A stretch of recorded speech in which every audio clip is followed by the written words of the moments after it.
I'm going to read the prayer, so let's pray.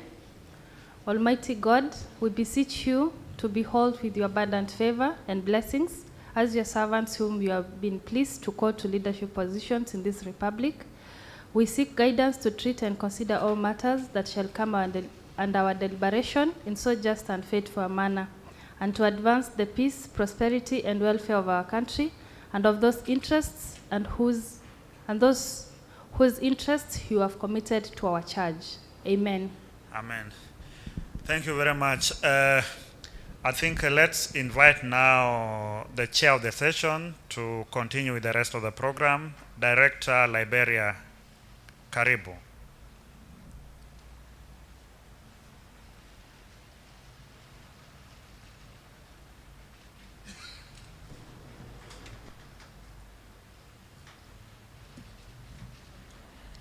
Good morning, everyone. Good morning, everyone. All right, today,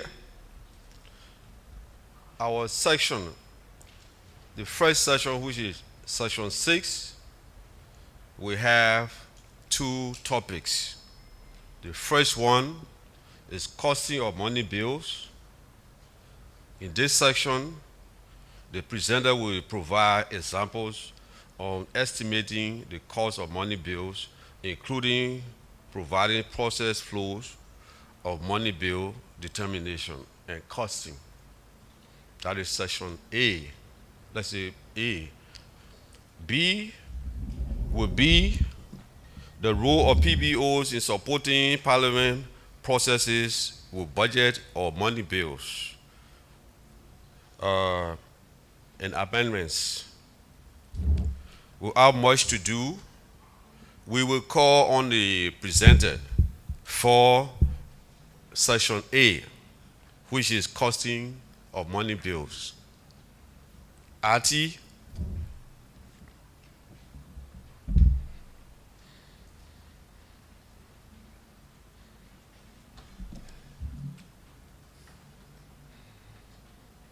Are you there?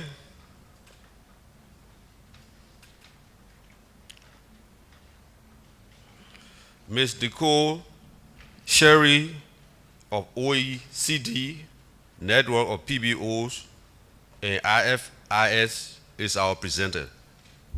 That is our first presenter for the section A of today's proceedings.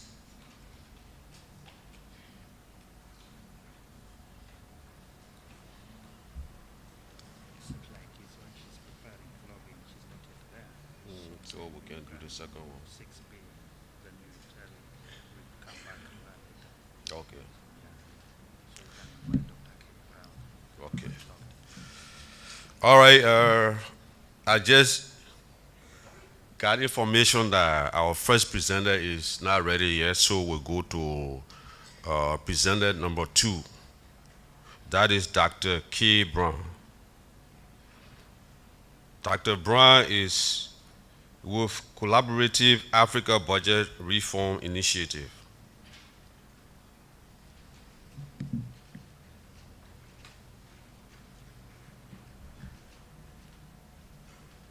Ati, are you there?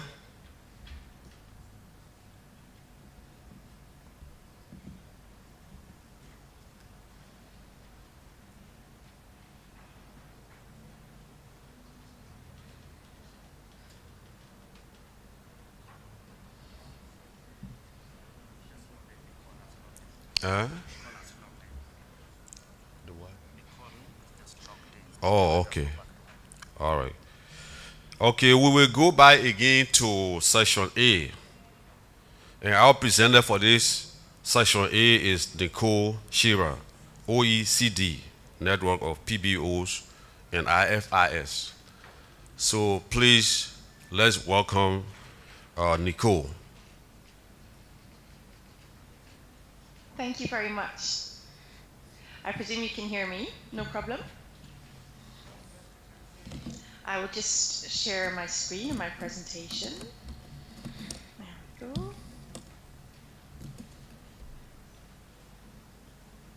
Okay, so Can you see this? Yep. Okay. I'll get started. So thank you very much for having me this morning. I got a little bit confused with the time difference between Paris and Kenya, so apologies for that, but I'm here now.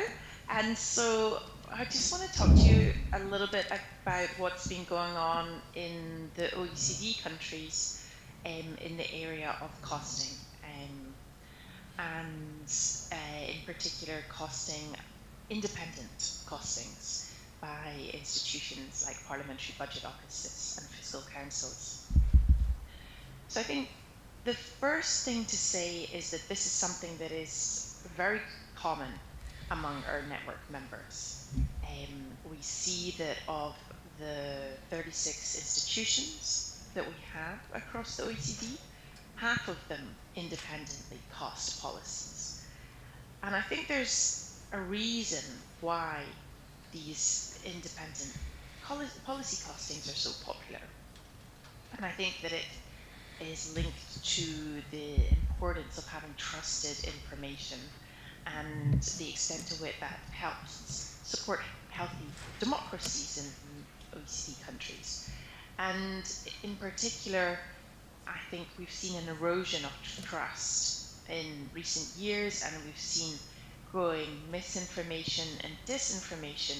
And so these independent costings of legislation and policy and election platforms have become very, very important in helping restore trust and help restore and strengthen democracies as well.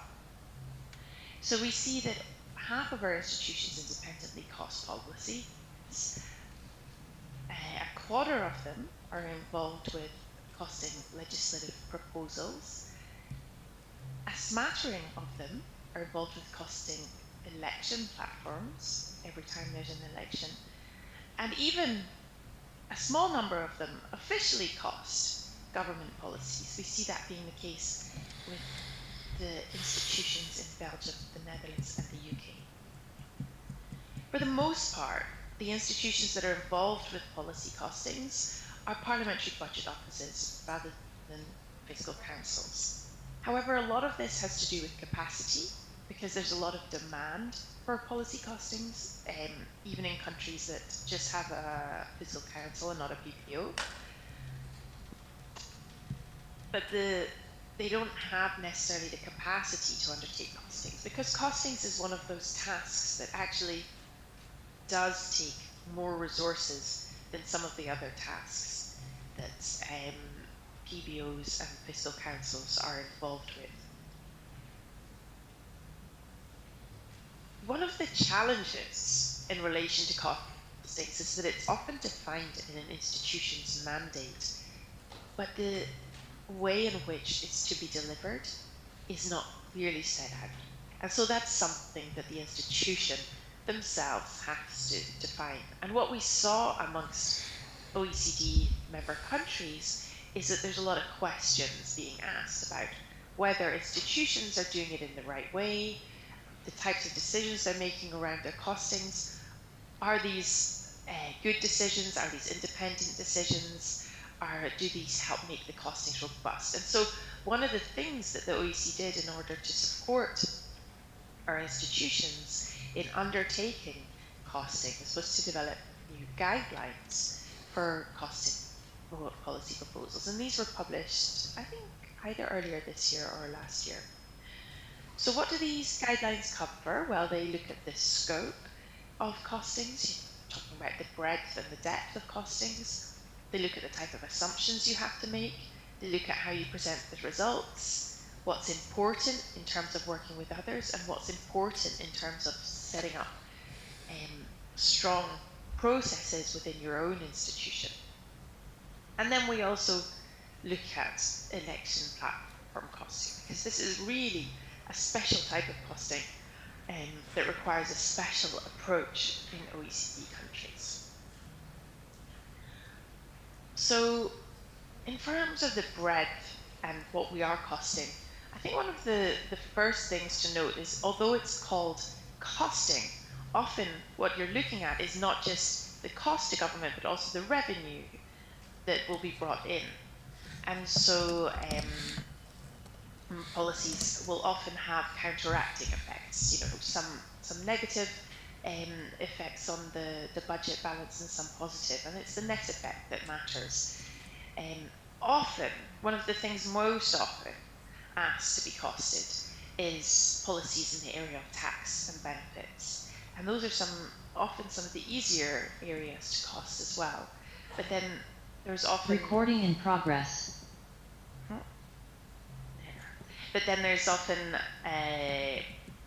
departmental appropriations, something related to, for example, the cost of a particular policy in a department, a particular regulatory reform, or even, for example, the cost of a bridge or a school or a hospital, or even procuring a new project. So the breadth of what is being costed across OECD countries is quite expansive. When you're looking at the depth, there's also different options, because you can just look, for example, at the fiscal impact. So what we're talking about is the direct cost of the policy. So say, for example, there's an unemployment benefit that's going to be expanded. It's just looking directly at the take-up rate for that new policy and what the fiscal impact of that will be. But then you've got cross-policy mechanical interactions. So say the unemployment rate has an impact, for example, on income tax revenues. Taking those that impact on income tax revenues into account would then be taking into account the cross-policy mechanical interactions. And so we find that our institutions, all of them, cost both of these aspects. But then there's also the behavioural adjustments. So say, for example, that this unemployment benefit has an impact on labour supply. How does that impact then the revenues to government? How does that impact the cost to government? And so around 3/4 of our institutions take into account these behavioural adjustments. And then lastly, there's the dynamics scoring, which is taking into account the macroeconomic feedback effects. And this is something that is more difficult, I think, an area for our institutions to get involved with, because there's often more limited evidence available on the macroeconomic feedback effects of different policies, and the evidence that is available might be disputed among different political parties, and so this is something that just 1/4 of our institutions really get involved with. So the depth varies across the different institutions, and it's really the larger, more established institutions that are getting involved, for example, with the dynamic scoring. There's also considerations about what sort of supplementary analysis is provided alongside the costing. Do you, for example, in addition to the fiscal impact, look at the economic impact or the social impact of a policy? Do you look at its impact on poverty? Do you look at its impact on income distribution? And then increasingly our institutions are also being asked to look at the environmental impact of policies. So what is their impact on carbon emissions, for example? And then sometimes they're also asked to undertake a cost-benefit analysis, which takes into account the benefits that a policy might bring, and not just the costs, and enables a more rounder calculation. So these are some of the additional things that can be included in a costing in the OECD network. When you're looking at the depth, another thing to consider is the extent to which you take into account aspects such as administration expenses and debt service charges. In the topic of administration expenses, so say, for example, there's a new policy relating to unemployment benefit, as I spoke before, that's obviously going to have some impact on the administration in terms of implementing this new policy. But do you do you cost that as part of the policy? And so that's something that our institutions have been debating, and I think there's a lot of variance among practice in OECD countries at the moment. And then debt service charges. Do you assume that the new policy is going to result in increased borrowing, or which would then incur debt service charges further down the line? And to what extent can you have certainty about whether the new policy is being drawn from existing revenues or is replacing existing expenditure, or is actually going to result in additional debt? And that's sort of one of the key questions that is also being asked. And so, for example, in countries like Australia, they just automatically assume that any new policy proposal will be funded by borrowing, and so take into account the interest charges of that. More and more, we're also seeing the models and data that are used by our different OECD institutions. They range really broadly from simple spreadsheets all along the spectrum to complex microsimulation. And I think the choice of the model often depends on the staff expertise and the time, but there's this growing understanding that sophistication does not always lead to greater accuracy as well. And in some instances, it's important to put aside your, I guess, your automatic assumption that a complex model is needed, because actually you can often get a good ballpark estimate using a simple spreadsheet calculation. But in order to do those calculations, you have to have good access to data. And it might be access to national statistics data sets, it might be access to administrative data sets, but usually it's important to have good relations with government in order to access that data. And where those good relations fall short, this is where the importance of legislation, memorandum of understanding, and escalation mechanisms to access the data come into play. When our institutions are presenting the results, the transparency of the methodology of the calculations is very important, and that's something that there's been increasing emphasis on amongst our institutions. So in addition to the costing, perhaps there's a one-page costing which presents the results. What we're finding is more and more there's these notes provided alongside them, which, for example, talk about the method of the costing, the data sources that have been used, and it gives the audience a richer understanding of how it's been done, what weaknesses there might be in the costing, or the extent to which, for example, they have certainty in the results. And then it's important also that that certainty is communicated. And I remember the Parliament of Australia, for example, introduced a traffic light system whereby they used colours to, at one point, show the reliability rating of a costing. Although this is now being replaced by qualitative comments which talk about the reliability of their costings. But certainly talking about the reliability is important when they're communicating the results. And then there's the extent to which that, for example, the costing is provided in different accounting formats. So do you provide it on a cash basis, do you provide it on an accruals basis, or do you provide it on both? And that's something that's being taken into account right now.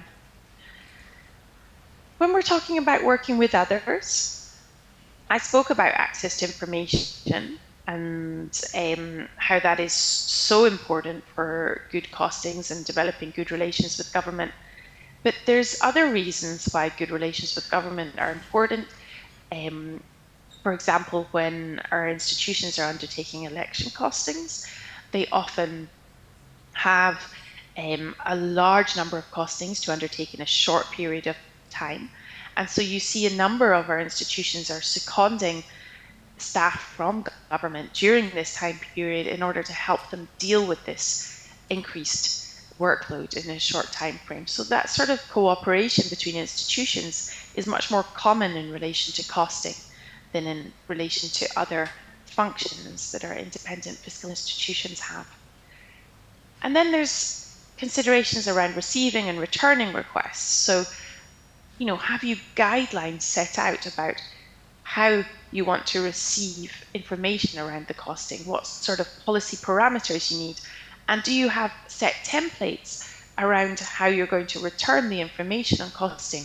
And these templates can be very important for independence because they show that you're treating all your customers equally. And there's no preferences or additional benefits to one political party over the other. So having this guidance and these templates has been very helpful for OECD countries as well. And then there's the internal consideration. So how do you prioritize costing requests? Do you prioritize them, for example, based on materiality? Or do you prioritize them based on who is asking? Do you prioritize committee requests, for example, over requests from individual legislators? So having some sort of prioritization that's set out internally is important, and that also helps maintain the independence of the institution, because if you're asked why you've not done a costing by one party but you have by another, you can have good reason for why that is the case.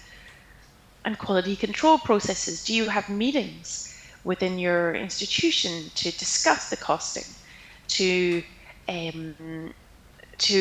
poke questions at it, to understand whether there's areas that haven't been considered?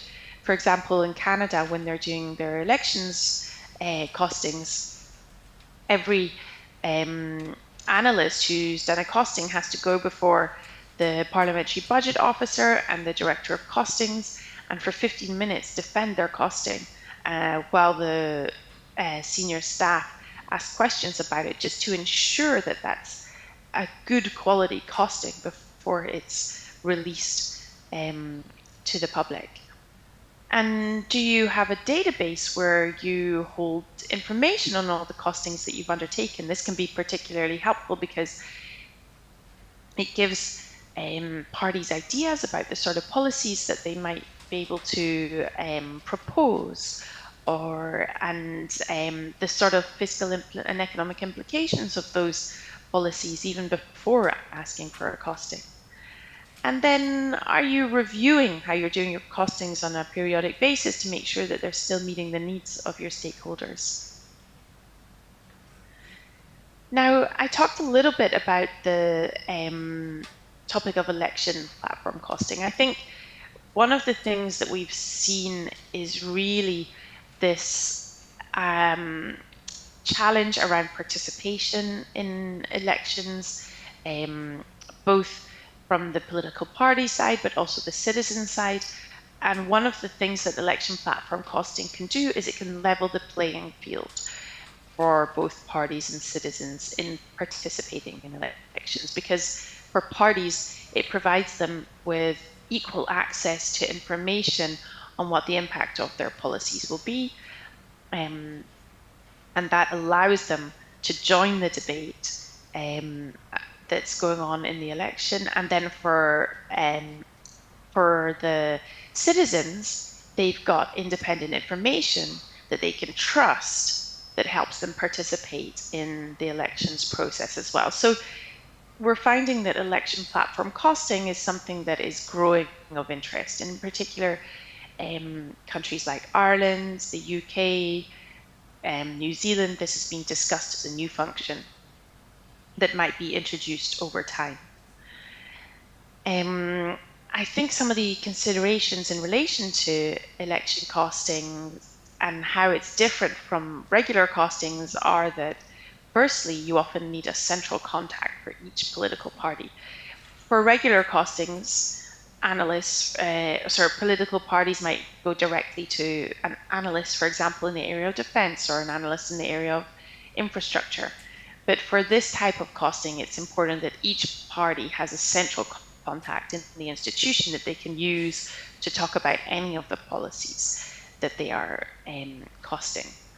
And it's also important to set out how you interact with the parties. So have regular meetings with the parties to set out the terms of the costings and the process that you're going to be going through, and make sure that everyone is very clear on the timelines, the guidelines, what will be costed, what won't be costed. For example, in the Netherlands, there's just been a snap election, an unexpected resignation of their leader, which means there's an election happening very quickly, and so the Netherlands has had to adjust the rules around their election costing to take into account the reduced period that they have to do it. And what they've done is they've changed the rules that they have around the minimum threshold for a costing. So any policy, for example, under 200 million is no longer costed. And then they've changed the rules on the type of impacts that they will be providing alongside the costing because of the shortened period as well. So it's important to interact with the parties, let them know exactly what will and won't be available as part of the costing during this election. And then another consideration is, do you cost the individual policies within each of the political platforms, or do you cost the entire platform? And if you're costing the entire platform, that often requires different models that are going to take into account the feedback effects between the different policies. So it's a much more complex exercise that requires more time as well, because you not just need time to cost the individual policies, but then you need time to think about how they're going to interact and model that as well. So election platform costing is on the rise. I think there's important reasons why that's on the rise, but it is a more challenging area to undertake costings in. And so that's overall, I think, a good overview of what's happening in relation to costings at the moment by independent fiscal institutions in OECD countries, and the sort of considerations that are being made by these countries in order to hone and strengthen their costing practice. And I hope that's helpful for you. Thank you very much. I welcome any questions.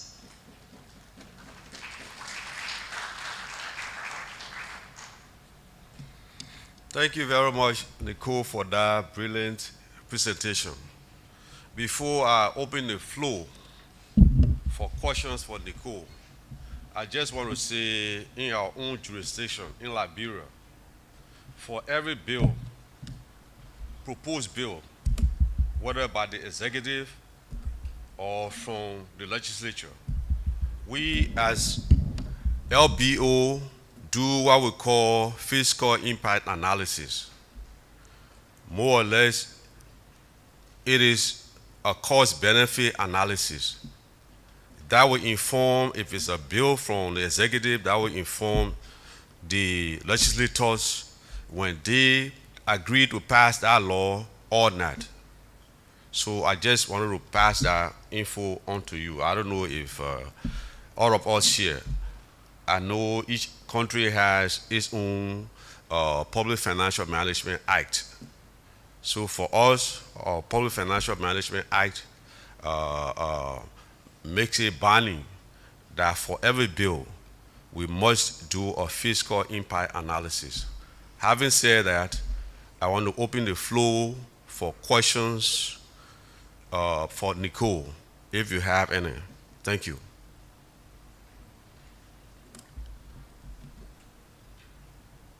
Anybody?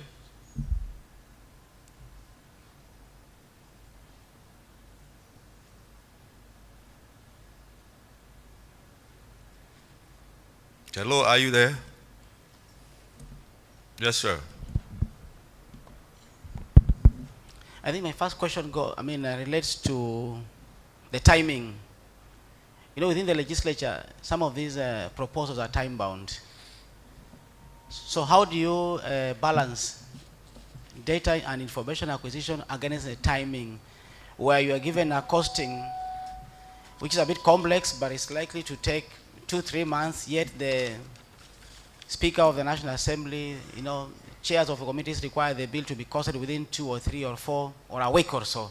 So how do you balance the accuracy, the quality of the data, of the output, against the timing, especially people working within the legislatures, and often than not, everything is time-bound. Thank you.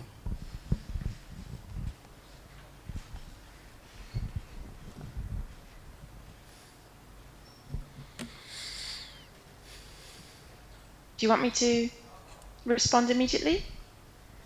We can take, let's say, 3 questions, and then after you give the answers, we can take another batch.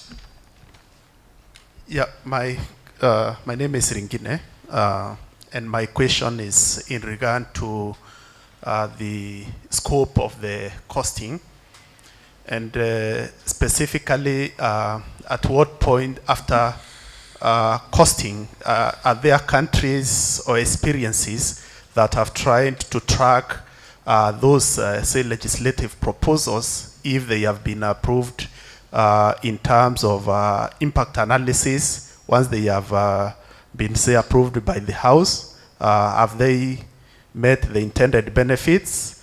And also to compare the actual cost of implementing those policies that have been costed vis-a-vis the initial cost that had been determined by the say PMBO.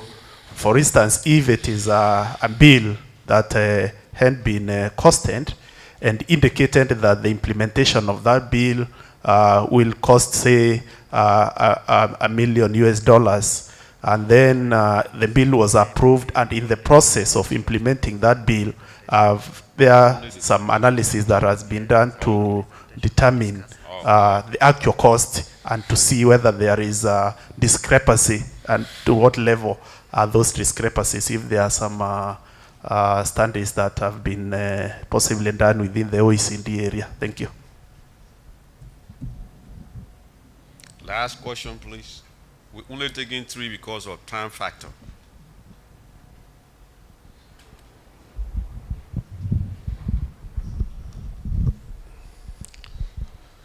One more question, please, if anybody has.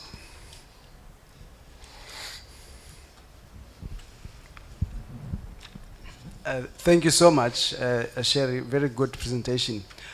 For me, what I'm interested. Oh, my name is Dumisan Janjis. The question I'm interested in is around the supplementary information, to say how much of that contributes to the final analysis. It sounds like a very useful information to have for the users of the costing analysis that you have. So how much of that contributes to your final costing analysis for the members to consume? I'm saying this because in our concept paper on costing, we've been working on it for some time, a couple of years now. We have also built a lot of social impact analysis, macroeconomic analysis, as part of looking at just as opposed to looking at fiscal impact into costing. So of course context matters a lot, hence we decided to build that as part of the whole as part of the core costing, as opposed to it being supplementary. Thank you so much. All right. Nicole? Thank you very much. Those are great questions. All of them are great questions. Thank you very much for those. First of all, on the question around proposals being time-bound and having a very short period in order to undertake the costing, I think there is, that's a challenging situation we've all been in. I can relate to that very much, and you're being put under pressure to give an answer that you don't necessarily feel confident in. And it's the question around, do you do that versus do you say no? And I think, from my own experience, there's very limited circumstances where you say no, right? Because you want to be helpful and you want to be able to provide some sort of estimate in the time available. but the importance is just communicating the uncertainty around that. And the challenge is that there might be future information that comes to light that make you realize that that cost estimate is actually maybe off the mark for a particular reason, but you didn't have that information in the time. But by the time you've published it or given the response, that answer is kind of set in stone. So it's really important that at the time of that you've done the costing, that you've also kind of provided additional information alongside it that talks about the uncertainty around it because of the timescales involved. And that gives you, I guess, that opportunity when further information comes to light down the line and it means that the costing actually needs to be revised, you can say, well, actually, at the time we provided it, we said that there were some uncertainties, and this is why actually we're needing to revise this costing in a particular area. So yes, by all means provide an estimate that's a quick and more dirty calculation, but definitely always indicate the uncertainty around it. In terms of the scope of the costing and looking ex post at whether or not it was accurate or whether the intended benefits have been achieved, I think this is an underserved area across OECD countries. It's interesting. I think that where we do see it being done well, it's either because there's a strong culture of evaluation in the government. For example, in Austria. So in Austria, after legislation has been introduced, after 5 years, it must be evaluated. So all legislation must be evaluated after 5 years.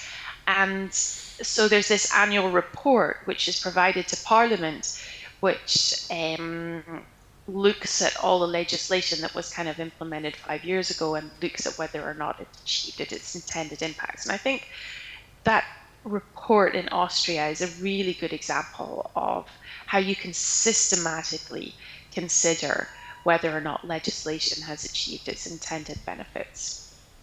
I think you're seeing that supreme audit institutions are also doing some good work here. I guess expanding sort of beyond their role of the traditional financial accounting into sort of obviously performance audit as well, and looking at whether or not legislation has achieved its intended sort of performance goals. So that's something I'm seeing in OECD countries. But I think that it's not something I see a lot of PBOs or IFIs being involved with, but I think if there's gaps in the country and if this is an area where there's important lessons that can be learned, I think that and you've got the resources to do it, then by all means get involved, because there's such an important area in terms of effectiveness of policy and improvement of policy.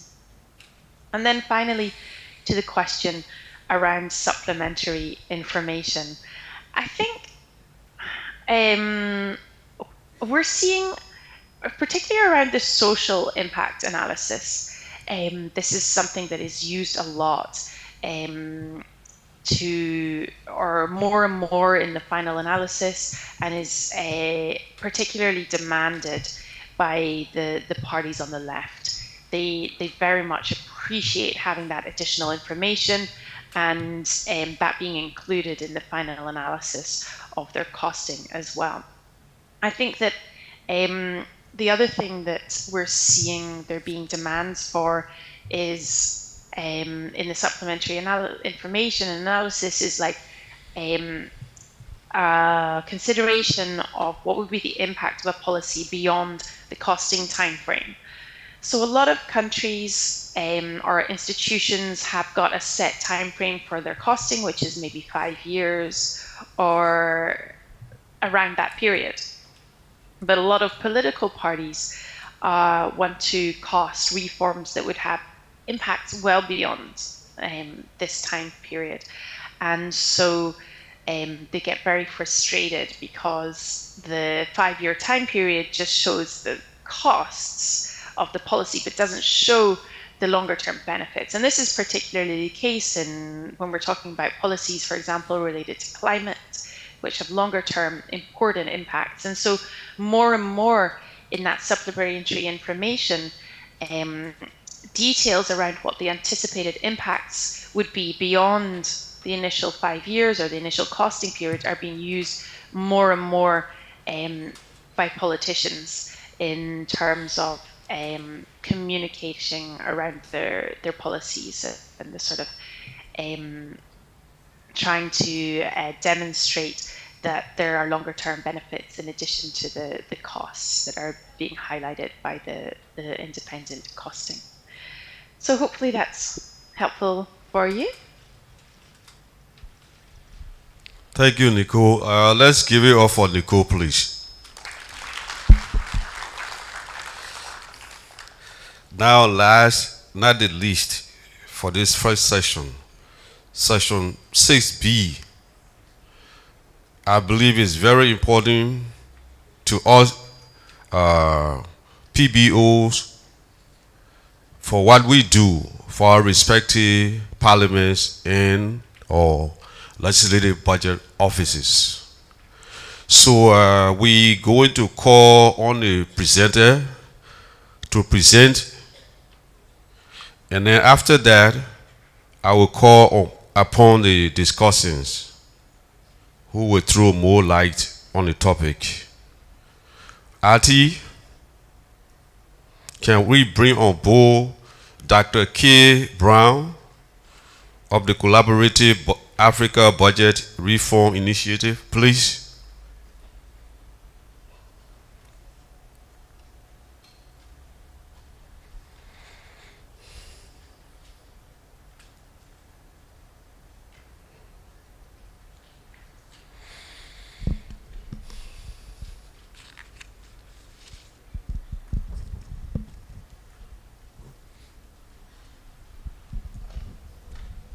Thank you. Good morning, Director Karim and Artie. Thank you very much. And I hope that everyone is well settled in and warmed up with the conversation we just had.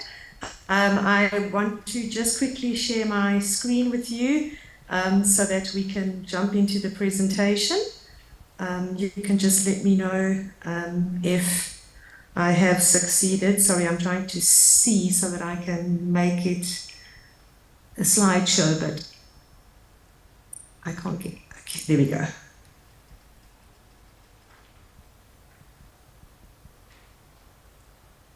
Thank you very much. So I think we are going to talk about the amendment of money bills, evidence and effecting change. First of all though, to let everyone know who we are, I hope you do know who CABRI is. But in case you do not, we're the Collaborative Africa Budget Reform Initiative, and we're an international Africa organization that works with ministries of finance to strengthen public finance capabilities and systems in Africa. So our vision, I think you can see, is to ensure that we have integrity, transparency, and accountability for efficient and effective service delivery, growth, and development. Where we are, I think you can all have a quick peek there. Many of your country's ministries of finance are members of CABRI, and those that are not are of course welcome to join and encouraged to join. A quick snapshot of our work throughout Africa in our last period of strategic planning. And in the cases where you see the hatched colouring, we have more than one program.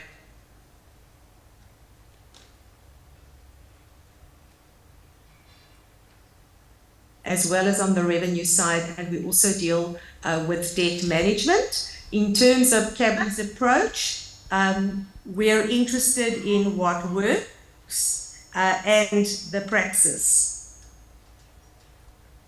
If you like us, please follow us, and certainly do encourage your ministries of finance to join us. We, of course, also are very appreciative of your invitation to this forum, and obviously as a Sister Africa network,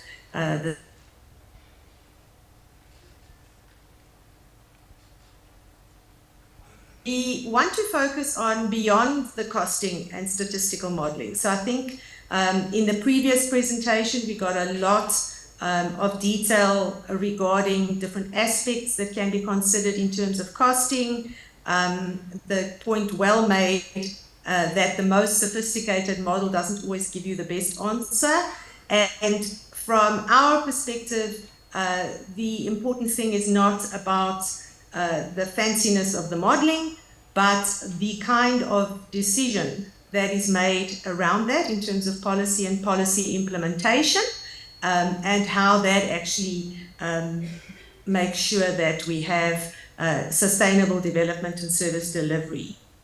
So perhaps to take a slightly different tack on how do we ensure that once you have, let's presuppose, you have all the information you needed, how would you ensure that you actually get traction? And it might be that you have lots of information, you've presented it, and still you're not having the type of conversation and discussion in Parliament that you would wish for, and the type of decision that you would wish for. So just a quick reminder that it's always worth looking at the mechanism for amendment that you have in your country, and you may have different mechanisms. We all know there are different parliamentary systems, whether it's more presidential, whether it's more like the Westminster system, but there are certain aspects of them that do assist in terms of whether or not, or allow the powers, give you the powers to make certain decisions, or the members to make certain decisions, and obviously by extension yourselves as parliamentary budget officers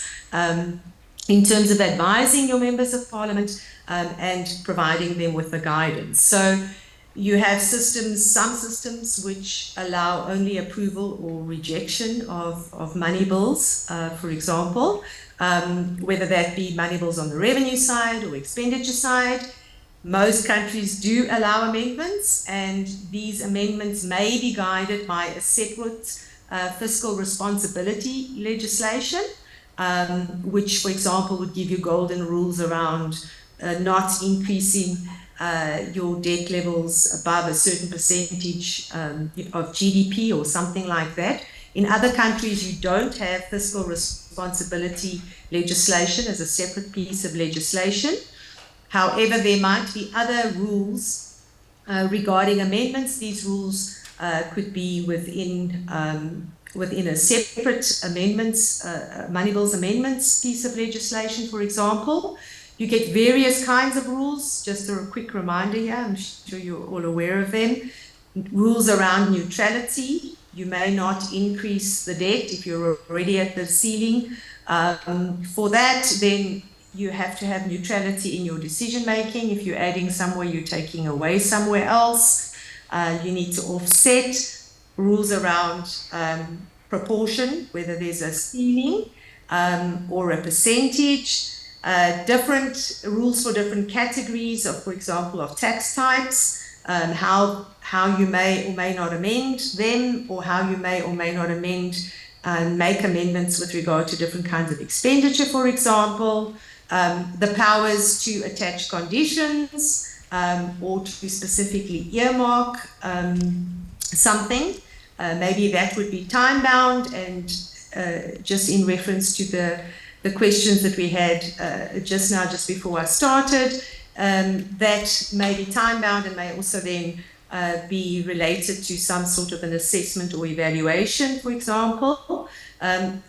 Broadly speaking, these amendments that are made to policies or appropriation bills that are presented before Parliament are a space where essentially what the executive has tabled is kind of being renegotiated or discussed. And that might be earlier in processes, that might be later in processes.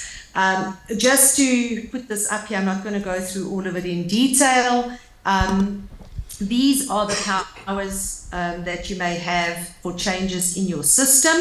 If you look at the bottom, you have almost no powers, and as you go up the table, the level of power increases. So for example, right at the top, there is the ability to change the fiscal stance, which essentially means that you may change everything about a budget.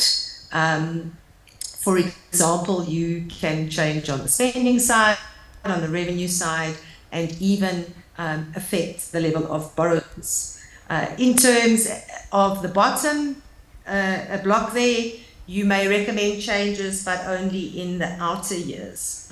So as you look across these, you can also see those rules regarding proportionality, ceilings, and so on, that could be applied. So for each country, you have different powers, and it's sometimes worthwhile to look at this whole list again. You might have all these powers, but these might not be powers that are being exercised currently, owing to the way in which information is being processed in the parliamentary procedures, and certain areas might just have lifted, others might be something that one could revisit.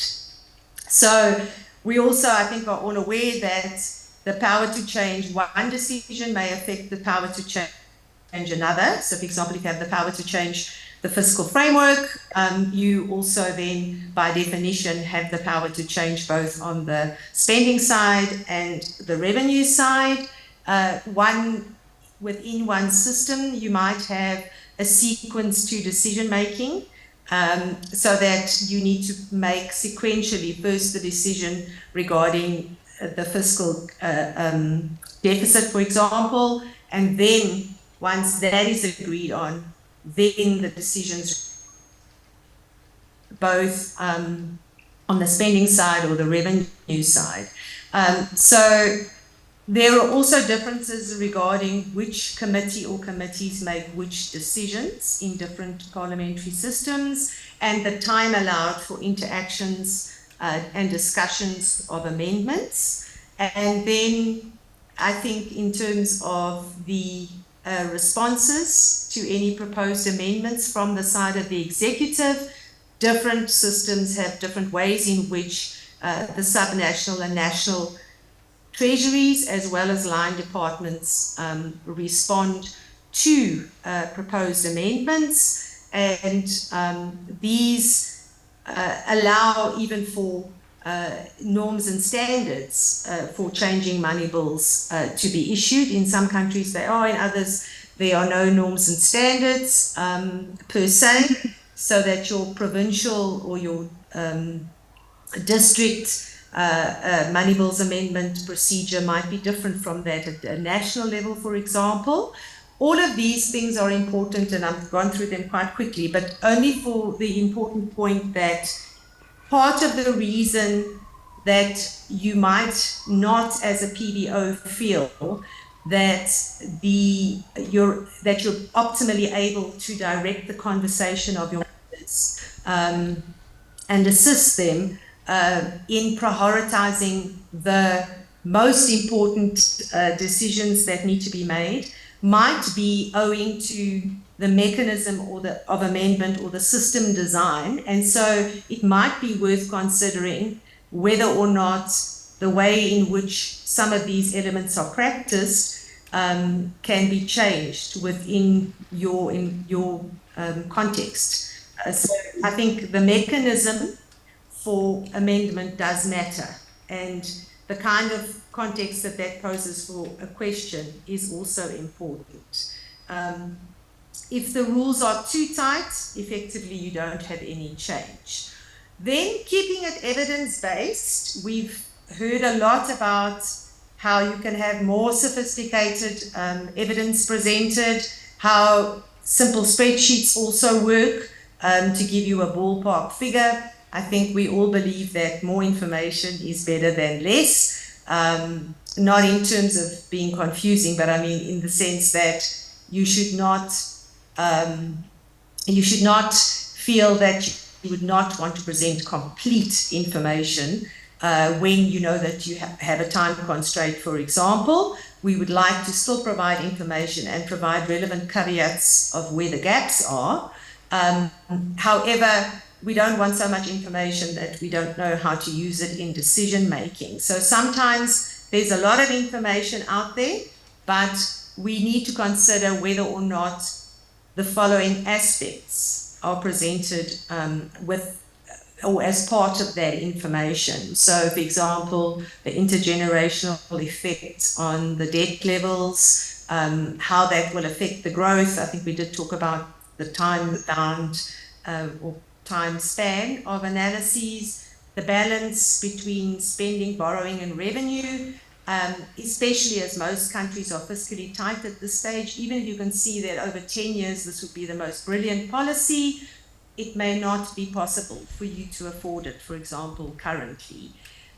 Service delivery, etc. I think you can read on the list there. But essentially, it's important that you have different elements of information presented alongside the particular decision point, and that the trade-offs are quite clear. So if you're deciding regarding one policy vis-a-vis another, what will happen if something is increased or if it's left the same, for example, so that one can clearly see what the costs and benefits are. Then what kind of information do you give in regular reports to Parliament? So what would be standard information that you would present? What are once-off pieces of information needed?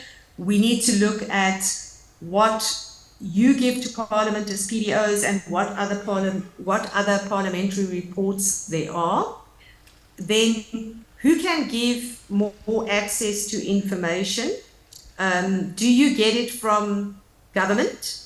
Do you get it from civil society? Do you get it from the audit, supreme audit institutions? What information can you get where? And a consideration then about whether or not the evidence underpinning any amendment proposal, for example, in the first bullet, whether those elements need to be included in terms of parliamentary procedures, or whether or not some of them are important only for a particular type of decision. Then also important to map out how, as a PBO, you can add value to the discussions, the deliberations and the decisions that take place in Parliament, is to consider who are the other authorities in terms of the particular decision that's being made, who are the other fiscal, independent fiscal institutions, for example, what areas of, do they normally comment on, what have they commented on of late, which academics might be working in a particular policy area that you might be considering, and so on. So the thing about Parliament is that it kind of lends itself to standardized processes and procedures, which is very good and has its place. But we also, I think, if we want to be strategic in terms of the work of PBOs, need to think about how that gets supplemented as one is looking at what is important in terms of decision making. So there are standard templates and standard elements that PBOs will always comment on, but which other partners can you bring in? When would you want to bring them in, and why would you want to bring them in? So it's not just a one-size-fits-all. For certain, especially the important debates around new policies and so on, it needs to be quite a customized process. Obviously mindful of your statutory mandates, and then also looking at how you can add value in terms of being an independent voice as a PBO. So decision points around what is your standard stock and trade, information that you provide regarding decision making in the legislature. Also, what do you do around questions identified by certain parties or parliamentary members versus yourself as the PDO identifying and prioritizing certain areas for discussion, and then a decision around what do you produce yourself, commission or partner on. Which amendments are strategic? Here are some of the areas which could be considered, where, for example, the fiscal framework presented is unrealistic. Even though it's been perfectly modeled, it's gone through this super duper macroeconomic modeling, it might be that the assumptions that have been made within that are not realistic. So although we have a model result and even some scenarios on that, it might be the PBO's view, and in terms of their own analyses, that this is not a feasible fiscal framework. That would be one area which might be a priority in terms of what the PBO would like to lift to consider, for example, in terms of a budget. If a submission, a budget submission, has a certain area that has not been dealt with, for example, it has made an assumption that there's no increase in the public wage for a particular year. That is clearly an area of omission, I would submit. Then in terms of assumptions that have been made around what is presented to Parliament or proposed to Parliament, PBOs would have a view perhaps that certain programs or projects presented are not going to turn out as presented in terms of their costs and benefits. Also, you might have a view that in order to achieve the outcome and impact that's desired, the policy that is being proposed is not the best policy.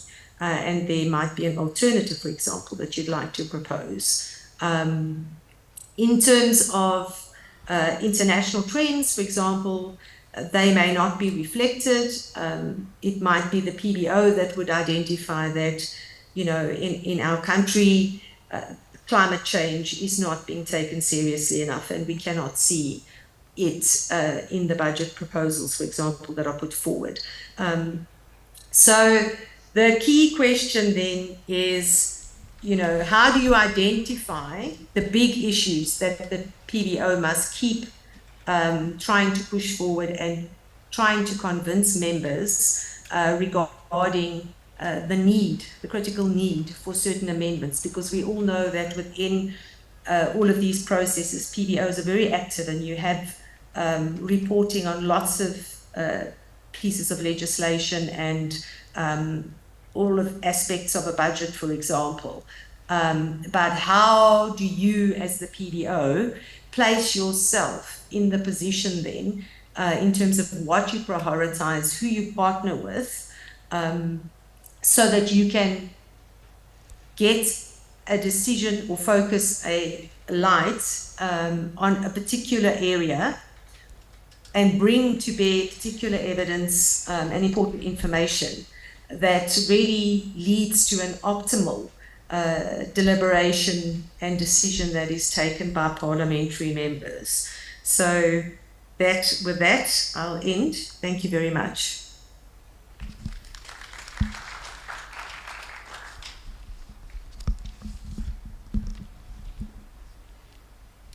Thank you very much, Dr. Brown.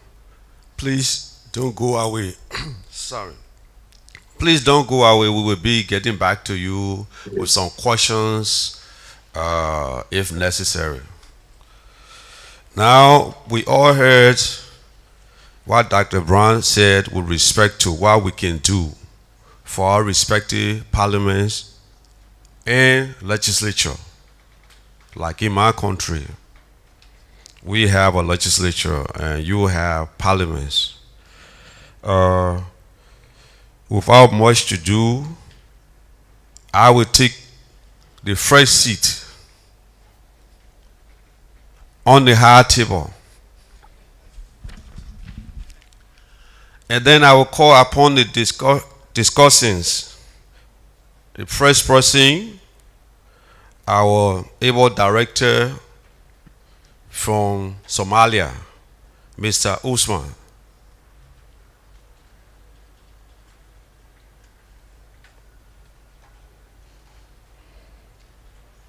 The second discussant is my own fellow West African, Mr. Jimisa. Third, Mr. Motunu from Kenya PBO. Thank you.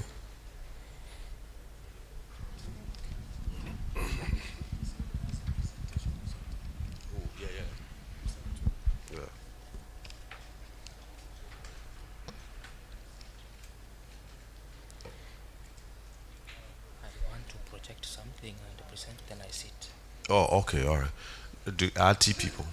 RT, please help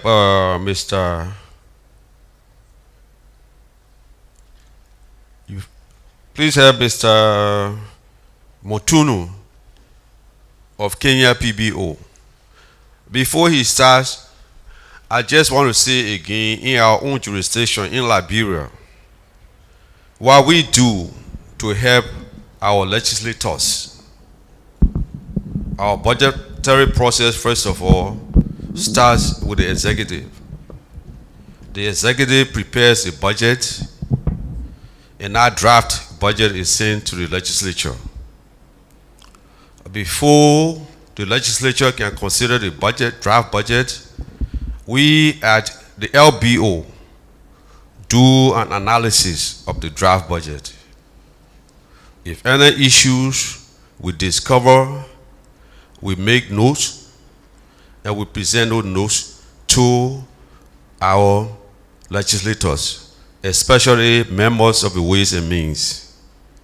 When that is done, it is possible, based on our analysis, the draft budget could go up, that is the figure, or it could go down, depending on how our analysis will say. And in the event that the legislature decides to increase the numbers, that will have to be done in conjunction with the Ministry of Finance, which represents the executive. In case the budget is approved by the legislature and then it goes to the president, if the president doesn't see a fit to affix his signature, he will send it back to Capitol Hill. And in the event that the legislators believe or feel that whatever figure they added to the budget or subtracted from the budget, they will send it back to the president. And the president has the right to either veto or agree to whatever amendment the legislators will make. So that's how it is like in our own jurisdiction. Mr. Mutunu, you can now go ahead with your presentation. Thank you very much. Allow me to share some perspectives on how we consider this question of money bills from the Kenyan context. From the two presentations, you realize that various jurisdictions, they make different considerations on what a money bill is. So for the case of Kenya, the definition of a money bill is given in the Constitution. Article 114, Subarticle 3 of our Constitution defines what a money bill is. Generally, this is a bill which has provisions which has an implication on the finances, the economy, and it has an effect on either the current budget or the future budget or both. So overall, that is how we look at a money bill. But specifically, when you look at that Article 114, Article 3, a money bill is a bill which makes provisions for taxes. In a broad sense, anything that deals with taxes, be it the main tax heads or fees, those are considered part of taxes. If a bill makes provision for imposition of a charge on a public fund, then that is considered a money bill. If a bill makes provision for a variation of that charge on a public fund or a repeal of a charge, then that is a money bill. For our case, if a bill makes provision for appropriation of public funds, then that one also is a money bill. Raising, guaranteeing, or repaying of loans, any bill which makes such provisions, then that one is considered a money bill. But then you may have a bill which does not directly deal with those matters, but as a consequence of those amendments, that bill may deal with such matters in an indirect manner. That's why there's a provision which says, and matters incidental to the ones which I mentioned in that section. So really this is the point for judgment and a deeper analysis. We evaluate the provisions and see whether, even if the bill does not provide for the taxes, imposition of a charge, variation directly, but as a consequence of that amendment, it may indirectly make provisions for those matters, then that can be considered a money bill.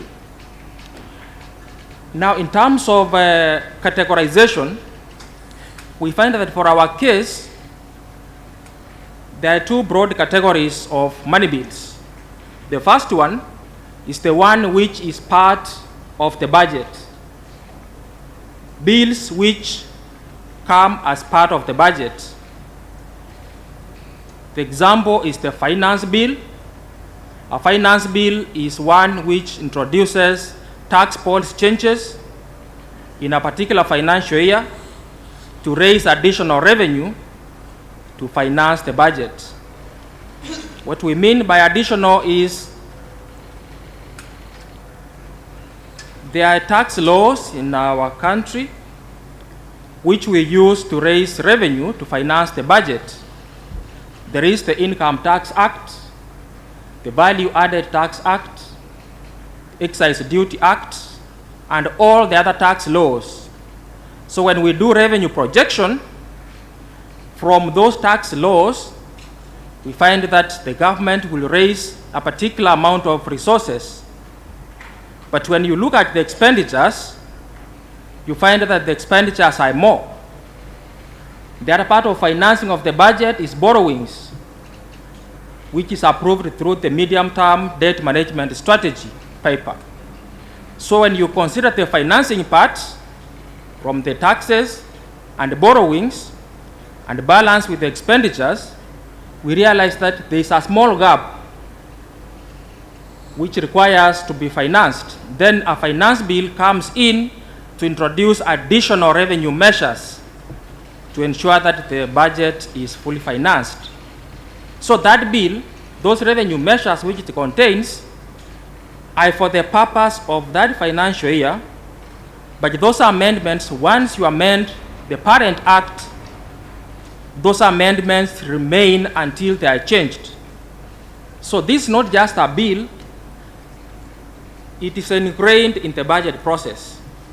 So the consideration of the same then should have in mind that this is a bill which makes provision that affects the current budget and the future budgets. until that is changed. The second one is an appropriation bill. Of course, once the budget has been approved, at the tail end, you have the appropriation bill, which gives the legal authority for the withdrawal and expenditure of those resources which have been approved in the budget.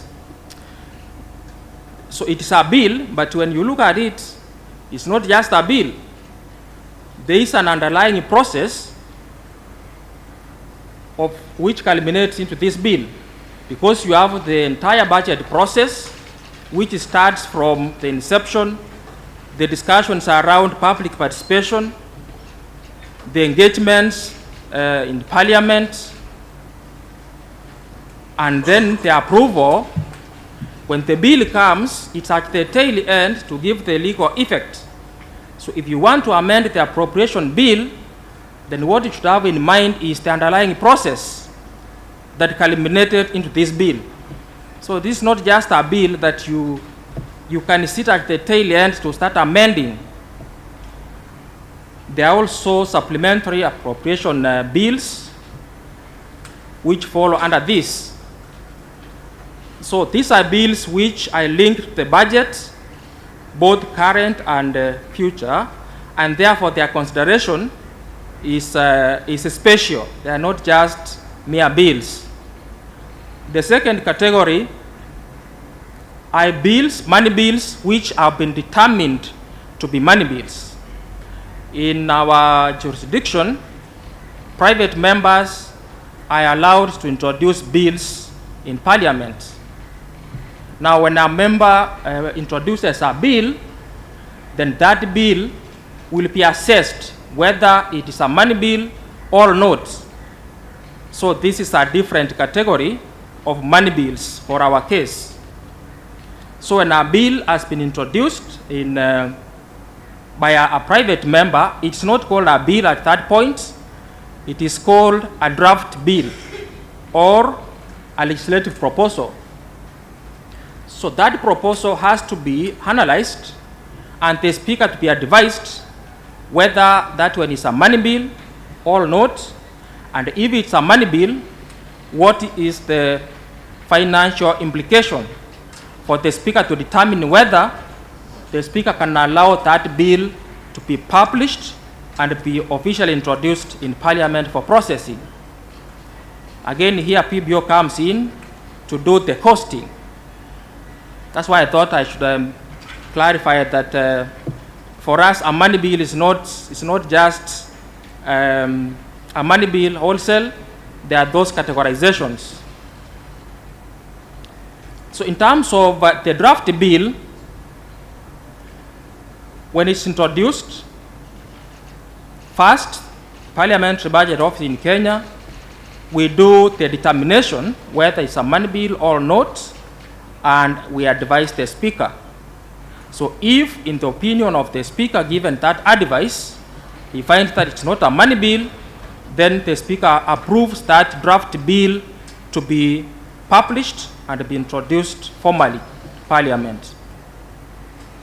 The second branching of it, if the Speaker determines then that this is a money bill,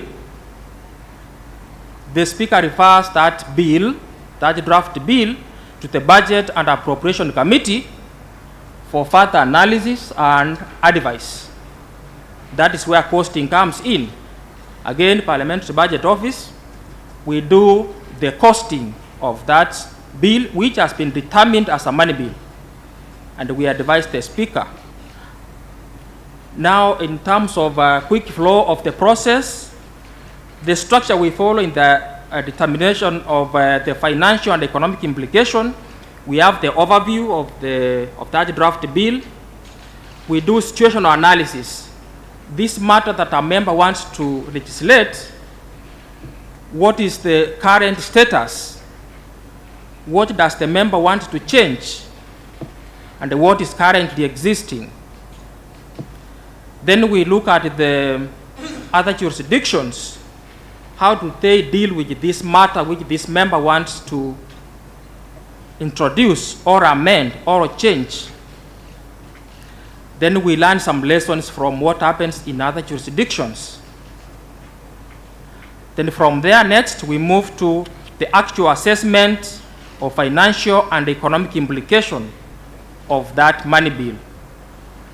Here we do some assumptions, we make use of data, and by the way, we, as an office, we have signed a memorandum of understandings with several government agencies. When we require data, they share the data with us. But in the event that we don't have the data, we sometimes make assumptions and make use of proxies, because you have to attach some cost to a particular legislation just to give a rough picture. We do computations and we give options. And then the analysis, we consider the cost of that bill, the likely benefits, and the benefit can even actually affect the behavioral changes either now and in the future. Finally, we give policy options. Most of the time we give three. One, we advise. If the Speaker approves the bill for publication, then it will be formally introduced. That is the journey towards legislation. What will that mean? What will be the implication of that? The other option we give is the way the bill is drafted, the committee, the Budget and Appropriation Committee, may suggest amendments based on the analysis that maybe the cost is higher. The committee can advise the Speaker that the bill can be published, but to consider some amendments. The third option we give is that based on the analysis, perhaps the bill may not be approved for publication, and then we give the implication of that. When we do this analysis as an office, we take this analysis through peer review in the directorate, so that what goes to the Budget Committee is the position of the office, not of the officer who did the analysis. In terms of timelines, we have given ourselves an ambitious target of doing our costing within 2 weeks. But again, you realize the complexity of bills are not homogeneous. There are bills which are complex, others are not. So we are grappling with these timelines of 2 weeks, but it's still work in progress.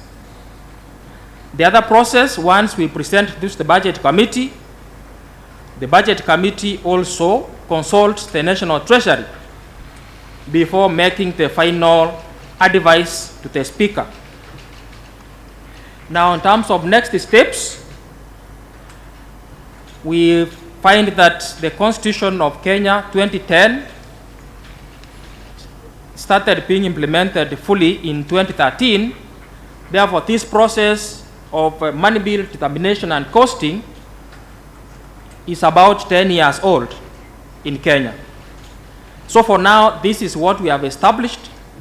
But going forward, of course, bearing in mind the discussions we have had since morning, the issue of data and models comes into mind.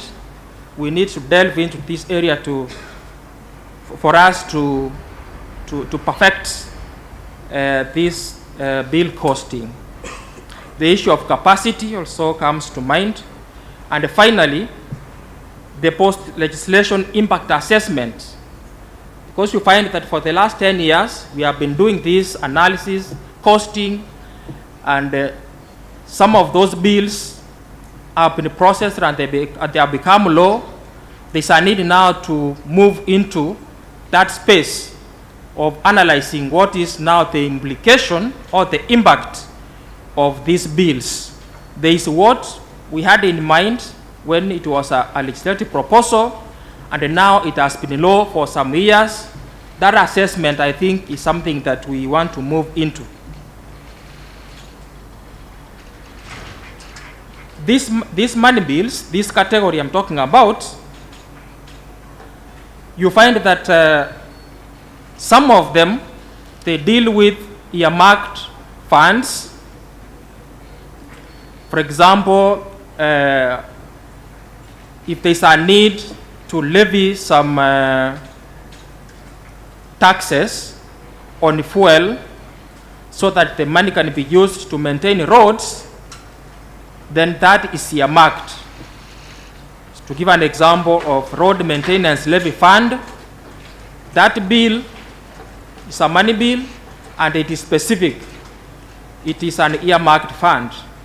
Once that tax is levied, it's put in that fund for that purpose only. Another one can be on regulatory and control. For example, if a bill wants to introduce a council to deal with a particular matter, then it can be looked at in that way. Some of the problems you find with this type of bills is when you earmark funds, it means you are ring-fencing some resources which are not free to be appropriated for other things. So this causes budget inflexibility. The other issue we find is that there's weak oversight. Because once we earmark a particular fund, then the oversight is taken outside Parliament directly. It is the ministry which oversees a particular fund because it's implemented by a parastatal which is under ministry.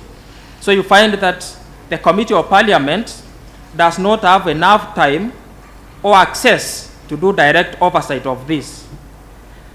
The other issue is duplication. You find that structures are put in place to do some functions which can actually be done by the parent ministry. And in terms of the next steps, now when that assessment is done on the actual implication of these money bills, you find that these money bills actually, they affect the current and the future budgets, which means the enactment of those bills now are creating expenditure pressures for the future budget. We are also in a space where the discussions about domestic revenue mobilization efforts and the optimalities around there come into play.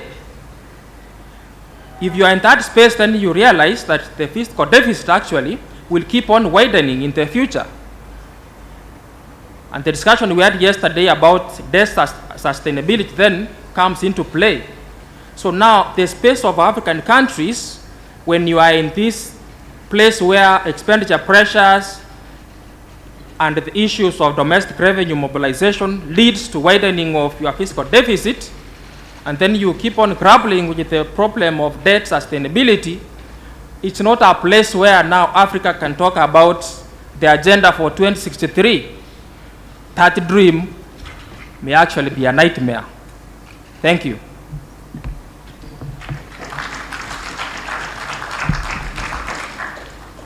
Mr. Jimmy, sir, what's your take on the topic, on our discussion? Your take on the topic, on our discussion, Jimmy, sir. How do you help the Parliament of Sierra Leone? So, thank you very much. Good afternoon or good morning. So, before I actually present my take, I would like to ask a question before I forget to Dr. Brown. I'm sure she's still with us. So when she was presenting, she did mention that their mandate or what they do mostly is to work with Ministry of Finance of different countries with the intent of improving PFM capabilities. And for me, the issue of PFM capabilities also has to do with Parliament. In fact, we have more critical role to play as far as I am concerned. So I would just like to know whether, to what extent they are actually collaborating with Parliament of respective countries they're actually working with at this point. Maybe this is something she would like to explain later. So thanks to all the presenters. I think we've talked extensively on money bill determination and costing. From where I came from, just so you know, our PBO is relatively new. We're just about 4 years in existence, so we don't do too much of, at this point, money bill determination and costing. We do fiscal impact analysis just like Liberia. It's only now we are migrating to money bill determination and costing. But what we have actually been doing is supporting Parliament on budget processes, having in mind how we improve our fiscal oversight and also the capacity of Parliament as a whole. So some specific steps that the Parliamentary Budget Office has been doing to support budget processes are: one is actually capacity building for MPs. We have actually worked extensively on that. I've been around our Parliament for the last 5 years, and I realized that based on records, after every election, about 60–70% of MPs do not come back. So new ones will always be elected. So what we do is, at start of every Parliament, there is an induction program we organize for the MPs that last for about 2 weeks, and we take them through the fundamentals on budget processes, what they are expected to know, what the national budget looks like, maybe the medium-term expenditure framework, just to let them have an idea of how it looks like and what is expected of members of Parliament. So, and also when the budget, you know, the budget process itself starts with the fiscal strategy statement development, and then later the fiscal strategy statement may be brought to Parliament for approval and all that. So once the fiscal strategy statement is brought to Parliament, we also do analysis, very summary analysis on what the FSS is about, and we explain to them, and we let them understand the implication of approving the fiscal strategy statement provisions, because that is what informs the actual budget. So also when the budget is brought, we explain, we have sessions with them, we let them understand the structure of the budget and some of the things they are expected to do, the appropriation process, and so on and so forth. So capacity building is one area we are actually supporting them. The other one is we have also been able to develop specific tools for the purpose of improving budget processes. So before the PBO was established, when budget is brought to Parliament, they have the appropriation committees or committees of supplies. So we had about 178 MDAs generally, and we look at the budget within a period of a week, 5 days. So, but there was no standard tool they were using to review the appropriation process. So we developed what we call the appropriation questionnaire. If you check on the Parliamentary website, it's there.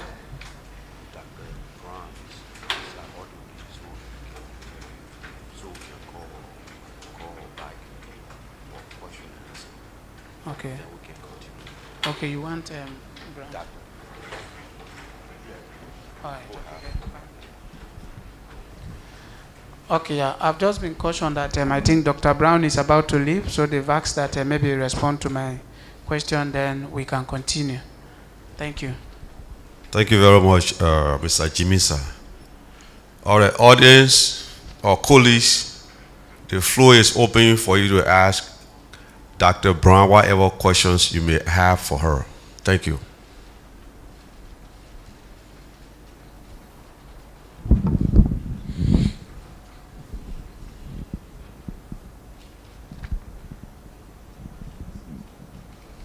Anybody? Yeah, thank you, session moderator. Maybe perhaps mine is a quick one. Yeah, that was a quite elaborate presentation. My question was the issue of the principle of neutrality, which she has talked about at some point. So perhaps my exploration around will be the threshold of neutrality. What determines this neutrality? Because when we discuss figures, there will be something that will always jump up, or you know. So when we are passing the neutrality threshold, what is the operative, and how has maybe principal regulation or legislation defined that?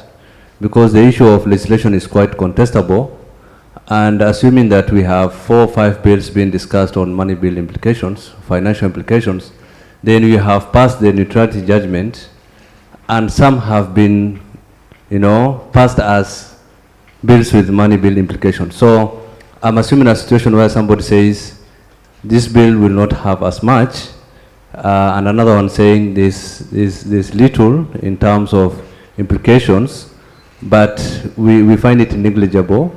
So does that qualify to be a neutral or budget neutral, or what determines? So what I wanted to know from her experience and networks was, is there a situation where you say if there is this threshold of expenditure, pressure or consequence, then we classify them as neutral, or it's just purely a judgment call on that?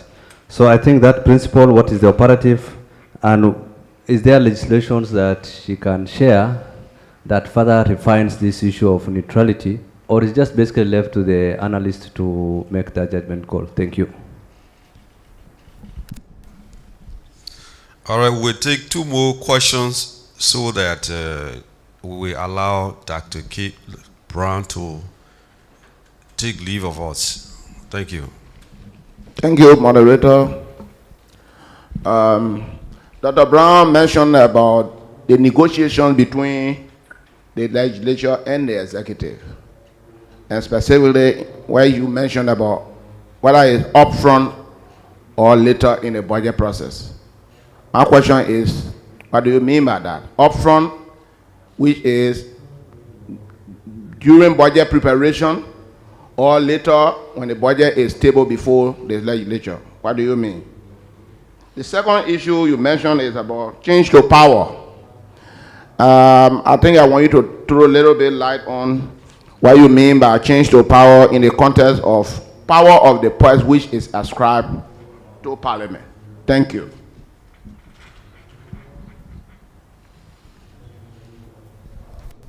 Anybody else?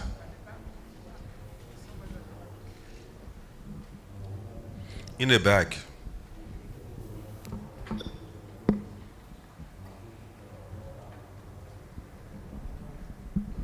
Thank you so much. My name is Salat from PBO Kenya. On issue of bills, apart from private members' bills, we have the government-sponsored bills coming to Parliament, sponsored by the government through the leader of majority or the leader of government business in the House. Some of these bills have financial implication that will disrupt the fiscal frameworks in terms of increasing the expenditure pressure, new taxation issues, and other things. Some of these bills are given priority as opposed to private members' bills. Some of these bills sponsored by the government escapes from the scrutiny of BBO. So my question is to the panelists, does the African BBO have a role in scrutinizing a government-sponsored bills that are most of the time given priority compared to private members' bills? Some of these bills have effect on the fiscal framework and lead to additional expenditure requirement and affect the budget. Thank you. Dr. Brown, are you there? Yes, I am. Thank you very much. And humblest apologies that I do have to leave. I'm very sorry about that. Conversation is extremely interesting and thought-provoking. However, maybe just to jump to try and answer the questions as best I can.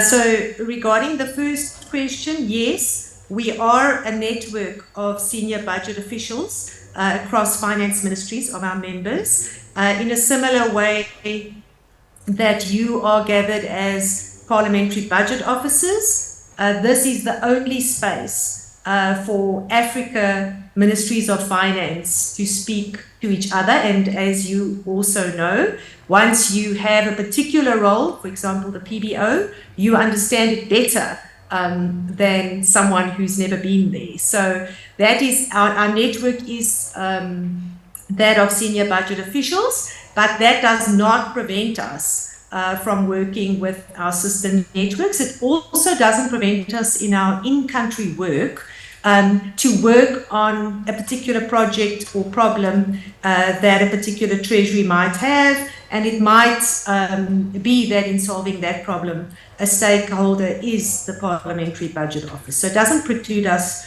from this work, and I agree with you. There are important synergies in what the Treasury should be trying to achieve relative to what a Parliamentary Budget Office wants to achieve.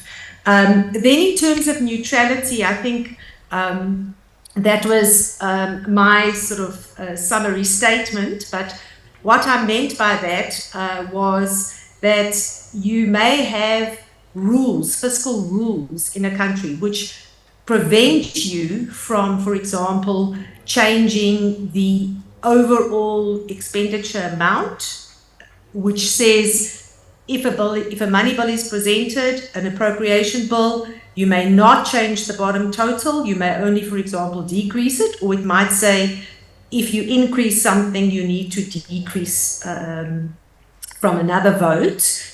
And then that would be my understanding of neutrality. But I agree with you that it's not a pure principle in the sense that if you take money away from Department A and give it to Line Ministry B, then there are distributional and other socio and economic impacts as well, which means it might not be seen as neutral. I think as to the part of the question as to whether or not, if it's a negligible change in amount, would it still be seen as neutral? I think it does depend on how strictly the country has set its fiscal responsibility rules. And the one thing that I think the OECD would tell you about, even in their experience, is that their countries have fiscal rules, and fiscal rules are often breached.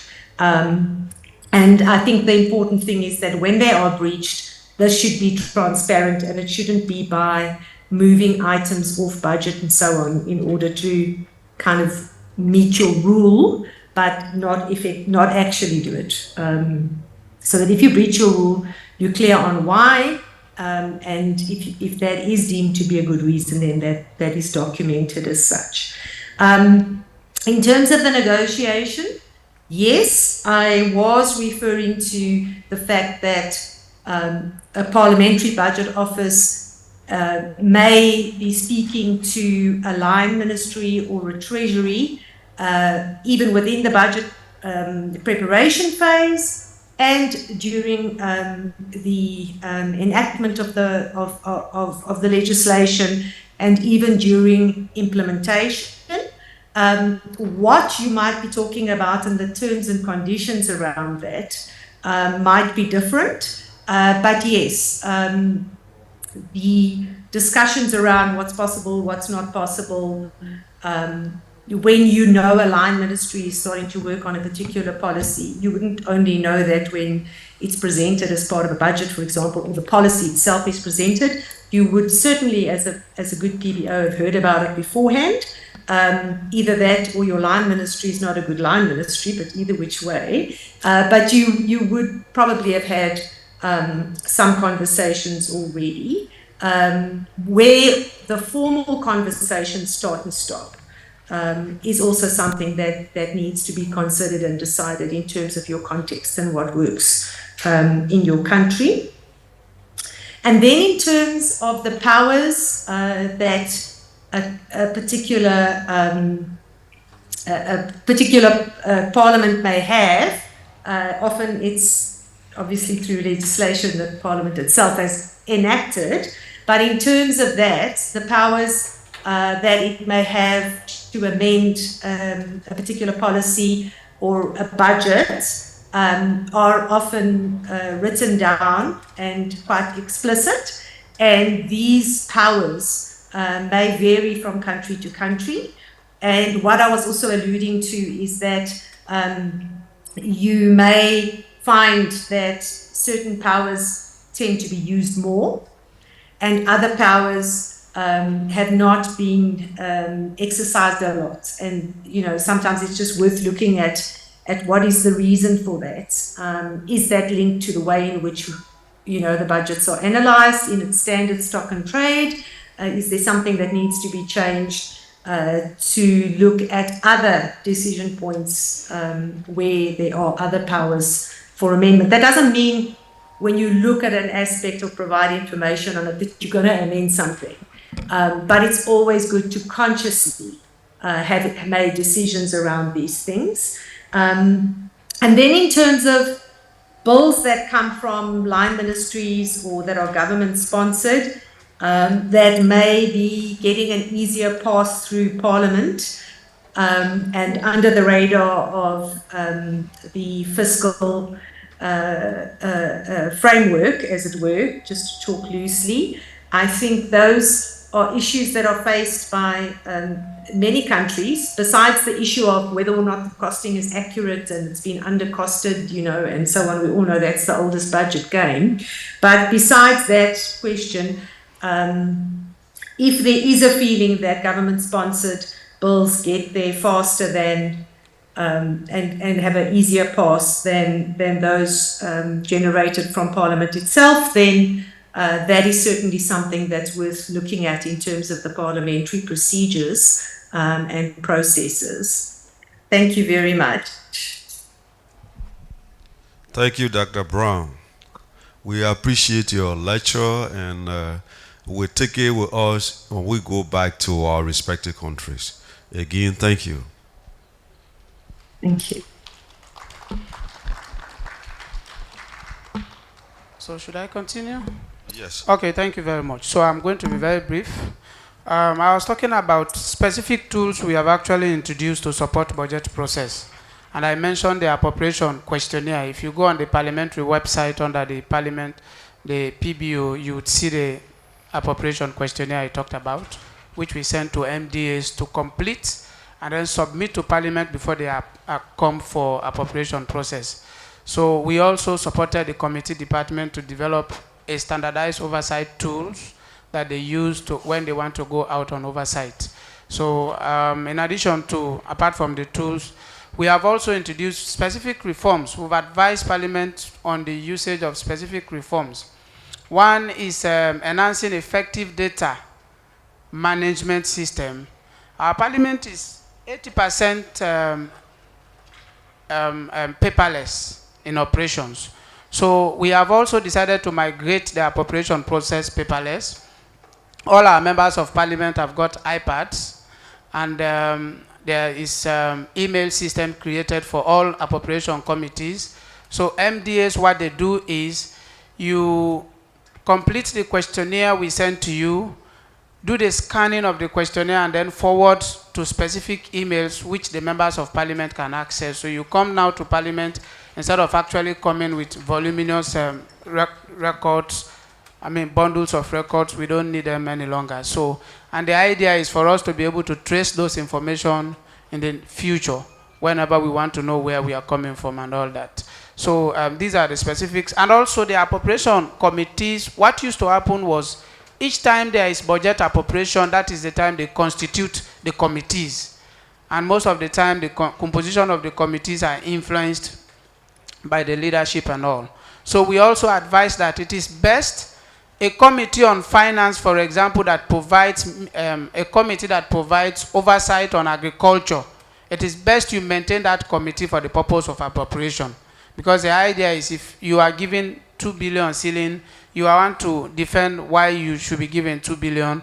You also need to explain the previous amount that was given to you, how you use it and the purpose and those specific things. So now what we are doing going forward is the specific oversight committees we maintain during the course of the year, they also serve as appropriation committees. So these are the specific interventions I can actually mention that the PBO has been able to influence with respect supporting the budget process. Thank you.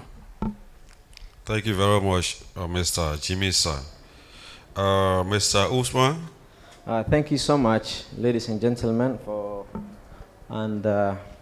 yes, if I talk about the BPO of Somalia, and firstly, I want to start with a brief story about how the Parliament of Somalia do the oversight and the ranking rate of the Open Budget Index. You know, it was not that strong. If I talk about 2019, the score of OBI did for Somalia was 111 out of 119. So mostly the MB's background or the budget committee background, it's not related with the finance and economic or the matter of this understanding. Usually, they come from the background of clan system. It's not something you can understand. Someone who comes for the clan based, how he can understand these figures and number works. So when that problem happens, you can understand the case. So the Somali PPO was established last year, 2022, by February, while was the former parliament was ending the session by June. A new member of the parliament were coming by July 2022, and to bridge the gap for that, since the PPO was established 2022, we have did a lot of things, and at the same time we have faced a lot of challenge, and still we are under the challenge and under the solution of what we did. So we have, at the time we got the new speakers, the new parliament, the new budget of 2023 came by November. Usually our budget calendar is November till December, and we have to approve, the parliament must approve before 31st of December, and the execution of the budget starts from January. So the PPO have did a lot of analysis that will never happen from the legislative since the civil war was happened, and we have prepared 63 summoned questions that we have sent to the Ministry of Finance, and that 67 question, 60% it was a problem. The Ministry of Finance and the executive team, they said this problem is existed and we have to find the solution, and the other 40 we didn't satisfy the answer they have given as insightful. And also we have prepared a budget review analysis, the impact that created for the COVID-19 through the Somali economy. We have also prepared the Russia and Ukraine war, the impact that has caused for the Somali economy, and also the impact that has caused the transition of election time. I don't know if most of you are aware, last year, 2022, at the start of the year, the country's situation was unstable because of the reason of election. And we are, all Africans are aware, at the time of election, the political instability caused a lot of economic loss, or mostly we are dependent to the donor support, and the donor support declined at that time. And I also agree with my brother from Sierra Leone. We mostly don't do the costing bills because of our member of the parliament. They are not the initiative who are initiating an act. Mostly the executive do the act and they submit as a draft to the parliament, and the parliament, they have, we sometimes help for the financial implications if the bill has the financial implications. Also the executive are doing that, but we are doing the recosting again if it's something close to realistic or not. But when it comes to the budget, we have been played a very big role for the last 23 years budget, because of we have helped to reallocate almost $30 million for the operation against the Islamic terrorism, which is happening now, and in the enrollment of 3,000 teachers and the medical staff for the Ministry of Defense. So that's all what we did. And one most of thing that we have did since we came, we have given to the capacity building or training to the member of the parliament, especially Budget and Financial Committee. And also we have two houses, upper house and lower house, which are not located in the same house. But luckily, when there is a budget passing, they come a coalition. It's a joint committee of upper house and lower house, which are chairing for the lower house. And as a PPO of Somalia, we are doing our level best, but still we are baby step moving. And I hope after a while we might discover a lot of improvements, a lot of methodologies, and a lot of, and for this meeting we get a lot of information from our brothers like Sierra Leone, what he have mentioned it, the way they have developed for a lot of things within the 4 years. That's something we have to appreciate as a new PPO from Somalia. And thank you so much. If there is any question, I have to give to the chair. Thank you, panelists. I appreciate your contribution so far, but because we are pressed with time, I think during our lunch period, if anybody has questions, you can ask the discussants, because we supposed to be we should have started the next session about 12 minutes ago. So I want to say thanks to all of you, thanks to the discussants. Thank you also for asking me at a moment's notice to come and coordinate this section. I appreciate it. Before we get done, I want us to do it the Liberian way, to appreciate these people. In Liberia, when our president goes to give an annual message, this and that, when he's done, we do a clapping that will last for like 2-3 minutes. But again, as I said, we are pressed with time, so we just do it for 2 seconds. Thank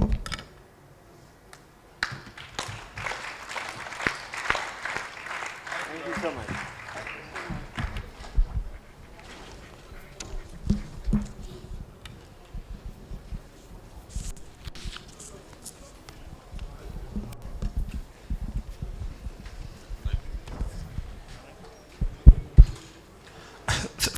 Thank you very much, our distinguished panelists.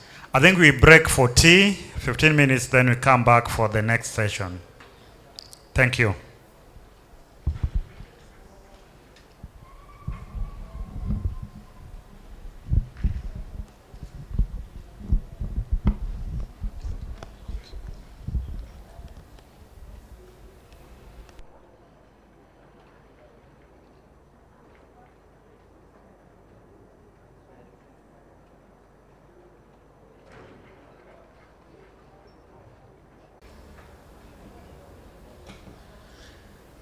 I'm seeing the hall is still empty. I don't know whether some delegates are still outside. Maybe Sergeant at Arms, you can whip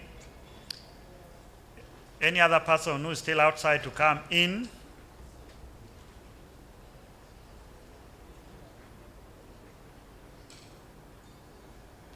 Okay, thank you. I think we may start. I'll invite the chair of the session, Mr. Abdifatah Abdul from Somalia, to chair the session and take the rest of the program. Thank you. Thank you so much, my brother. Ladies and gentlemen, I hope everyone have enjoyed the break and high tea, and especially the samosa. We East Africans love the samosa. So I'm going to chair the session of the role of PPO supporting public participating in the budget process. So I don't want to go deep. I want to call Mr. Dr. Best from the Capri, if the ICT team are ready.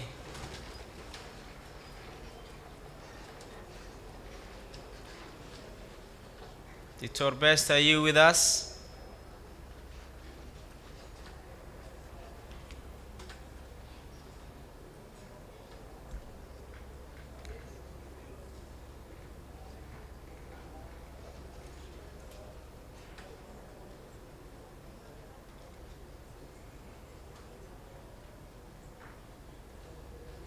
The floor is over to you, sir. All right. All right. Thank you very much. I hope that the presentation is clear and that I'm audible as well. I would like to greet you, Honorable Chair of the session, and all the esteemed guests and PBO representatives from various countries. My name is Andy Silebest, and I am the head of technical at Cabri. Thank you for asking Cabri to present in this important session, particularly so on the role of PBOs in supporting public participation in the budget process. My colleague, Dr. Brown, had already introduced Cabri to this sitting, so I will pass the introductory slides and go directly into the presentations where we elevate intentional inclusion and participatory mechanisms in the budget cycle.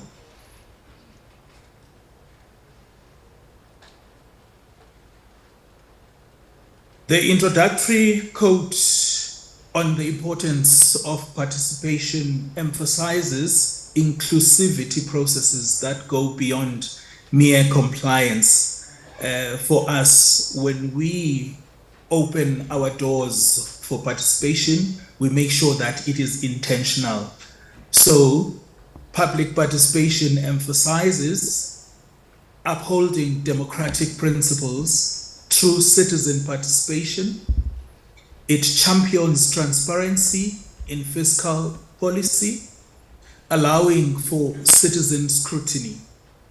Participation, by its nature, advocates for accountability in budgetary decisions, promoting equitable resource allocation to address the disparities and needs, and fostering trust in government through transparency and accountability.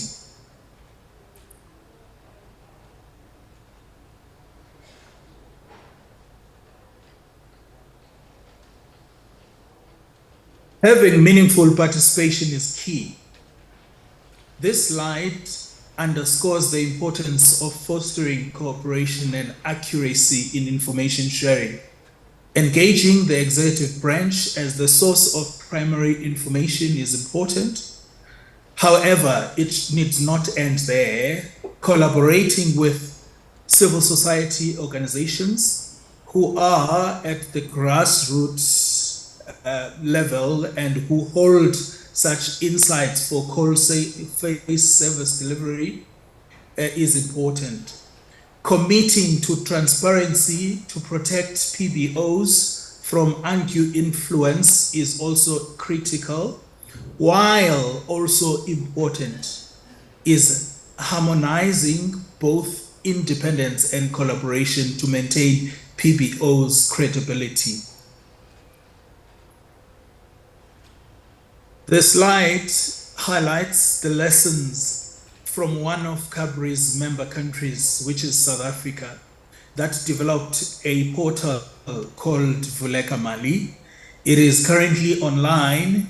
This is a collaborative initiative between South African government and civil society.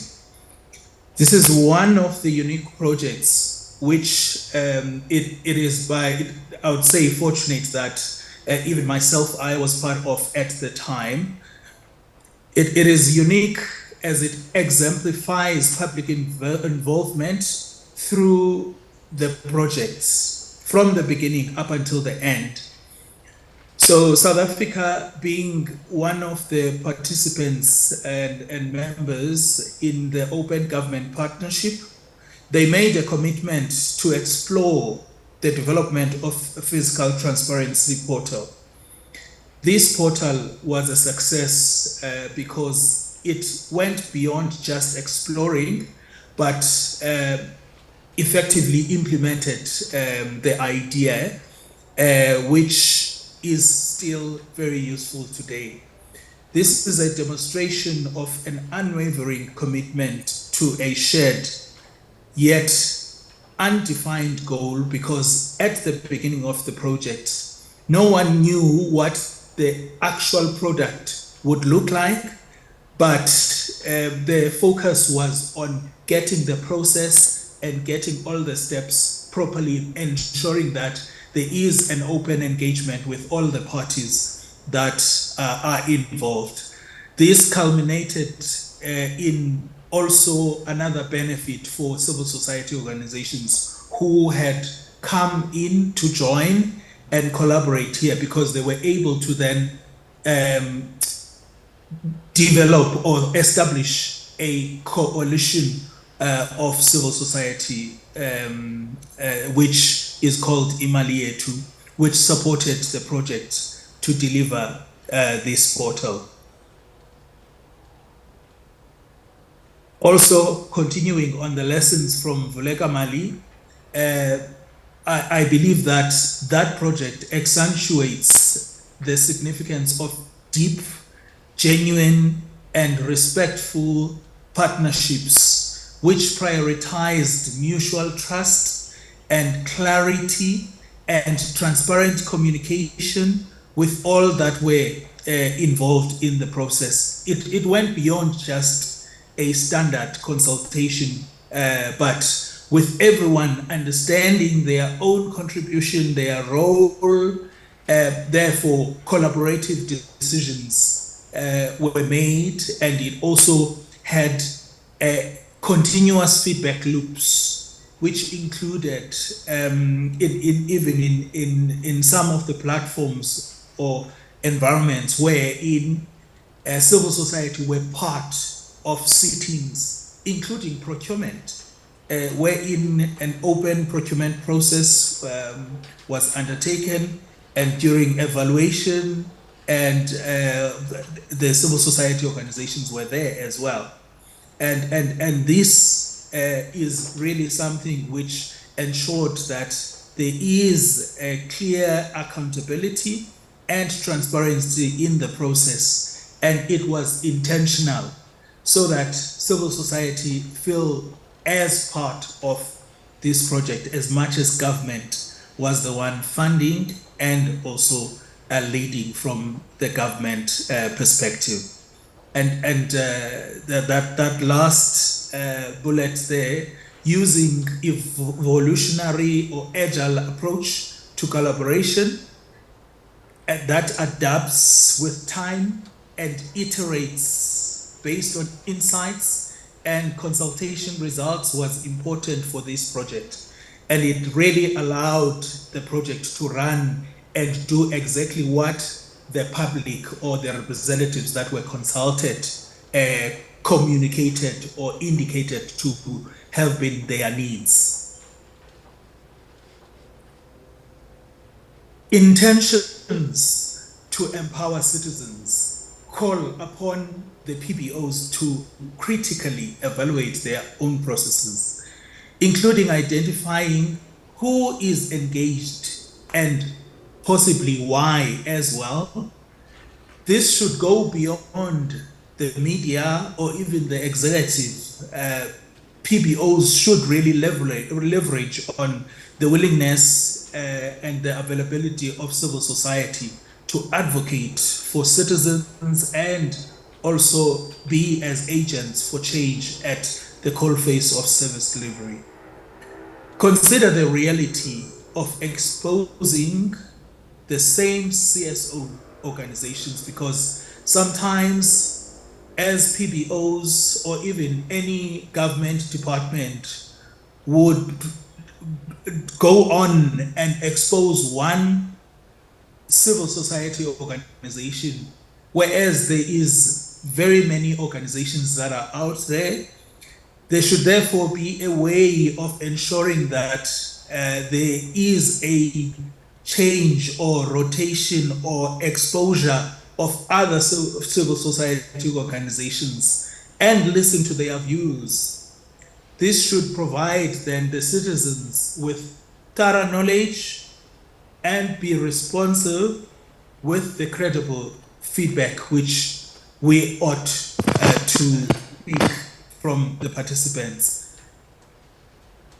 And we should also be making sure that we are intentional and voluntarily provide the data and requesting inputs which we are going to use. And we must also know why we are not using the particular inputs that we've received from those who have given inputs. And we should really value the diverse views as foundational to meaningful dialogue.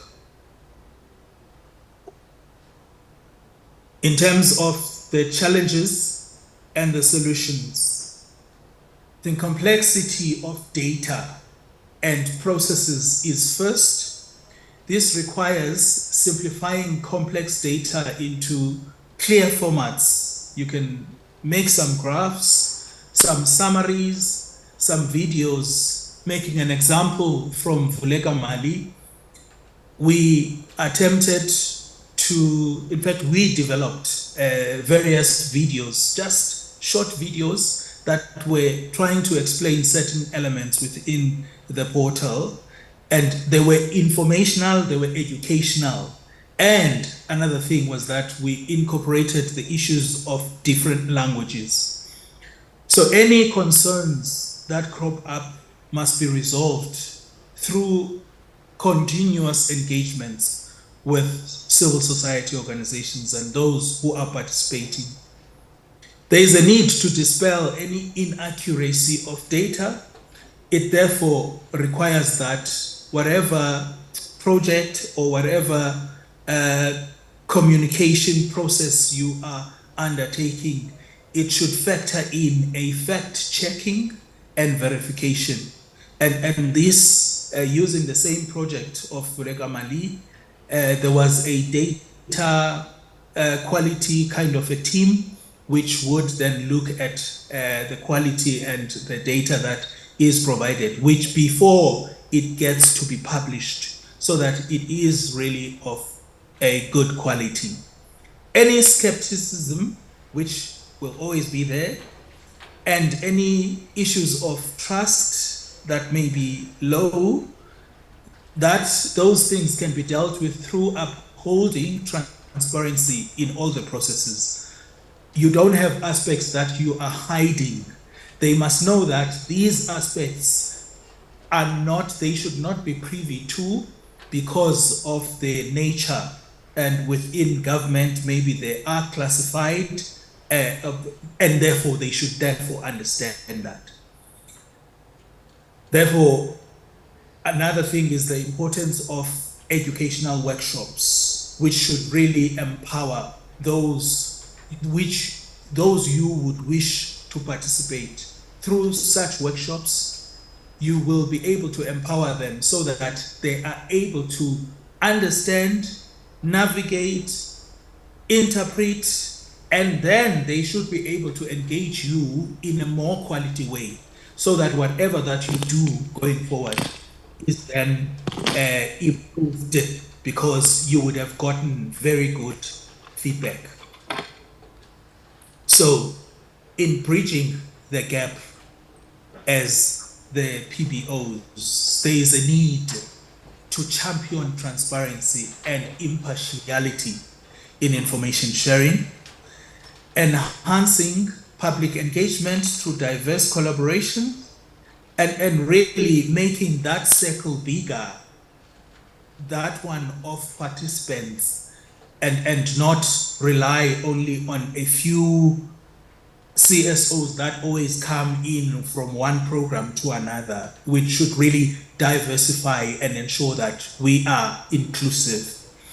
We should simplify information for broader accessibility. And in these days of technology, we should really leverage on technology and then use the feedback and for effective communication. And it has been useful to ensure that capacitation of teams that are involved in different aspects of the projects that we have is ensured. With capable teams, you are bound to then facilitate effectively and foster trust and reliability on those that are receiving a service or information from you. In conclusion, as we navigate the dynamic terrain of public engagement, partnering with civil society organizations offers vast opportunities, albeit with inherent hurdles. Tackling the hurdles of information saturation, skepticism, and false information really does demand you to be prepared and be agile and be forward-thinking in order for you to then respond as you go as an institution. Through adoption of simplification, persistence, iteration, and meticulous verification of processes and the actual data, we are bound then to solidify that trust and collaborations and precision and be reciprocal in regard wherein we receive as well as give the information as we receive the feedback. So in pursuit of this, we not only confront current obstacles, but also lay the groundwork for future that is marked by transparency, enlightenment, and joint endeavors. It is really something that we can do and working towards a cooperative future. Thank you very much. Should you wish to connect with us, you can use these social media platforms that we have for Cabri. Thank you. Thank you so much, Mr. Best. And we will be, I would like to invite Mr. Sorry if I pronounce in a wrong way. Mr. Sibande Biter, Deputy Director from Zimbabwe. Mr. Atancio Betro Chekanani, Director of Technical Office, Mozambique. And Mr. Ibrahim Jimisa, Director of Sierra Leone. Please welcome to the stage. On the view of my country, Somalia, as a PPO, as a whole in a parliament, we do citizen engagement two-wise. One, the executive team did, and they have invited the budget and a financial committee for the citizen engagement. They call for the civil society, education from the academic people, and like a gender, the people who have a need. So I have 3 questions for the, I think so I'm missing someone from the Deputy Director from Zimbabwe is here. The Director of a Technical Office, Mozambique, I think so we are missing.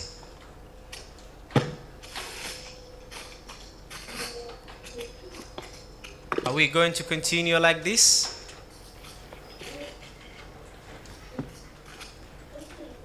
I think so. We are going to continue like this. Before we start, I would love to ask you 3 questions on your country. How your legislative use the feedback from the civil society when you guys are doing public participants? How you use that feedback from society? Number 2, does your country do public participation before the submission of the budget or after the submission of the budget? Do you invite the executive on the process or the presidency of that public participation call? The last one, please. We do invite. The executive for your public participation to be the presence and sometimes answer the questions that the civil society or the participants are going to ask. So now I want to give the mic to the Deputy Director of Zimbabwe, Sibande Bita. Please, over to you.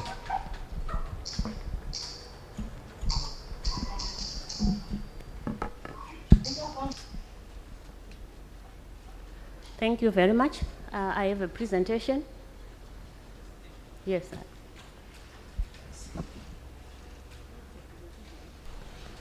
IT team, please give to the floor to the madam. Sibande Beta. Beta.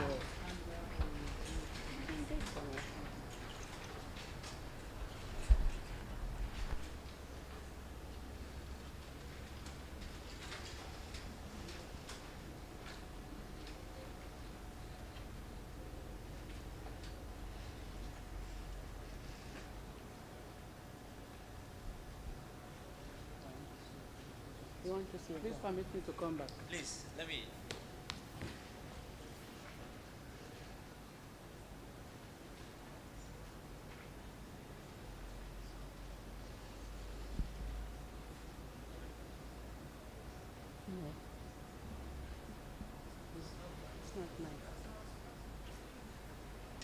It's not Zambia. The IT team, we have requests for you to choose Zimbabwe's slide, please.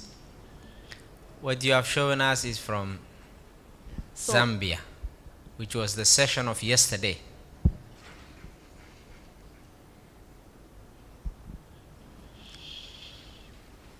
So maybe while we wait for the slides, Please. I can respond to your 3 questions. Please. Yes. Yeah, sure. Would you like to repeat the first one so that I respond one by one? My first question is how your legislative use the feedback from the society. Okay. And can I give you the second question? No, or no, one by one. Okay, Yes, that would I will be take good. them one by Okay. one. So in case of feedback from the public or from CSOs, I would like to limit myself to the budget process. Please. Because we also have the bill process where we also consult the public. Now, in terms of the budget process, before the budget is presented to Parliament by the executive, Parliament carries its own public hearings. We go out to the people and ask for their views on what they would want to appear in the budget.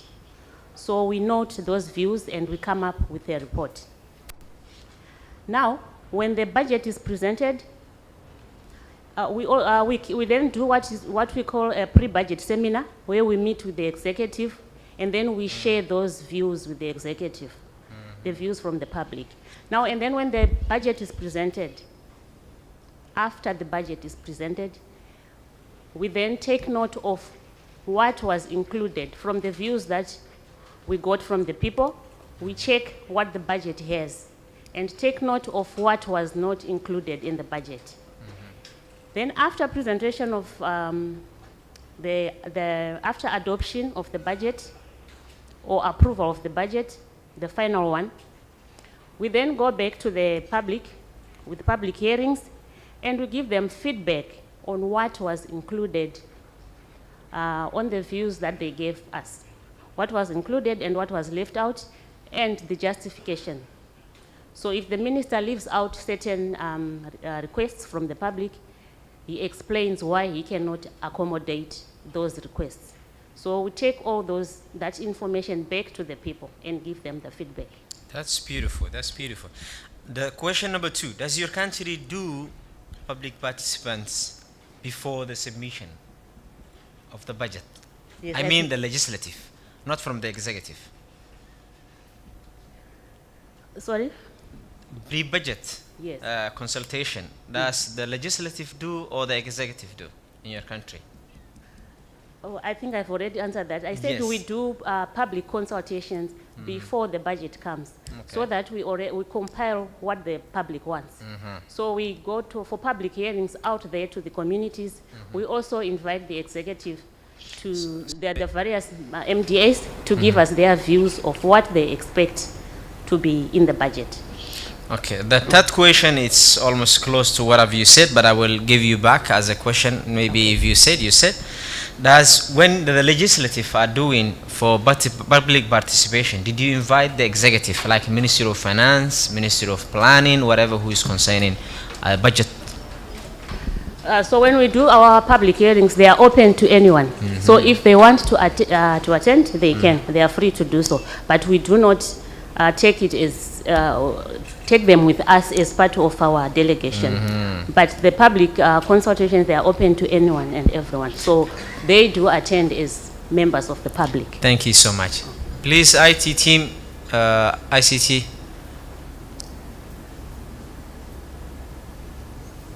Can we have the slide of Madam Sibande Beta? Okay, let's go to slide 3. Yeah, it is. Slide 3, please. Okay. So, like what the our colleague from Cabri has alluded to, public participation by citizens is crucial in upholding democratic principles and promoting transparency, accountability, equitable public resource allocation, and trust in government processes. So, in relation to that, I think it is important that we have legislative provisions that support public participation. So in our case, our constitution has a number of provisions that encourage public participation. As an example, our section 117 of our constitution, it makes it clear that the legislative authority of Zimbabwe is derived from the people. So for that reason, we are obliged to go back to the people and include them in the budget processes and other processes of parliament. In addition, section 141, it compels us as parliament to facilitate public involvement in our legislative and other processes. Then our section 149 of the same constitution, it says every citizen and permanent resident of Zimbabwe has a right to petition parliament to consider any matter within its authority. So in that regard, our constitution compels us to include the public or to consult the public in our activities. Then our Public Finance Management Act, it mandates us to conduct public hearings to elicit the opinions of as many stakeholders in the national budget as possible. So that section of our PFM answers 2 of your questions. So by engaging the public, policymakers are able to identify citizens' needs, which enable national budgets to reflect societal needs or to respond to those needs. Then in terms of our rating on public participation in the budget process according to the Open Budget Survey, as you can see from slide 4, can we go to slide 4, please? Next slide, please. Okay. So this is Zimbabwe's rating according to the OBS. As you can see on green there, that's us, Parliament. We are doing very well in terms of public engagement. However, our executive is rated 13 out of 100, and then 0 out of 100 in terms of involving the public in implementation. And then our audit also is rated 0 in terms of public participation. But as you can see, Parliament is rated 89 out of 100. We try our best to involve the public in our activities. And then as PBO, what is our role in facilitating public participation in the activities of Parliament? So as the PBO, we do simplify all budget and economic policy documents so that the public is able to understand what is contained in those documents. For example, we do come up with what we call a citizen budget, which is a simplified version of the national budget. So we recently collaborated with a civic society organization responsible for persons with, which works with persons with disability. They also collaborated with us to come up with their own disability-friendly citizens budget, so that it's inclusive to everyone in society. Also, Section 6 of our Constitution recognizes 16 official languages. So as Parliament, as an institution, we have got interpreters for all those languages. For now, currently we have 14 interpreters.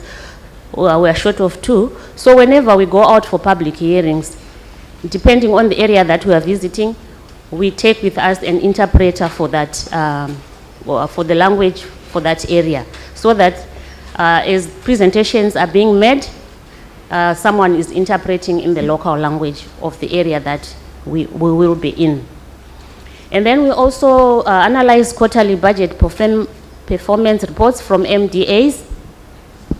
As the budget office, we came up with a reporting template that we sent out to MDAs that they should follow when they are giving us their reports. So we then analyze what they submit to us and simplify it so that members can scrutinize and come up with recommendations for MDAs. We also analyze and simplify the Auditor General's annual reports for all MDAs. And then we do train members of Parliament and committee secretariat in budget analysis skills, so that they are able to effectively discharge their mandate. We also analyze monetary and fiscal policy. Next slide, please.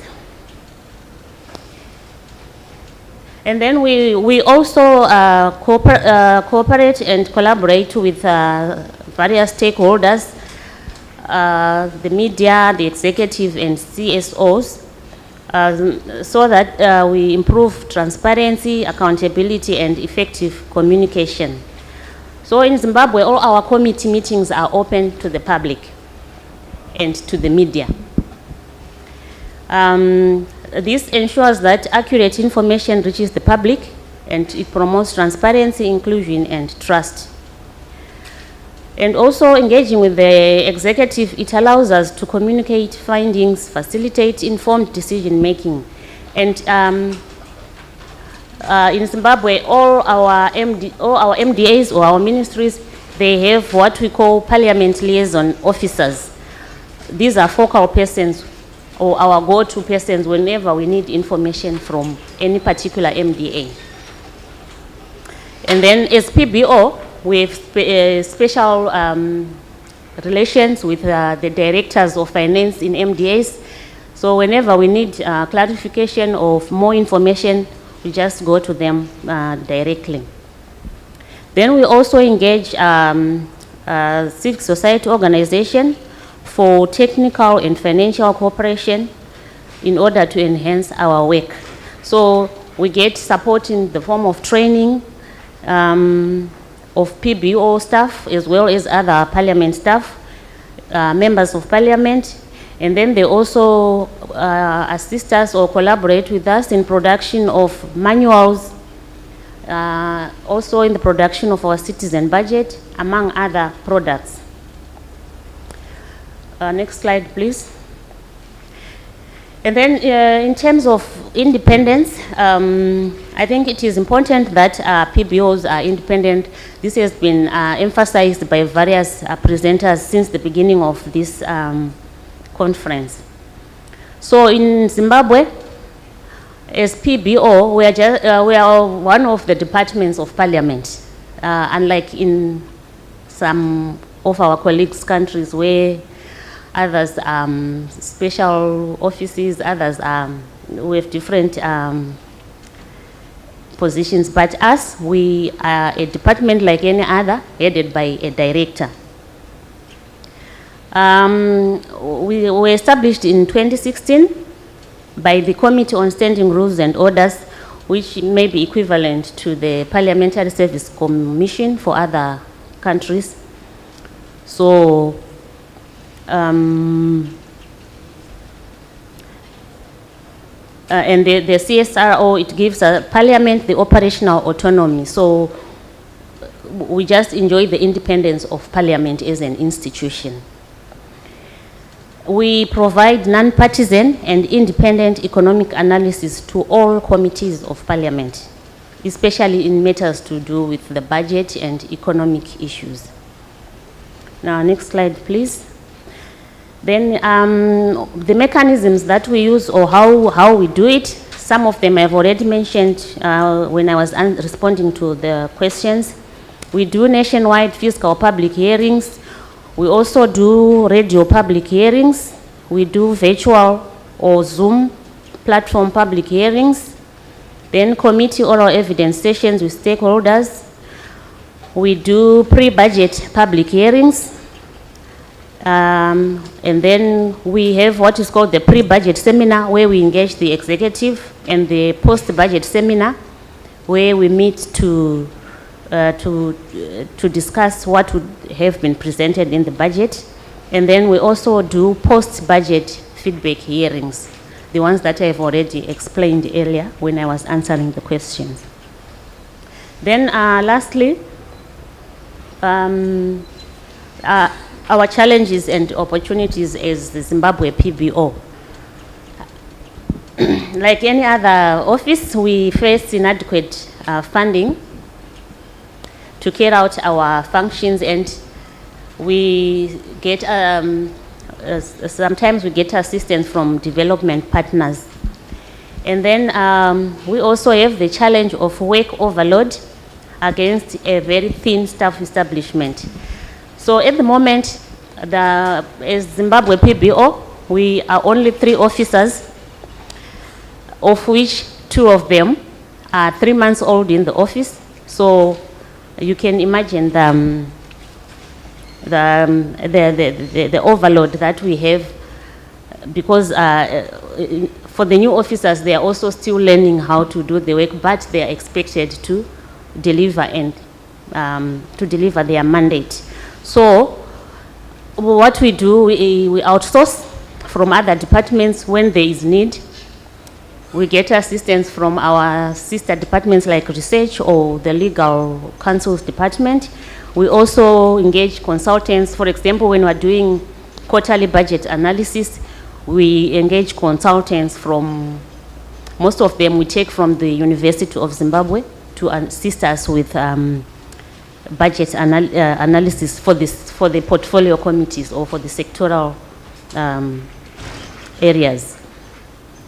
And then we all know that Parliament is a politically sensitive institution, because we have members from different political parties. So that can be a challenge in that you may be accused of favoring or doing analysis in favor of one party over another. So as the PBO, we try our best to give objective and non-partisan analysis. Though sometimes, no matter how objective you try, it can offend one or the other party. Then we also faced the challenge of timely access to data, as well as limited access to data. And we try to solve this by establishing networks with other departments, with universities, with research institutions. And then also packaging information to suit the mixed literacy levels among the audiences, especially the parliamentarians.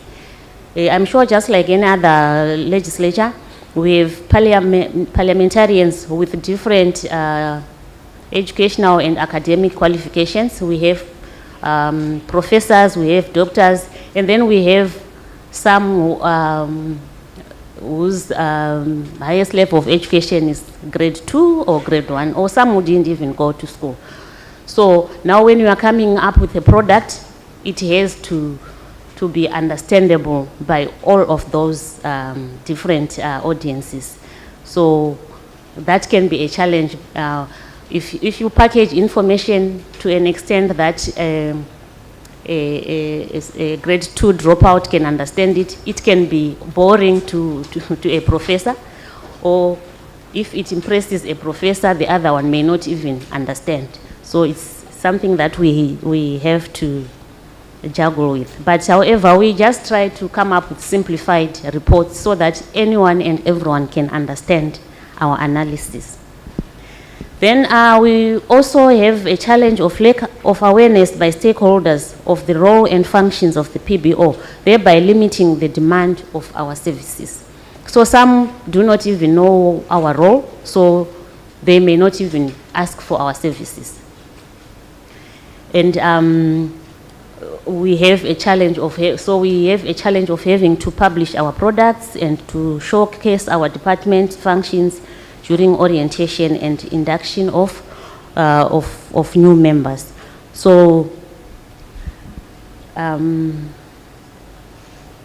that is what I have for now. Thank you very much, and I welcome questions and contributions. Thank you. Thank you so much, Sister Sibande Better. And I agree with her. Most of the PPOs, they have faced such kind of challenge. But from myself to you and the rest of the team, I want to say, don't lose hope. There will be a one day that everyone expects the productivity and who we are. Yes, I want to give to the floor my brother, Dr. Ibrahim Jamisi. Welcome, please, for your thought. Okay, thank you very much. Good afternoon. I think most of the concepts has now been given to us relating to public participation and the role of PBO. So I would rather than maybe focus on specific questions you ask for the sake of time. So, but generally, I think Sierra Leone is doing exceptionally well in terms of public participation in budgetary processes. When my sister was presenting, she did mention the ranking of their country, specifically the parliament. I think Sierra Leone also, we are in 2021 OBS ranking, we are ranked number 8 out of 120 countries across the world in terms of public participation on budgetary processes. We are ranked together, I think, with Kenya, Peru, and Philippines as number 8. So we are doing very well in that respect. And that aggregate score includes efforts from the executive and also that of the legislature.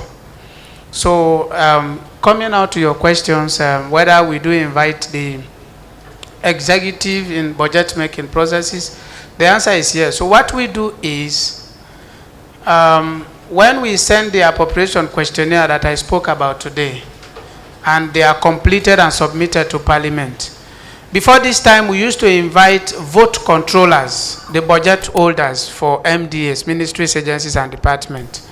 And they would come.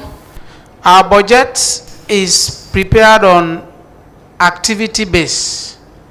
So they would come and we tell them, why do you need this money? They explain to us, and usually there are public hearings. You would have civil society, you have the media, you have representatives of vulnerable groups across the country, disabled persons, they are all represented to know what their status is in terms of what package is there for them in the budget. So we realized that was not working well, in the sense that you would have political heads of ministries. Maybe you call the vote controllers, they come before Parliament pass the budget, they tell you this is what we want to do. On the basis of their submission, we endorse the passing of that budget. And then when they go, the ministers, they will say, we have our own agenda. You know, we have our political ambition, and these are the things we want to do. So we realized vote controllers, we call them permanent secretaries, they were having issues with politicians, ministers. So PBO had to advise to say, look, we have to make it all inclusive. And then what we are currently doing in the last 2 years, we invite both ministers, deputy ministers, the vote controllers, and technical heads of MDAs. So all of them, they come, they sit with Parliament, defend their budget the same way it is done at the preliminary stage when the budget is being put together by the executive. So by that time, before we pass the budget, they all know the purpose for which the money is being given to them. And then that has actually helped to cushion the issue of fight for what should be done with the money. Because most of the time the politicians think when money comes it's a pool, that just use it anyhow. It's our money, it has come to the ministry. But now with this arrangement, we make sure we emphasize to them that this is activity-based. This amount of money is given to you for this purpose. So we do invite them. Also, civil society. Parliamentary Budget Office in my country, generally, we are very privileged to have a clerk that came from civil society. And also our speaker is quite passionate about accountability, so we are quite supported. So you would see in less than 3 years of effective operation, we now have a legislation, and we have a functional department unit. We are a specialized office. We have autonomy. In fact, the legislation that is created makes provision for a specific autonomy that says in the execution of our duties, nobody should, apart from being influenced, but no staff of the Parliamentary Budget Office should be terminated from service on no account. So we have a very strong autonomy. But in addition to that, so what we do, we usually invite civil society at the end of every budget process. We ask their views. What do you think about the way we have supported, Parliament has supported the budget approval process or the budget making process? And they give us their views. We usually also, on some occasions, we do have a suggestion box for civil society and the media. Yes, we tell them, okay, tell us maybe what you've not been able to say here, specific things you think you would like to see us incorporate in the budget process going forward to enhance public participation. And they put, some of them, they put meaningful contributions, and those contributions are reviewed and they constitute part of our strategic plan for future years. So yes, we do invite civil society, and of course those feedback, this is how we take into consideration those feedbacks, and of course public, whether we do participate, public engagement before the budget, yes. In fact, what is now happening of recent, when the budget PBO initially started, we had issues with that. The Minister of Finance would always say, we have a budget office here, the budget bureau, why the need for budget for Parliament? So there was that conflict until not too long ago they were able to understand that our mandates are totally different, that each of the arms of government are expected to work independently. So now what happens is, whenever the budget draft is submitted to Parliament, the media houses who called Parliament and also the Ministry of Finance, head of budget, and we go to the media, we give our views, what we think about the preliminary views on the draft budget, even before it is discussed. So these are specific ways we do. But also, in addition to enhance public participation, what we have been doing is we do publications of our report. Every report relating to budget, we do 2. For example, we have what we call the budget performance report that is prepared on a quarterly basis. That is for the consumption of members of Parliament. But because we also realize that MPs, by their nature, they do not like to read voluminous documents. So when we do a document, a brief that is up to 10 pages and above, we do the abridged version. That will be maybe like a 3-page flyer. And that is what we share to the public sometimes on social media, just so they are able to understand what the status is in terms of specific areas of interest. Maybe it will be related to debt, or sometimes revenue generation, or maybe expenditure appropriation within a quarter, and then it goes on social media, and we also published maybe some details on our website. But we don't also stop there. What we do is, when we also published our report, prepare our report, we make sure it is laid in the well for discussion by the members. So what that does is, our parliamentary sittings are streamlined. They are usually, they put them on live stream. So when our reports are laid and they are being discussed, then it means there is probability for the majority of citizens to also follow what happens with respect to budgetary issues. And so these are the specific, and like I said, we try as much as possible to simplify. In fact, it's a common statement. We simplify complexities, because even the presentations, when we do our PowerPoint, both for civil society, the media, because we know they are not economists, most of them, and finance practitioners, we do more of infographics. Yes, we do more of infographics, and that makes it, it makes the presentation quite sexy, and they will be interested to know what is coming next. Because that is one way we were also able to get attention of our MPs. If you do a presentation that is quite wordy, before, in less than 2 minutes, you see them on their phones, some of them going out and all. But you make it infographic and you make it very sexy, they will all listen to you, and make sure it is not quite bulky, maybe 10 slides maximum or less than that, and you get their attention and they sit down, they listen. So the report, like those specific reports, initially also when we started, when we published, we sent them to their pigeonholes. They were all having pigeonhole system, but some of them do not even come there. And then we started the email system. Some of them will tell you we have not looked at our emails. So now what we have also done is for specific committees, we have WhatsApp groups. So immediately our report is ready. We do the abridged version, and that abridged version is sent to their WhatsApp pages, the WhatsApp groups. And some of them will be in their cars, they are looking at it, but that is moving from this position to this position, how?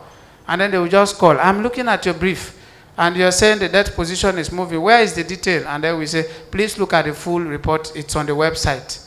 So these are some of the things we are actually doing to enhance public participation. Thank you. Thank you so much, Dr. Jamese. It was very beautiful. From myself as a BBO director from Somalia, I will use for your infographic for the attention of the MPs.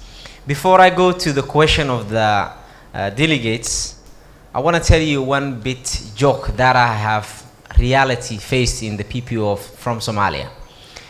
When it comes to the budget, we have become adaptive with the Budget and Finance Committee. Then we have tried to approach the rest of MPs. When I introduced myself, they said it's not time for budget. Come next year, when the new budget came, then we will give you what you want. And when I try again, they said, please, it's not time for budget. Let me do, because I have to do a lot of work.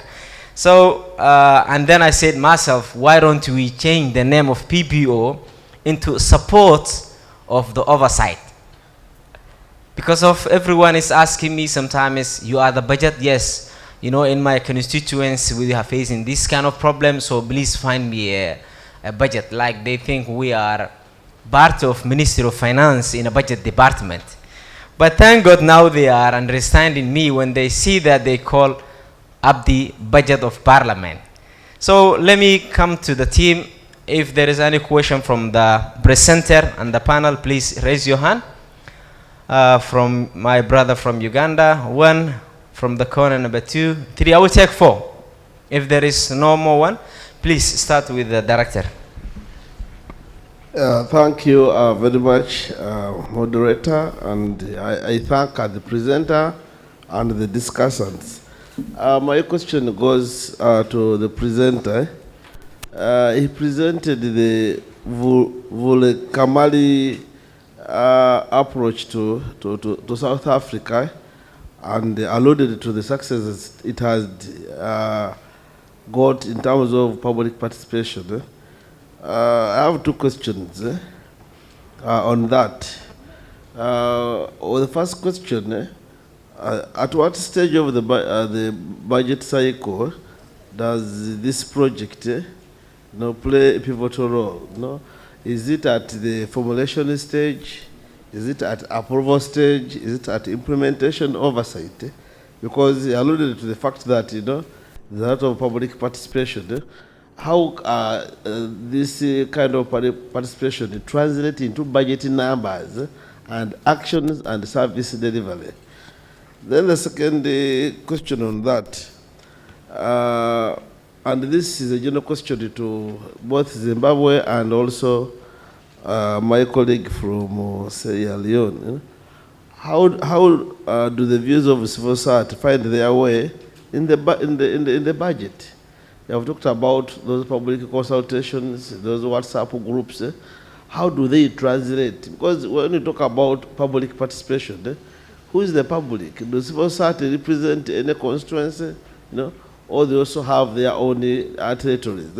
I have had a challenge of appreciating and understanding the concept of public participation, because members of parliament represent every person in any country is represented because there's a name of PA. Then you have these civil society organizations whose constituency is usually doubted because they represent sometimes other people's interests. Now, if you say we engage in the civil society and that is equals public participation, so what I want from the experiences of like Sierra Leone, which say you are eighth, is it in the whole world for having very good participation? How are these views captured into the main budget, and how does it translate into actual numbers, budget numbers, and implementational actions? Maybe improve the spending on health and education, or it's just a matter of engagement. You sit in a hotel like this, you say we are discussing this, and then you see that public participation. Thank you. The director, I want to give a guy the corner, please. Thank you so much. My name is Salem Lorot from Kenya. I've enjoyed the presentations. I had two questions. The first question is to the presenter for Cabri, and it's spoken about credible feedback. So I was interested to find out what are the building blocks of credible feedback, because in our case, particularly in legislatures, you'll find most of the time we'll do committee reports which will be tabled, and we'll assume that by virtue of tabling that report and maybe uploading it on the website, that's feedback to the members of the public who had given their views. So is it sufficient if that that report has been tabled, and we'll make the assumption that they will have read that report? Or do we individually write letters to those who had given their comments so that they can be appraised on what Parliament made decisions on? Then secondly, you cannot separate language from public participation, and I've been very keen on the presentation that has been made, first by presenter from Cabri and the lady from Zimbabwe. And I like the concept of interpreters. When you reach out to the communities, you have interpreters so that they can interpret the information that is being disseminated to the community. But is that sufficient? And what has been your experience? Have you been able to translate documents to the languages of those communities? How has been your experience? In our Kenyan jurisdiction, Kiswahili and English are recognized as languages, official languages. But the challenge has been about translation. It takes a bit of time to translate these documents from one language to another. But even then, we usually lack capacity, particularly in Kiswahili. So you'll find, I don't know what has been the experience from other delegates, particularly in a jurisdiction where you have probably more than 2 languages, and a larger population probably might not understand the language that is used in Parliament. How has been your experience about that? How do you navigate that so that you can make public participation meaningful? Thank you.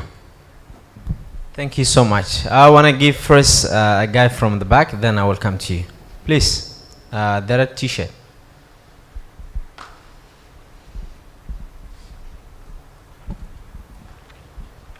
Thank you so much. I'm Benjamin from Parliament of Kenya.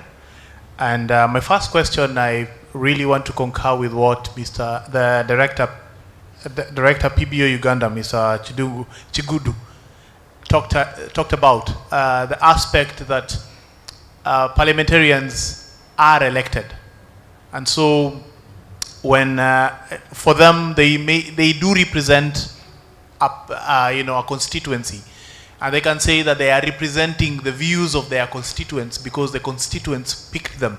So can that be an effective public participation, much even better than a CBO, which may, has been convened by a few people, and so they say that they represent the masses, yet it's not that the person who's in charge of the CBO is elected, or the CSO is elected from, is picked by the group that they're representing. So that's an issue.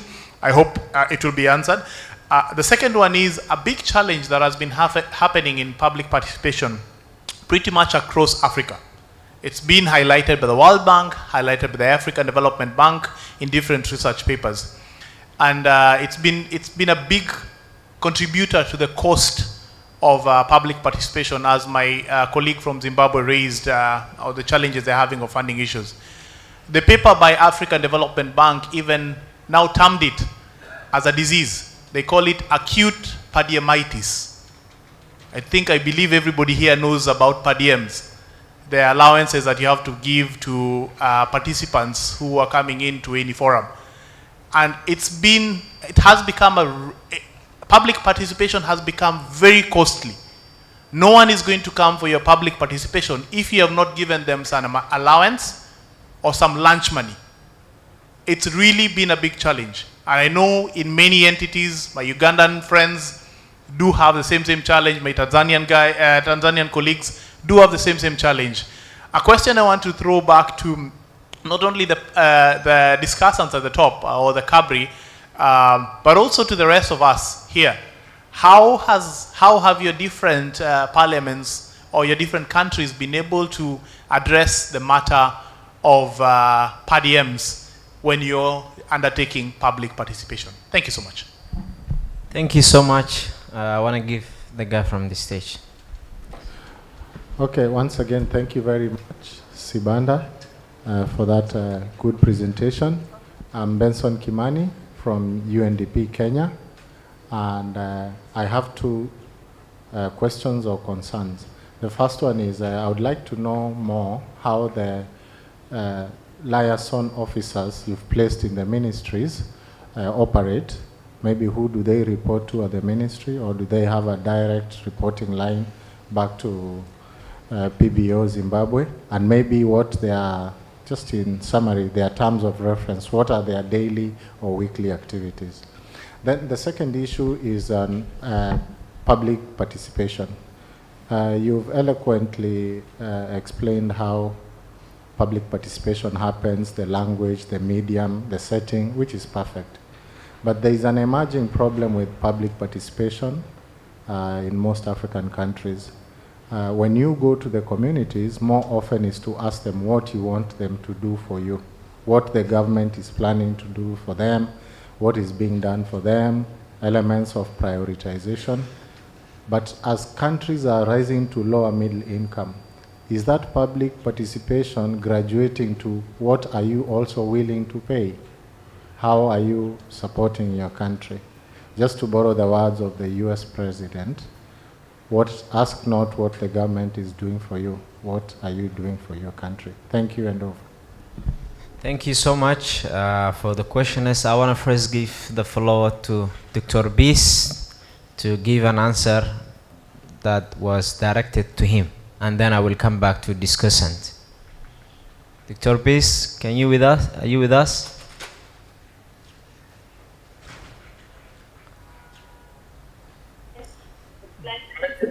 Thank you very much for the questions. Yes, the first question that I would like to respond to was talking about the stage within the budget cycle where Vuleka Mali contributes. And in fact, Vuleka Mali is a project that provides comprehensive information that supports all stages of the budget cycle, and therefore there is no particular one. But you'll find more that the primary information that was of interest from the citizens then was with regards to budgets and then expenditure in that comparison. But over the period of maturing of the project, then it provided all other stages, including detailed information such as infrastructure related, individual infrastructure budgets and spending, including their locations, where they are, how far they are in terms of spending, and all such details. So it provides comprehensive information in all. And then just to talk about the aspects of translation, I think for the South African Treasury at that time, it considered a number of languages. Out of the 11 languages in South Africa, 5 of them were covered, which included English, Afrikaans, Zulu, isiXhosa, and Sesotho. Yeah, so that the attempt was to cover as many as we could. And then there was also another question about the building blocks of credible feedback to citizens. I would like to believe that credible feedback is really anchored not just in individual responses. I think you made that example, but in a systematic approach that the person who submitted, then they should understand or know. So if you decide then to do a report at the end that consolidates, it should really show that those who had this particular view, here is a response of that view, not necessarily that it was coming from Andisile as an individual, but also to indicate that this was a view and therefore this is a way forward. I think if the thinking could be like that, even if it is consolidated, then it would definitely be acceptable. Those who are familiar with the Open Budget Survey, they will recognize such a question. Actually, there is such a question that looks at such aspects of feedback and whether and how it and when it was provided. Let me take another one, which was talking about the challenges. I think there were challenges there that were indicated, where I would say some incentives or allowances. I think this is one of the aspects in the open and transparent way of engagement with all the parties that are in the project. They should be aware if there is a provision for such, therefore it should be transparently made available, and then if there is none, even that one, and perhaps there should be some engagement and understanding from both parties. And another challenge was more on the approach of community engagement. Well, this one, I think it may actually, I'm thinking using the same example of Vuleka Mali, the people contributed from their end in terms of feedback and testing what was there, and also providing and comparing information that is published by the portal, whether it is true or not. There is a feedback a section there on the website, on the portal, where a person can actually indicate that this information is not the true reflection of what is there. I think such would also be great as part of their contribution. I think let me end here in terms of my responses. Thank you very much for the opportunity. Thank you so much, Dr. Best, for your answer, and I hope the questioner are satisfied for your answer. So I want to come first to Sibande Beta. Yes, for the question they have asked you, some of the questioners, please. Thank you very much. The first question that I'm going to respond to is to do with per diems. Someone asked about per diems when conducting public hearings. So in Zimbabwe, we don't offer per diems to the public or to participants at public hearings. The understanding is that we are consulting them for their own good, for their own development, for the development of their own communities. So for that reason, the understanding is that they actually would want to participate voluntarily. So there's no need to incentivize them. However, you find that there are some who would mention it during the public hearing, some who would ask or complain what's in it for us. But unfortunately, we don't. And to some extent, it affects attendance to the public hearings. You can go to one venue and find find the whole field by participants, and then another venue you can find very few people. You can even find 3 people, and we just take their views. And then the issue, there was a question on liaison officers. What do they do? So liaison officers, these are just ordinary employees of ministries who are just given the responsibility to attend to issues related to Parliament. So they have their normal day-to-day duties in the ministry, but they are just appointed to attend to issues to do with Parliament. So it's just a convenient person that we go to. If it's the Ministry of Agriculture, for example, we know we go to, for example, we go to Abigail. If it's Ministry of Environment, we know we go to John. Of course, he or she may not be able to respond to the issues that we want, but at least even when we are doing follow-ups, they give us the persons to follow up with. So it's a convenient way of conducting our business. We just don't shoot in the air. You know who to approach. So it's for convenience. Sometimes they do follow-ups and even report back to us to say, regarding your request or regarding your paper, we've gone this far. Then there was a question to do with translation of documents into the national languages. So like I said, we have 16 that are official according to the Constitution. At this stage, it's more of the verbal translation. So for example, in the chamber, in the House, members can use any of the 16 languages when they are contributing, and our interpreters translate to English. So our Hansard is in English only. But as Parliament, we translate from the other languages into English. So even the documents that we produce, they are in English. Even when we go out for public hearings as the budget office to gather people's views, when we go to a particular area, the members of the public are free to use their local language.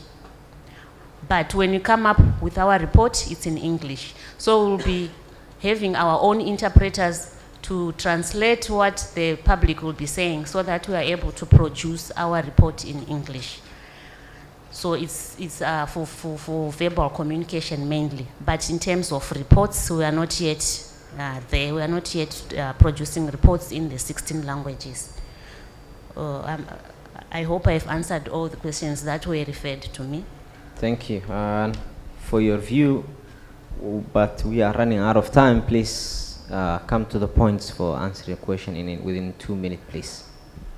Thank you very much. So 2 questions specifically I need to maybe reply to. One was, how are the views of the civil society with all the engagement we've talked about translated? So into figures, I think that was the question. So the reality is, the views are translated not all the time directly into figures, but into policy change. For example, when I was presenting, I did mention that we go to the extent of having suggestion box. And one thing that came out at some point was that some of the disabled, physically challenged people came to say, we would want to be coming for the appropriation, but your parliament is not disabled friendly. So that came up, it was quite prominent, and we recommended. So when we are renovating the parliament, they made it now disabled friendly. At least, even to the well, anybody can go anywhere. And then we also had a suggestion of having a sign language interpreter in the well. That was a proposal. So as I speak, Parliament has recruited a sign language a person. So these are policy change. But also in terms of actual figures, we did a brief some time ago that has to do with gender responsive budget, the PBO. And that brief was launched to the Gender Committee and Finance. And we realized that in as much as we are doing gender budget, but there was not disaggregation, extensive disaggregation of our budget with respect to gender. And we gave fact and figures. And as a result of that, the budget call circular that is usually sent to ministries, agencies, and departments now has been amended. They now ask you to say, when you want to put your budget figures together, do disaggregation for us to know how much of your figures are actually related to male and female. For example, you have school children, you are making provision for school subsidy. We would want to know how much provision are you making for toiletries relating to girl children. And not just say provision for toiletry, but those disaggregations. So these are like the actual figure related things. This is how they translate. So some of the policies eventually also lead to figure translation. And the other one is, why not constituency-based engagement instead of calling civil society? And I think somebody also mentioned to say that public engagement itself is expensive. And we all know that our economies are permanently on ICU. Most of us developing countries, they are on intensive care units. So you have to also be mindful of how you spend public funds. So what we do is, the public itself is relative. Having, for example, the physically challenged group represented, having the media, having the civil society groups, to a very large extent, we have the feeling that we have worked on getting the public participated. So the members of parliament, our understanding is that before they even do their debate, they also have their constituencies, they may have done some engagement. In principle, whether that happens in practice, I can't be very clear on that. But these are some of the things we do. But like I also said to you, we are open to new ideas. Maybe this is something we can also look at going forward to see how we can improve on our scores going forward. Thank you very much. Thank you so much. I want to take two more questions, and that's it. Number one from the lady from the back, and that guy from the center. Please, can you conclude your question within 1 minute? Please target the question. Thank you very much. Mine is contribution. I want to share experience from Tanzania with regard to CSO and public participation. Maybe it will add value to our discussion. First of all, at any bill, we normally throw the advertisement in the website, call for the public hearing. But we understand that not every public member can reach the website. So what we did, we developed some public hearing guideline, or rather a knowledge product, which is also shared in the website, but also this particular knowledge product, first of all, it tells how Parliament can engage the public. It's a two-way traffic, and how the public can engage the Parliament. And then it is being taken normally in the international or local exhibitions, and also in the civic education programs. Also, it is available to the media personnel for them to educate the society at their capacities. But during discussion of the bills, for instance, finance bill, we find sometimes it we change taxes in which we change tax which touch some group in the society. So if it is found very necessary, we normally invite the marginalized group and even pay for some per diem for them to appear before the committee, meaning the budget committee, and air their views. So with that, we make sure at least we make sure they are incorporated. But again, we have managed to, for 4 consecutive years, to conduct annual CSO dialogue with the chairpersons, including a chairperson from budget committee, to get the feedback from CSOs, how are they find the way we are engagement. Thank you. Thank you so much for your comment. Yes, the guy from at the line of 5.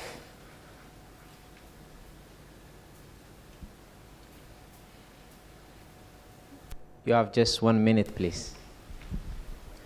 Thank you. My name is Machuki from Kenya. There's this issue of public participation. It's intended for the public good. And you find there's the public good and there's the political good at the end of the day. So when public participation is done, majority of the public views might be against a given policy or a given proposal by the executive. Then majority of the views are against that policy. But when it comes to the political good, where you find like the politicians who are representative of the people, they tend to vote against the majority of the views that were gathered during public participation.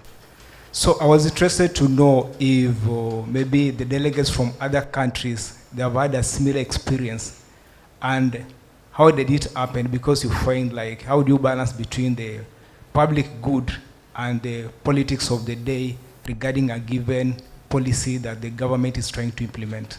Thank you. Thank you so much. I want to give you 1 minute and 1 minute to answer the question of this guy and make it quickly. Then we will wrap up. Please.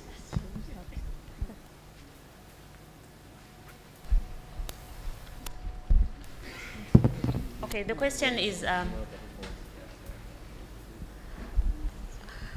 how does the public respond to issues that affect them as opposed to political issues? I did not quite get the question.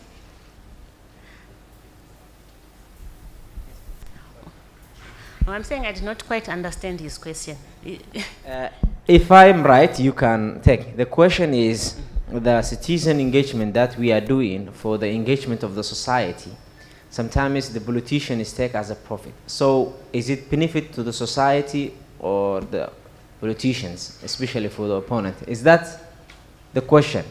That's the way I understand. Can you recall it, please? Do you want to recall the question again? Yes, please. Give the mic, please. Hi.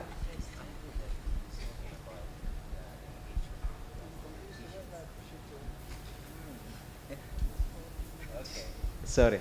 Thank you. My question was, public participation is intended to get the public views regarding a budget or regarding a given proposal by the executive. For example, say a tax proposal. So through the public participation, majority of the views that are gathered are against that proposal or that policy of the government. Then when it comes to a vote has to be made in the floor of the House. When it comes to the voting at the floor of the House, the politicians who are the representative of the public, who did the public participation, they tend to go against what the public intended to as their good. So my question was, maybe from the delegate from other countries, there is a first instance where the public had a different good, just from that sense. and from the politician, there's the political good that they think that their political good is against the public good. How is the experience from the delegates from other countries, maybe from the panelists, and how did it work out at the end of the day? Okay, I can answer first. So it's about the politics of numbers or of figures. Now it depends on the composition of numbers in the House. The party with majority will go with their view. So even if it's 50-50 during consultations, but at the end of the day, the MPs with the numbers will go with their position. However, normally it goes, normally it's the same. What you get from the public is normally what comes out in the House. Because the politicians, what they do, they also campaign or influence their constituencies. So if Parliament is going out to get views of people, the constituent MPs will then influence the members of the public to come and give the views that the politicians want. So at the end of the day, normally it's what the people say is what the majority of MPs in the House will say. Not to say that everyone will agree with the position, but the numbers will then get their way, those with higher numbers. I hope I've answered your question. I think my view is not quite different from what Sibanda has said. Usually it is not in all instances you succeed, and actually probably taking on board public views. The reality is, in principle, the arms of government are supposed to be operating independently, but in most African countries, we all know that the executive runs the show. That's the reality. So there are times here you would have a public view that is different from what the executive wants. But again, our role as technical people is to advise. Advice does not necessarily mean they should listen to you. So what you do is, if the public views you think are really quite critical, find a way to communicate it to the best of your ability. If it works, it works. If it doesn't work, you've done your best. Above it all, for PBO, for example, it's only when you have a job then you talk about. So it's a complex one, but that's just the reality. But in our own case specifically, some of them you may not succeed at the very, very first instance, but you can also find alternative ways, maybe options, ways of changing policies that could eventually address some of those concerns. So if coming from the public now has figure implications, and probably for strategic reasons the executive is frowning at it, then find a way maybe to see how you could influence that in policies, like I explained to you in terms of the gender responsive budget. They did not bring it the same year we say go and adjust your budget and tell us the gender component. No, we adjusted the document that is usually sent to them subsequently, and then everybody started following. So these are just, it's a genuine concern, but what I think we have also presented is these are realities we need to battle with. Thank you. Thank you so much, and it's time to go lunch and break. So thank you so much. In Somalia, we don't have a special club, but I will request on behalf of a Kenyan club to do with them and the presenters, please. Yes, we will do like 1, 2, 3. Thank you. 1, 2, 3. Thank you. Thank you so much, guys. And now we are free to go for the lunch, and I will give to. Thank you. Yes. Thank you very much, Chairman, for the session, and our honorable panelists who have done a good job. We are breaking for lunch, and we are coming in the afternoon for the final stretch. The time being 1:17, we expect we be back by 2 12:20. So you have 1 hour for lunch. Thank you.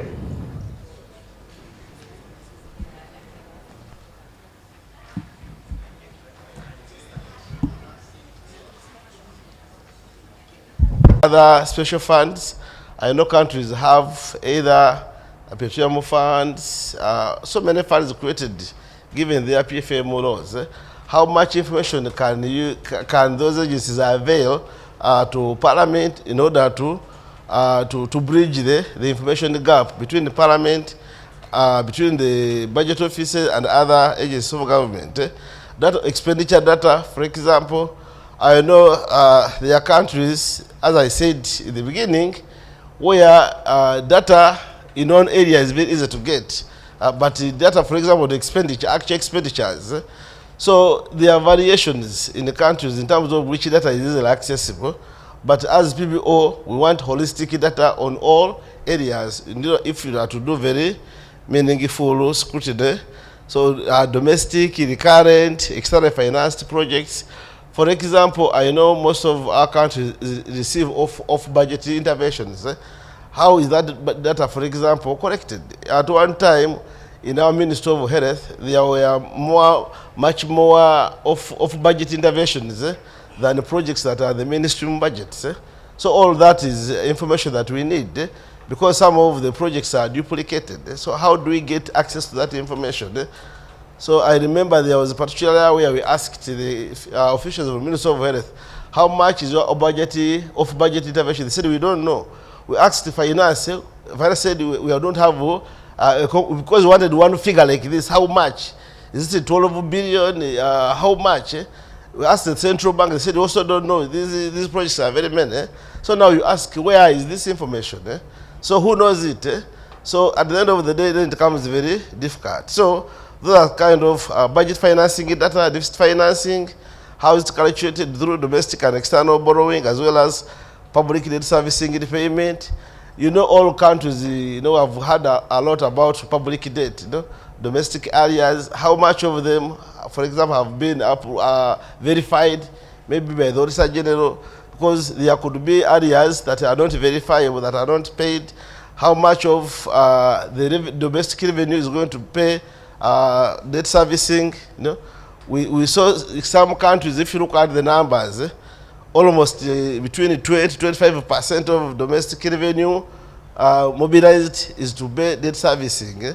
But some of the information it doesn't come in to be able to calculate how much of the domestic revenue contributes to the national budget. So all these are the information gaps that affect the ability of PBOs to manage their analytical areas.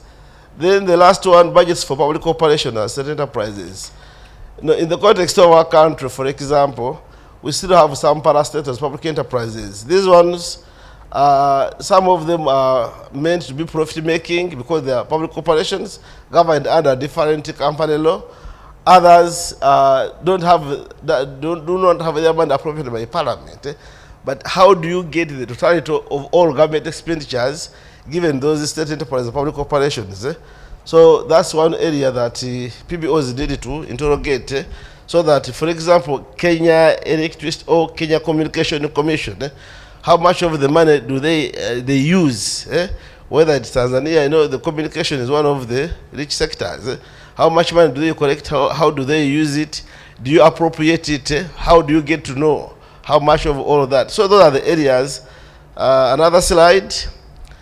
Then the presence of information asymmetry in this regard presents risks to the national budget to the extent that, for example, we have inaccuracies in the budget provisions to government, which is evident in the cases of supplementary budgets. Because you don't get enough information, or government doesn't give enough information, at the beginning of the financial year, you realize that they bring supplementary expenditures. And I think most of the countries here have been affected by that, appetite for choosing supplementary as a basis for financing some of the issues that we are not financed. And that is distortionally, it undermines the credibility of the budget and distorts the outputs and outcomes. So that's very important. Then allocative inefficiencies. We had no better word, but to call it allocative inefficiencies. Like I hinted yesterday on how we have very good plans. You talk about the agenda 2060, then translated into those national plans, then in local government plans or subnational plans. Like our friend here, from UNDP presented a very good, dichotomy of the processes, how we translate from the bigger international MDGs, SDGs, then the Africa agenda, then the national, subnational, then you reach to a village. The problem is the plans and the budgets, they don't read each other. So that's why there is distortions where you have good plans that are not implemented. So that is because of lack of information. Some of the plans are not informed by studies, by numbers. So that's one of we call allocative inefficiencies, and eventually the budget becomes unreliable in service delivery. Then of course the other problem is loopholes that encourage corruption, and I don't want to talk much about that disease. What are the challenges that we really face in trying to bridge the gap? One of the challenges is that sluggish on an implementation of information disclosure laws, regulation and standing orders. I'm sure every country has very good laws requiring public access to information. Either Public Public Information Act or non-disclosure laws. Every country could have those laws.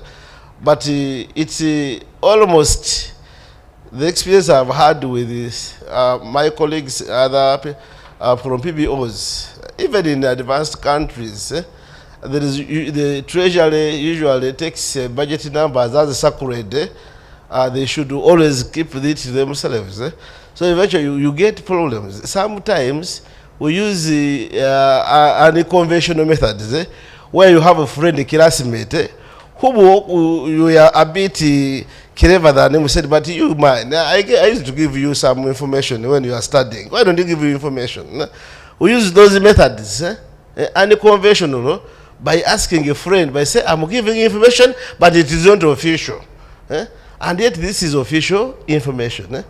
So basically, that's a challenge that some government officials, some MDAs deliberately fail to disclose information, or selective disclosure.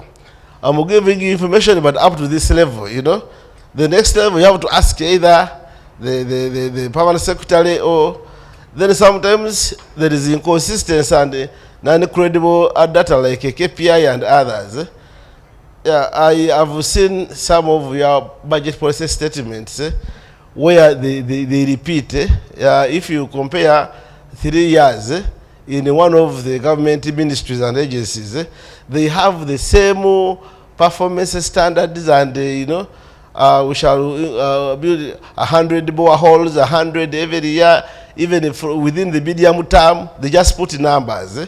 Sometimes it's because of the laissez-faire of government officials, a decline in public service, performance standards, or lack of contract financing, where people take it, this is government, they just do as they wish. Or sometimes it is very hard to look through those projections and they give credible numbers in terms of following the budgets and the plans. So if you have inconsistent plans, this year they talked about so many 80%, progress. The other year they reached 25. Another year they go to 150. So measuring progress over time becomes very difficult if the projections are not very consistent. This is what we find in some of the policy documents. Then aggregated data and comprehensiveness of budget fiscal data. As I said, the more we implement reforms, the more we lose on the availability of information that can be used by parliamentarians to make a meaningful oversight. Look at the budgets, look at your budgets, even if you screen them there, it's just aggregates. You can't tell you're talking about how many are we looking for? For members of parliament to verify information for each of the expenditure units, you must get the details. But details are dwindling because of the so many reforms that sometimes we don't evaluate their efficacy.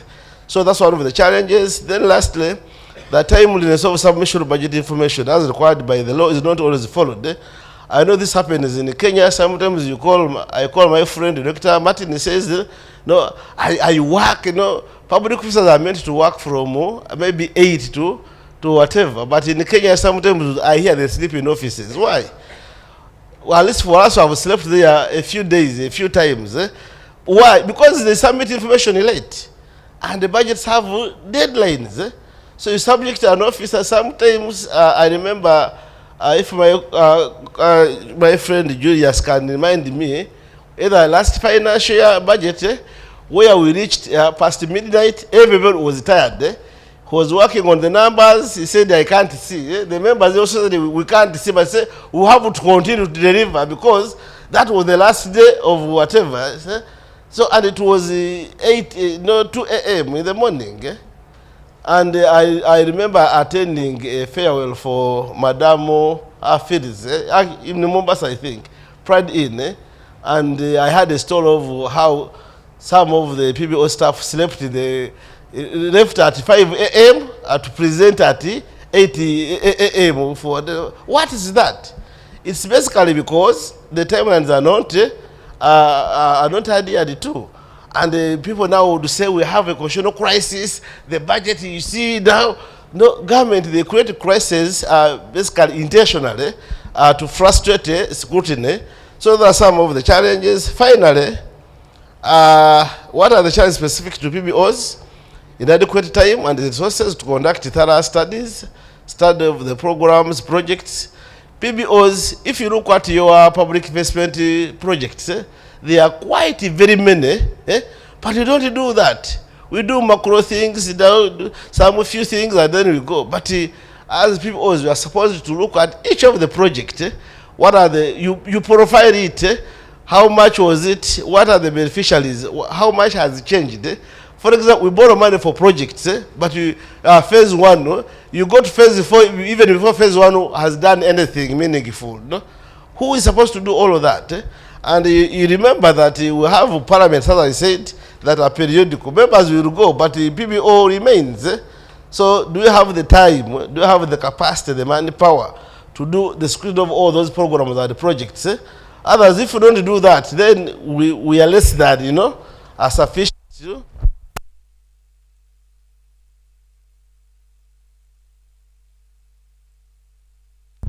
So government is trying to.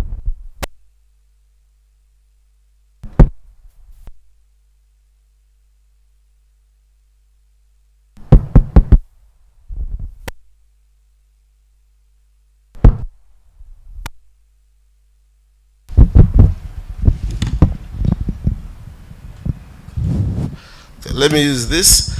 I was saying that frequent information changes. For example, when they submit the draft estimates, I don't know how in other countries they do, bringing a corrigenda to the budget, corrigenda adjustment, corrigenda 1, corrigenda 2, corrigenda 3. Even as you are trying to finish the numbers, they say, no, we realize that there were errors, so they bring another corrigendas. So at the end of the day, you begin, going back to square one. So those are the challenges that are specific to PBO. Then finally, of course, the capacity gaps. Some PBOs, like our colleagues in Somalia, here, how many are you in the parliament? 12. Yeah. No, others are 12. No, I think Kenya has the largest number. For us who are the elders, we began with the 6, 12, 20. We are now 30, but we still want more. Others are in Zimbabwe, they are also few. Others want more. So the capacities, and of course, a budget officer is expected to do the modeling, to do the expenditure analysis, to do the topical study, for us even to go to the field. So all of that requires that you create some more specialities, specializations. Those who do modeling, they can be with their numbers all the time. because sometimes if they go to the computer, even their head is also, whatever, I hear, others who are in the field, they want the field because that's where they have much interest. So at the end of the day, we may not have the capacity for all the work. Finally, what are the opportunities? Here are the opportunities as I wind up. Strengthening fiscal reporting frameworks through laws, regulations, and standing orders. For example, I was sharing with my friend Martin that for us, all loans are supposed to be approved by, it is embedded in our constitution that all loans, any date must be approved by Parliament. It's legislation, and subsequently the enabling law is the Public Finance Management Act, and then the regulations. So while Kenya was admiring our legislation as being robust, for us, when they are presenting the money bill here, I was wondering if we could be given that power.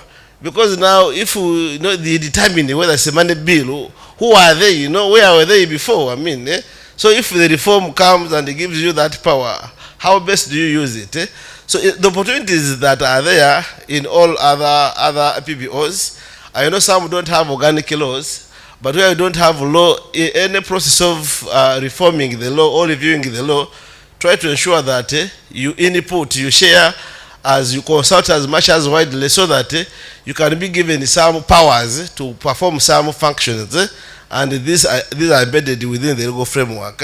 Then the other one, the strengths of this is that it will enhance coverage, comprehensiveness of fiscal data, national, subnational information.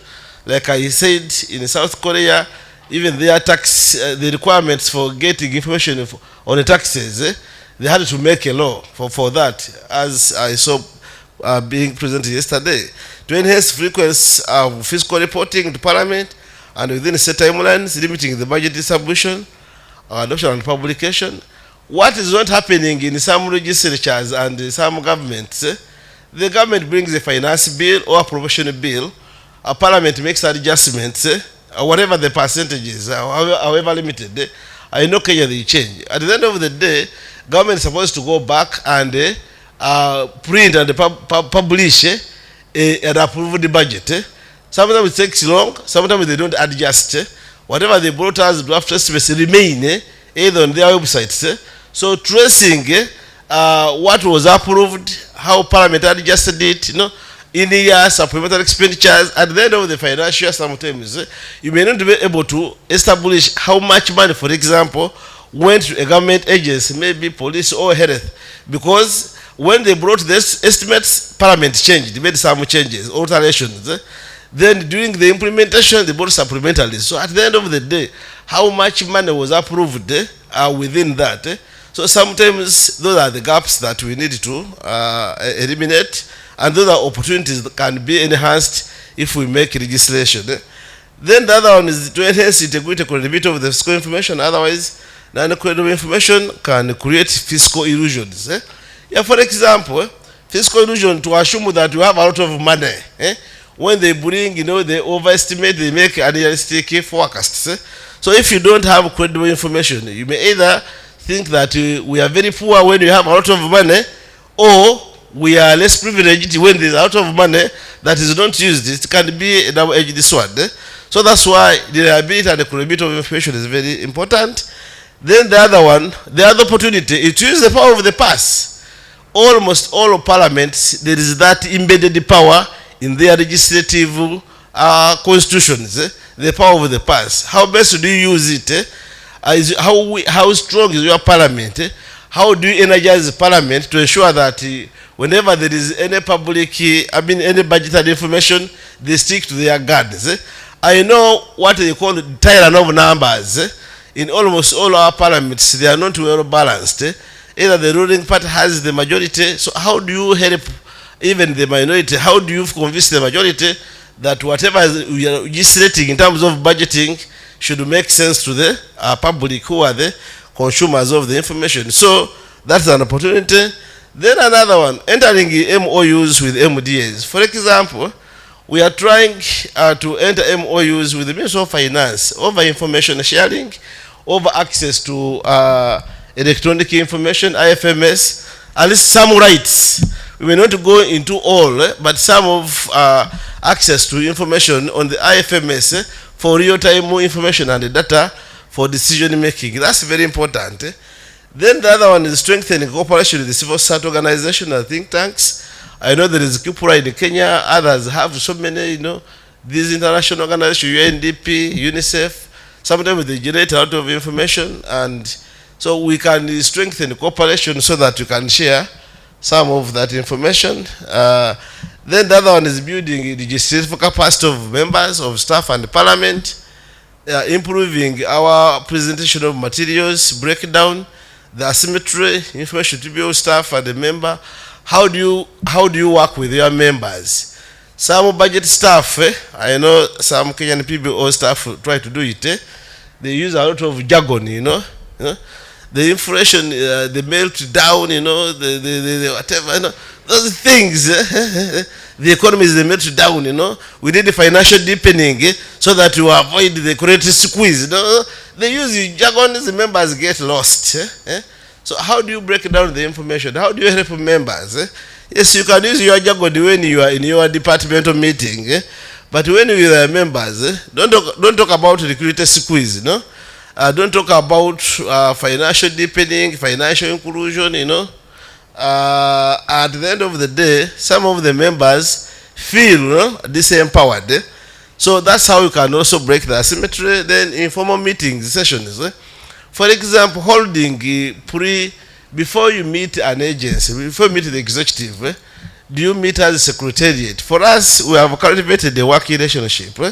I know I said about it in the first, when I was discussing, that budget officers are alien to Parliament, especially in the Westminster model. Westminster model used to be clerks and whatever. Now, sometimes there's fighting for territorial control. I'm the clerk of the committee. Whether you know or not, I'm the clerk, I'm supposed to write a report, Then the budget officers, these are budget matters. These matters of generals to generals. At the end of the day, we may not work well because during the budget process, a legal officer to a committee is very important. He may be very useful in giving a legal opinion that is going to save money. You work with the clerk, help her to produce a report or help him to produce a report that is all acceptable to all. Don't try to manage and control. Now the budget officer disappears, switches over the phone. Now they will see, nobody can write the report, it's only me, So they look for you, you will come, So that's not very good. Have formal meetings, have structured meetings, do some preliminary brief, organize your members.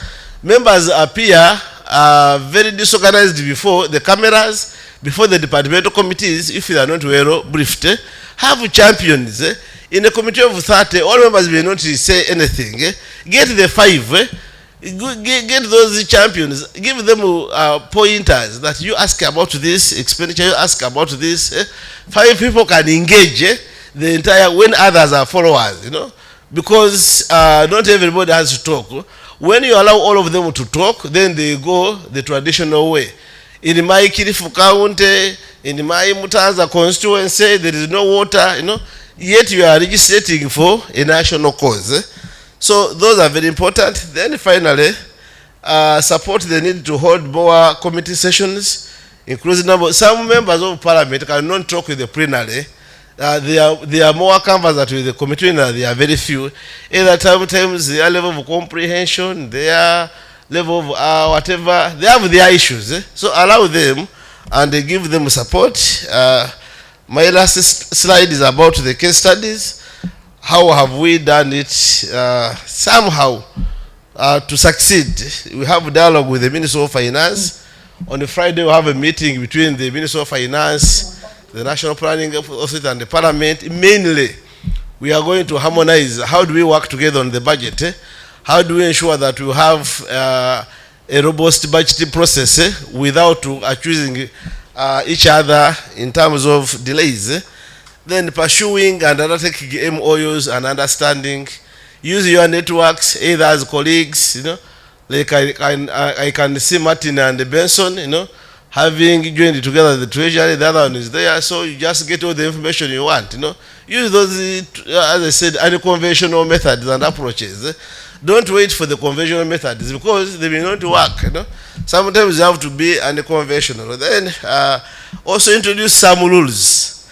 For us, they are bringing supplementaries, but not disclosing where the money is going to come from. We had to make a rule in the standing orders that as you bring a supplementary, you must show where is the money going to come from and what's going to be the effect if there is any budget cut. The receiving agency must agree, and also the one that is affected, how are the outputs going to be affected? So that's sometimes works. Then finally, sometimes clerk assistants, they write for clerk to parliament. They have that privilege for clerk to parliament. Sometimes even if they are new staff, they say clerk to parliament. So agencies fear parliament so much. Sometimes you use that to ask for information. And the conclusion is very simple, that if we don't break this information asymmetry gap, PBOs still remains the challenges faced by so many. So we need to the information gap to be closed so that the fiscal distortions are, that consequently to domestic areas and the contingency liabilities are eliminated. So a number of frameworks and methodologies have been used to address these challenges. PBOs and registrars should continue to explore new ways, closing information gaps as well as investing in capacity building in emerging areas. Thank you very much.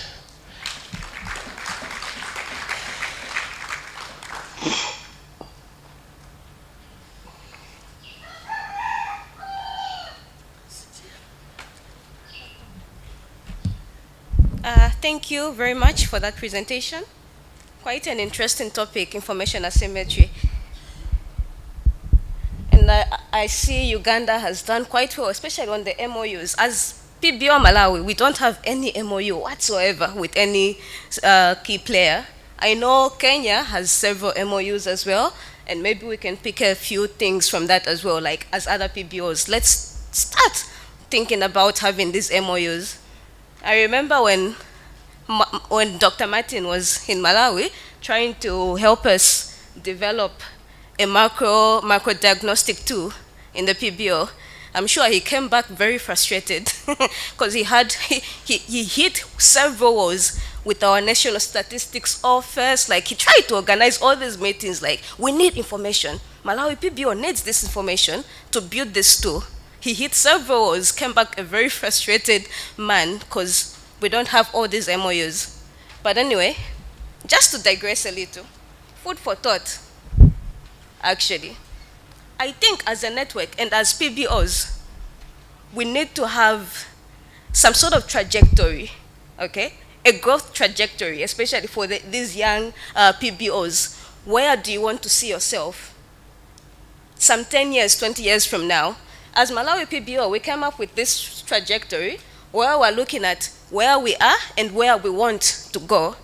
So we have stage one, the basic functions, the budgetary realm, where you're just looking at basic budget analysis. I think most of us are still stuck there, where we're looking at support analysis of the budget bill, including validating macroeconomic assumptions, where we just rely on assumptions from the Ministry of Finance, from our central banks, and we just try to maybe tally them with the projections from the IMF, World Bank, That's where most of us are.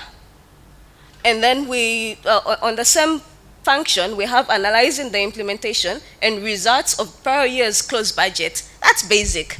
We all do that. Variances, ABCD, we all do that. And what I've noticed, this is the third conference I've attended in this network, and what I've noticed is most of us are still stuck. We're stuck. Are we able to graduate? Are we able to learn from each other, like learn from our colleagues who are on stage 3? Are we able to share, like have more intimate conversations? Because this is a general forum. But maybe when we go back home, sit down in your PBO, talk to Uganda PBO. Okay, can we come and learn ABCD? Or can you help us with ABCD? More intimate conversations. Are we able to graduate? Stage 2, we're looking at monitoring the medium-term fiscal framework, analyzing the fiscal impact of bills, analyzing debt sustainability, and analyzing contingent liabilities. How many of us are there? Not many of us are there. Because that already, I think it should also feed into some sort of work plan, okay, as a PBO. For us to be able to reach to stage 2, what does that entail? Our colleagues already mentioned like several on analyzing debt sustainability. Several courses out there, IMF is providing this on debt sustainability. Are we looking at that as PBOs? Are we able to graduate to the final stage, stage 3, where we're looking at all the functions plus macroeconomic projections? That's very important. That's very important. Are we able to do that? How many PBOs are making macroeconomic projections now? We're looking at economic analysis. How many PBOs are able to do that? So I think as a network, we need to sort of build on these functions also. Okay, I'm aware some PBOs are already doing costing, build on those functions, include costing, and whenever we're meeting in a forum like this, now let's bang heads. Okay, Malawi, last year you were not doing ABCD. What have you done this year? Are you able to now do ABCD? Are you graduating? But anyway, that's just food for thought, and I think it should be a takeaway from such forums and building on to the next conferences. Anyway, now, thank you, IT.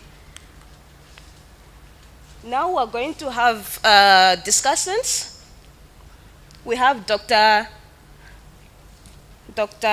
Nelia. Yes. Dr. Nelia, who has a presentation to share with us, after which I'll invite all the discussants. Yeah, thank you.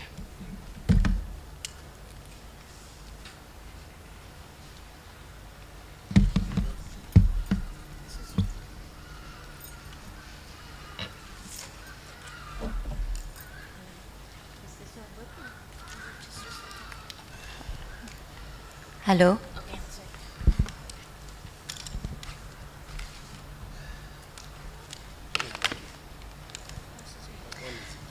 Good afternoon. I know this is the graveyard shift, but please just bear with me.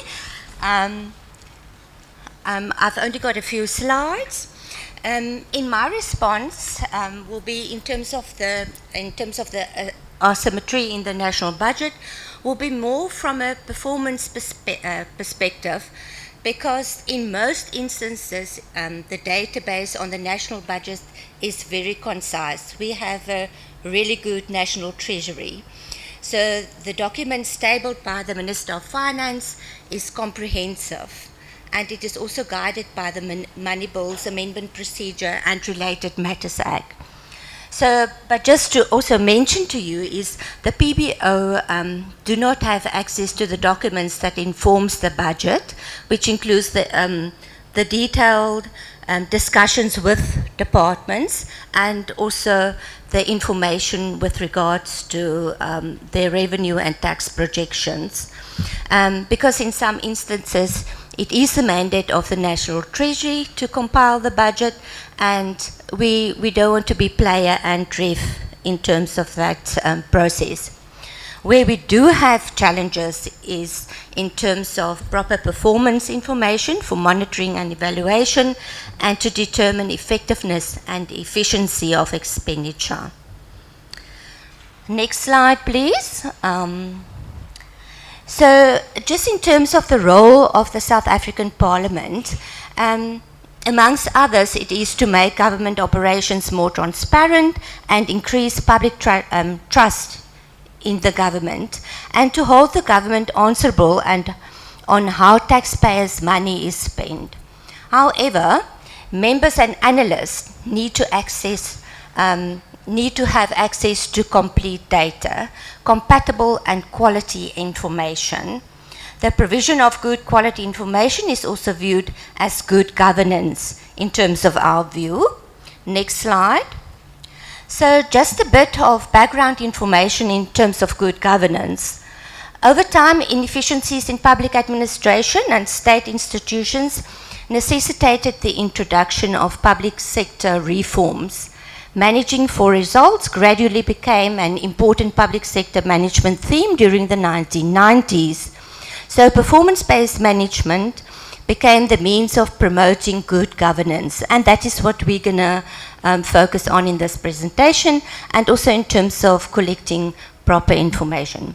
Performance-based budgeting, when correctly implemented, so I'm emphasizing correctly implemented because it's such a complex process, it's really important to make sure that you correctly implement that process.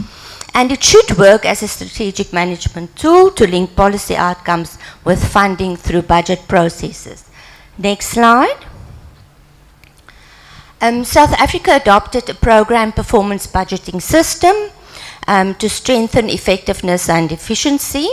So this system provides mechanisms to improve accountability, policy making, policy coordination, information sharing, and this is what this whole theme is about of session 8, is in terms of information. Transparency and a better link between the budget process and the strategic management system. Despite these reforms in the South African administration system, government's effectiveness and efficiency showed a general downturn trend between 1996 and 2012. Next slide. So government's response to improve efficiency and effectiveness to prevent a repeat of historic trends, South Africa established a National Planning Commission in the presidency to identify and scrutinize the key challenges within the system for policy implementation. The NPC actually recommended that all the elements of the public sector management system should be functional, and that the NDP, our National Development Plan, should be integrated into the system. Next slide. This diagram is just a reminder of the elements of the management system. We have our National Development Plan. It can be any other policy or plan. We have our national budget. We need to implement our national budget and annual performance plans. But then we need to follow with national monitoring and evaluation. And to do that, we need proper information and quality information. Next slide. So in 2017, the PBO initiated a project to determine the progress with the implementation of the NDP, but also to test the recommendations of the National Planning Commission. So the dilemma at that stage was that to find a suitable framework within a complex program performance-based management budgeting system and also theoretical acceptable requirements for policy implementation analysis to not only assess performance but also to identify possible stumbling blocks for implementation. So we sat with a big problem. We don't have a framework, we don't have a model. The key theoretical factors considered when we tried to develop a model were in terms of the content of policies, causality, meaning whether there's integration between budgets and plans. We also looked at context, capacity, and control as the critical elements influencing policy implementation. Another factor considered was to not restrict an analyst to a specific start and end date when we develop this framework or model. Next slide. This is just an illustration of the model that we are using to test the information and to test the implementable of policies, and also to try and determine efficiency and effectiveness. I'm not going to go into the detail of this model, but if anybody is interested, we can explain. Next slide. So then we applied our model to the first 5-year implementation plan of the National Development Plan. And I'm not going to read all the findings, but most of them could be related to the quality of information, the absence of information, or the linkages between budget and plans, etc. But just to highlight a few of these findings after applying our model was that not all planning concepts in the medium-term strategic framework were in line with the planning concepts of the standard accountability documents of government. So what we found, all the concepts that were used in our National Development Plan was not in line with the other budget documents in terms of the concepts that they've used. The performance indicators mainly relate to the mandate of national sphere of government, but most of our performances or outcomes are actually implemented on a provincial or local government level. In certain instances, baselines for performance indicators were not even provided. So how do you test or determine or assess the progress made in terms of your targets? The absence of budget allocations to the MTSF, and this might be due to the intention of the medium-term strategic framework to be integrated into the departmental budgets and plans, which did not happen. So there were no budgets allocated to the outputs or outcomes of our National Development Plan. Next slide.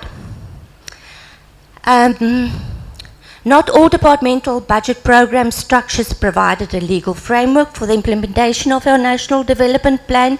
So again, there was asymmetry between the budget programs and the outputs or outcomes of our National Development Plan. So basically, if we don't provide a program, how can you implement your outputs or outcomes if there's no structure available?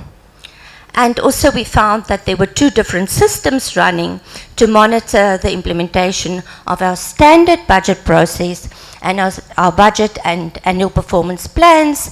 There was a different system with a reporting on our medium-term strategic framework. So we also, in terms of further analysis of the incorporation of the MTSF performance indicators, there were only 36% of the National Development Plan indicators in the first 5 years were incorporated in APPs. The challenge of this notion is that if the performance information of the NDP is not incorporated within the processes and systems introduced in the public sector, it might not be prioritized for action, funding and implementation. And another finding was the omission of NG reporting and auditing in the system introduced for reporting on the NDP. So because we were running two systems, the implementation of our National Development Plan and the information provided were not audited. The overall information on target set for 2014-15 actually improved from 38% to 70% in 2017-18, and this improvement was mainly due to the improvement on reporting. Again, we actually, when we do the assessment of 2014-15, we basically said that progress was only 38%, but that was actually not due to that there was no performance, but it was actually due to non-reporting or poor information that we received from the departments. Next slide. Then we also applied the specific elements of the model to the current 5-year implementation plan. So in most instances, the findings were similar than in the previous 5 years period, but in some instances, no challenges were found with the information, but we observed that the outputs of the departments did not really have an impact on society. So on the other hand, you might have not quality information, but sometimes you get information, but strategically it doesn't have an impact. So we still monitor, and the assessment shows that they've performed, but it made no impact. So on a strategic level, we also found that there was some challenges. Next slide. So in the second 5-year implementation period, Some departments also introduced several new indicators in the medium-term strategic framework, which do not have historic information. So basically, some of them introduced new indicators. The 5-year period started in 29. The new indicator was introduced in 2023, so we didn't have any historic information. So basically, we cannot assess whether that priority has been implemented or the progress that they made with the implementation of that priority. Departments also indicate that they've made progress with specific outcomes such as unity in diversity, job creation, ease of doing business in South Africa, etc., but just in narrative reports. But this progress is not visible in the current macroeconomic indicators measured on a quarterly basis. So departments will report that they've created 1 million jobs, but in terms of our unemployment numbers, we couldn't see any differences. Next slide. Possible other reasons than information for slow progress are the coordination of the planning and budgeting processes. So what we also discovered is that regardless of the global notion to merge planning and budgeting structures, South Africa established a National Planning Commission in the Department of Planning, Monitoring and Evaluation, which is situated in the Presidency. The NPC is an independent body and is, according to the Republic, responsible for effective planning and coordination of government policies. On the other hand, the National Treasury is responsible for managing South Africa's public finances, including the consolidation and implementation of the budget. This could be the reason for asymmetry in planning and budgeting information because of the separation of the budgeting processes and the planning processes. Next slide. This is just a diagram. I'm not going to take you through this to show all the elements of the policy implementation process. And thank you very much. Just to conclude, assessing effectiveness and efficiency depends on access to appropriate data and proper information. Thank you.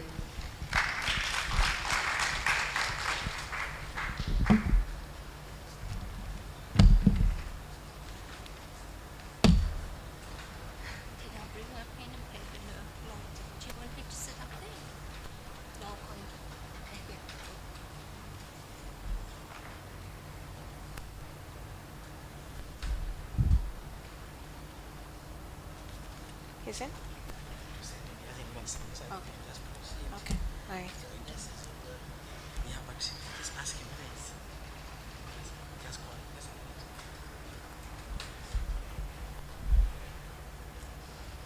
Okay. Thank you very much, Dr. Nelia, for that presentation. Now, moving on, I'll invite the discussants. Tatenda, Didi, Zimbabwe PBO.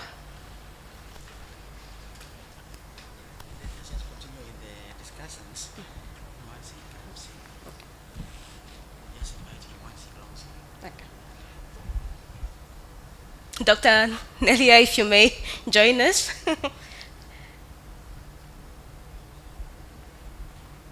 And we have one other discussant, Dr.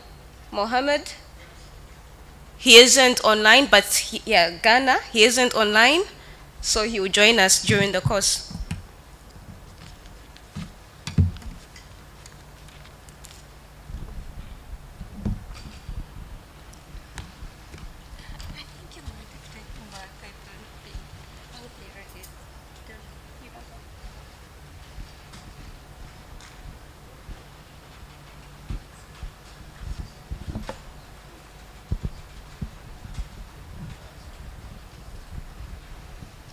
Thank you. Quite an interesting topic, like I mentioned, information asymmetry. And maybe just to dive in now in the discussions, a general question to the discussants. The extent, our presenter explained the extent of information asymmetry in their country and how they've sort of addressed that gap. Now a general question. In your individual countries, Zimbabwe, South Africa, the extent of information asymmetry between you as PBOs, Parliament, and the executive, and how you've been able to sort of bridge that gap over the years. A general question. And now I'll just take a few questions from the audience as well, as you have that in the back of your mind.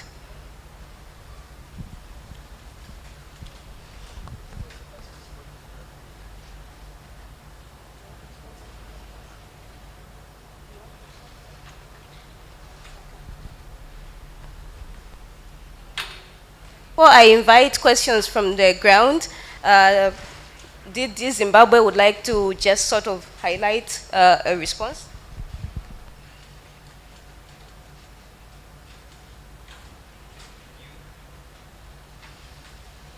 Thank you very much, Mr. Chikundu, for a very insightful presentation.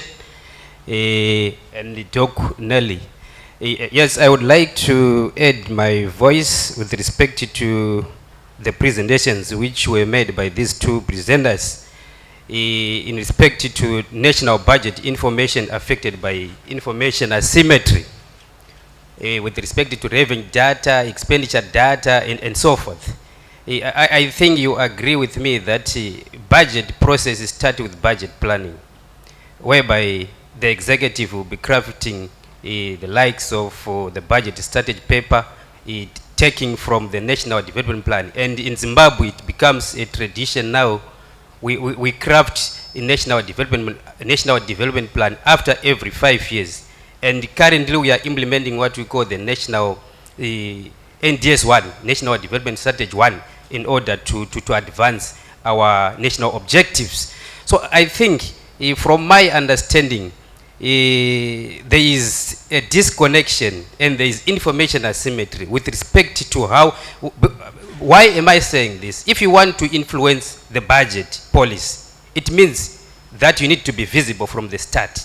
And in our case, our visibility as the legislature or as PBO from the start in order to influence the direction of the policies, it's very minimum.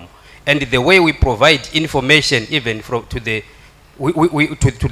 general members of the public, the way we try to involve the general members of the public at the planning stage, it shows that we are being affected by this problem called information asymmetry.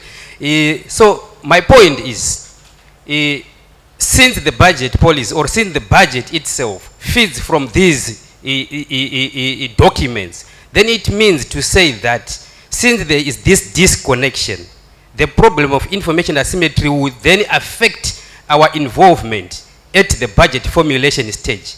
Because traditionally, we tend to consult the public at the budget formulation stage. And if people are not aware of the scope of the budget strategy paper, why? Because they were cut off, they were not involved, and this resembles information asymmetry, then it means they will be shooting from all corners. They will be shooting from everywhere, not knowing policy trust or not knowing what is exactly the budget strategy paper is defining. So it shows that we need to be involved, we need to act as PBOs in order to make sure that, I hope maybe other PBOs have already solved this problem, or other parliaments have already solved this problem, but we are still in the process of coming up with the frameworks to address this problem in order to make sure that the members of the public are involved, so that when they are contributing during the budget formulation stage, they know what to contribute and what not to contribute. Because the problem why maybe, even though we are experiencing a high rate when it comes to uptake of the recommendation from the public, they do so, but not knowing what is in the budget strategy paper. So our efforts as of now, we are trying to make sure that we involve the general public so that they know, or they get involved from the initiation stage, from the planning stage. They should know how these national development programs are crafted, and they need to, their voices should be heard, should find their way into the plan, should find their way into the budget strategy paper. So that is another area which I think we are working on so that we can address it. The other issue which I think I have to talk is relating to expenditure data information. I think, yes, the executive of late, yes, we incurred a series of excess expenditure which were outside the law, which were not appropriated by Parliament, and that data was not presented to the legislature on time. Usually it comes after the Auditor General has unearthed the irregularities, then they bring what you call financial adjustment bill or the condonation bill in order to sanitize the irregularity. But now, since we have seen that it's becoming a norm, it's becoming a culture, we have good laws, and I agree with you, all of you have good laws in your countries, but the problem is enforcement of the laws. You are not enforcing the law. So the law is there in our country that whenever the executive realize that they are about to overspend or they have incurred an excess expenditure, they need to come to Parliament and have that issue addressed by introducing appropriate bills, the likes of financial adjustment bills. So these issues, yes, we are now scaling them up in order to make sure that our public finance management are in order. Before I drop the mic, I need to ask a question to Honorable, to Mr. Chikundu, that he said we need to use the power of the purse in order to compel or to get information before approval of the budget. I think if I get it correctly. My question is, if the information fails to come, even though you have tried to put effort by not approving the budget, who will be affected by that? Is it those who are not providing the information, or the general members of the public who are not aware of this information? So I just want to understand the impact of compelling information, and that information is not provided. What will then happen? Do we have other punitive measures in order to have that information provided so that the budget is approved? I just want to understand, because I am seeing as somebody who is not involved in this chaos being affected, while those who are involved eating pies, eating a lot of good food in their homes, because they are rich. So this will tend to affect the ordinary members of the public. So I think in interest of time, let me end here. Thank you, Didi, for that contribution and the question. I'm sure, Director, you've picked up on that. Actually, just another, in the back of your minds, to OPBOs even, how timely is this information whenever we ask for information when it comes to that point, when you're asking for information from the executive, the timeliness of the information? Because I think we can all agree information delayed is information denied. But how best do you work with the executive to make sure that that information, when you request for it, comes in a timely manner, and just in the back of your minds? And now I'll invite questions.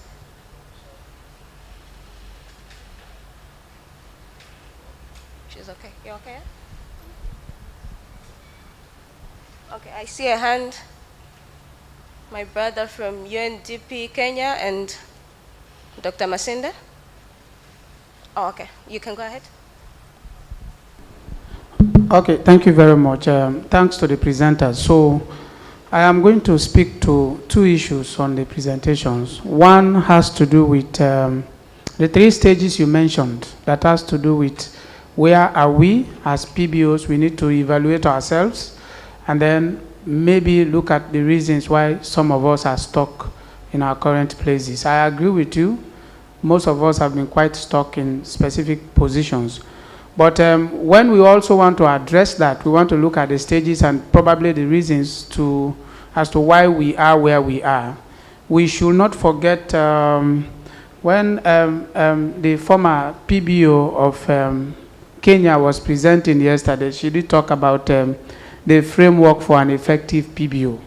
Those fundamentals you need to have for you to really consider yourself to be a parliamentary budget office. Do you have the legal framework? Have you got the independence? Have you got the visibility? So those issues are supposed to be fundamentals. Probably we need to have as a checklist in the first stage one. Because if you don't get those ones addressed and you want to migrate to stage two, then you're going to get yourself into a very big problem. And I think the Governing Council, we did discuss that yesterday, and I think His Excellency, our President, is considering that maybe we have a kind of checklist that we can be using to evaluate ourselves. I think that will be very important. And when Director Chikundu was presenting about supplementary budget, it resonates well with my case.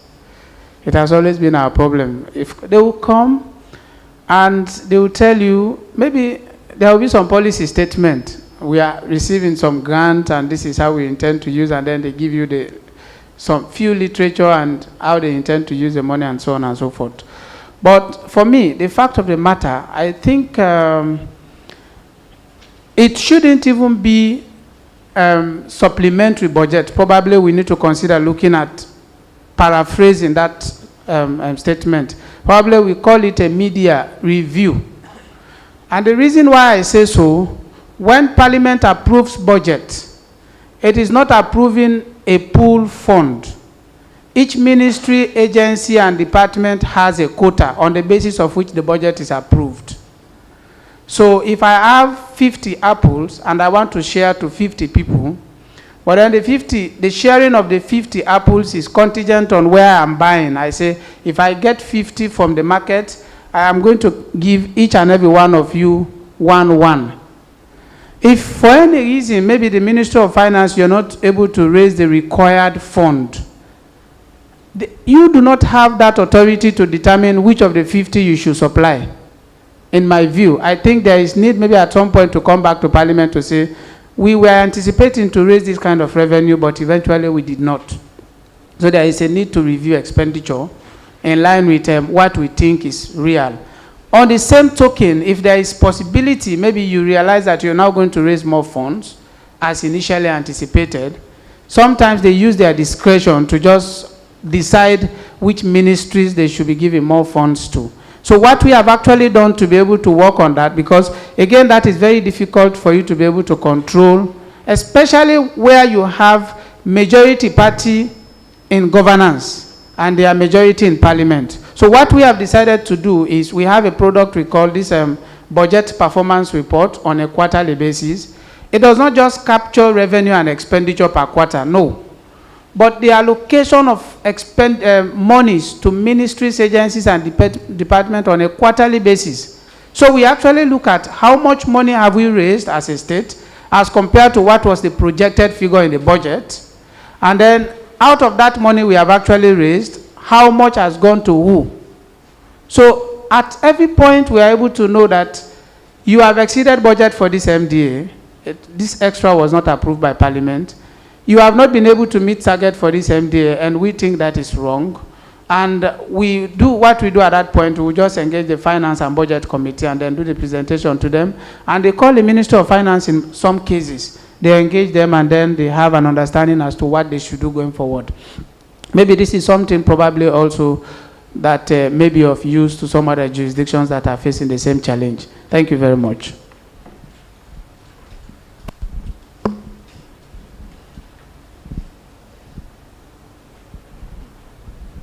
Okay, thank you very much to the presenter and to the discussant. I have questions for Mr. Chigundu and Dr. Nelia. And to Dr. Chigundu, it's obvious that this, we call it high casualty rate in Parliament. I think in Kenya it used to be 80%, but I think the last Parliament was about 50-something%. And these are democratic processes which we cannot reverse. So I was just wondering, don't the PBOs, especially the more experienced one, are you able to come up with an information package which you know this is for a new MP? A new MP needs to understand maybe up to this level of capacity building. What is basic, what will be necessary for the next 5 years? Because the practice in Kenya is most chairpersons of committees will tend to be repeat members of Parliament, so they'll have more enhanced capacity. So my issue is, are you able to come up with whether there are templates, information packages, or toolkits, so that you don't have to feel like you are burdened by this, building of capacity, because a part of it is beyond what you can achieve. Then to Dr. Nelia, I was just wondering the best practice in South Africa and how I'm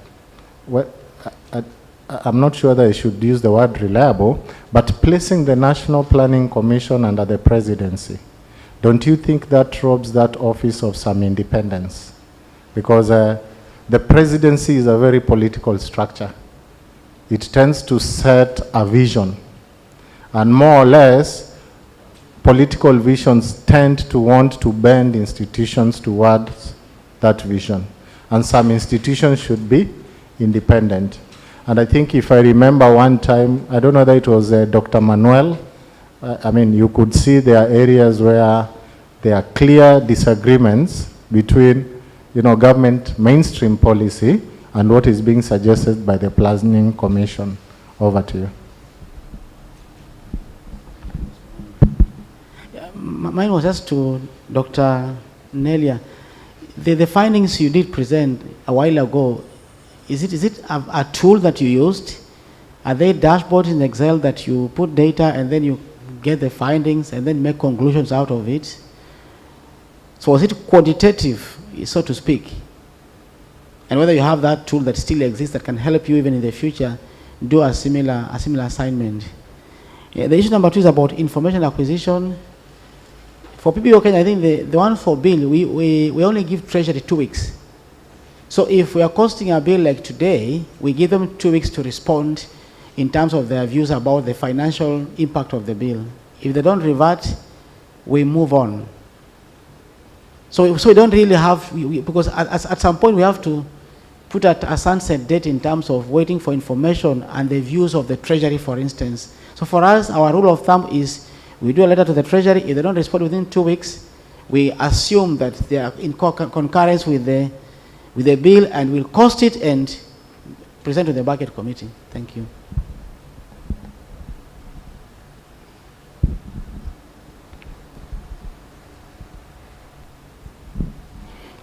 Thank you.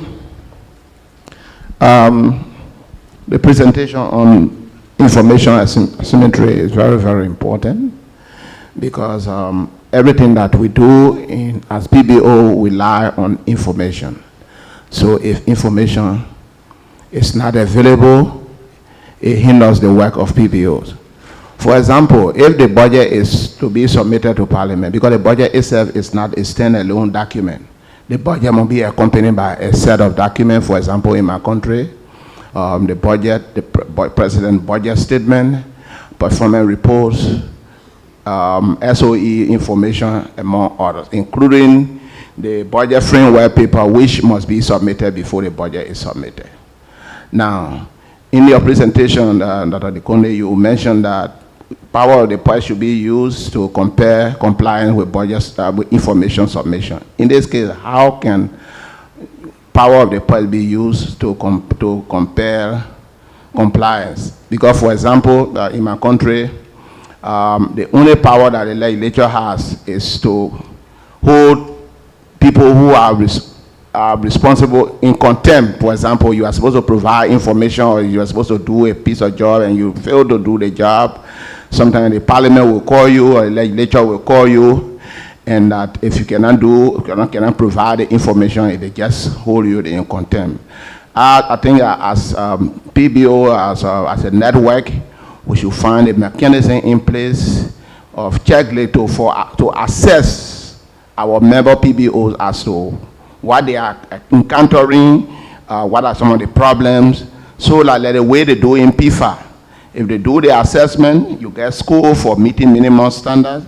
If you don't meet the minimum standard, you don't get a passing score. And by that way, you will know that which PBO is meeting minimum standard and what are the hurdles in their way. On the issue as presented by our colleague from Malawi, and as to the different stages, it's like the theory in management where Abraham Maslow defined needs of hierarchy. You have to have the first need, the second, third, and self-actualization. You could look at the different stages. In this same thing, when we are doing the assessment, we see, yes, which PBO is at stage 1. For example, I think that in all fairness, it's worth noting that the PBO of Uganda, Kenya, South Africa, Tanzania, maybe other PBOs are far ahead of some of the PEOs. So in this case, you will find out how the bigger PBOs can strengthen the smaller PBO so that the network can hold, because the whole idea of networking is to ensure triangulation. If you don't do the triangulation, you end up into strangulation, as other people would call it. So that mechanism has to be put in place to promote triangulation. On the presentation made by Dr. Nelia on the issue of National Planning Commission, in my country we had a Ministry of Planning and Economic Affairs, but then later on that ministry was merged with the Ministry of Finance. So now we have the Ministry of Finance and Development Planning. Actually, in budgeting, you make a plan, then you budget to fund the plan. And all of these things, if you don't have a plan, how do you do budget?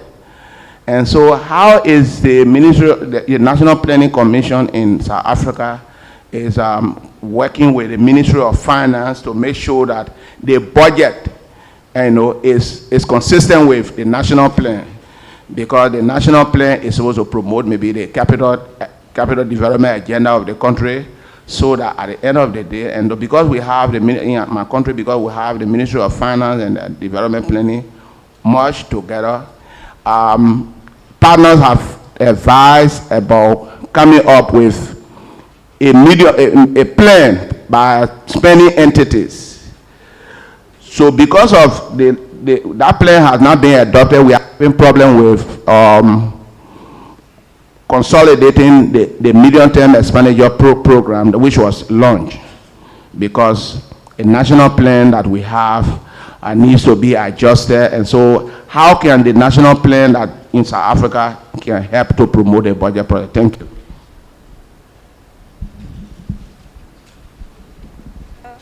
Thank you. Actually, before I invite the discussants and the main presenter to respond, we've been joined by Mr. Muhammad, my Director Research, Ghana, online.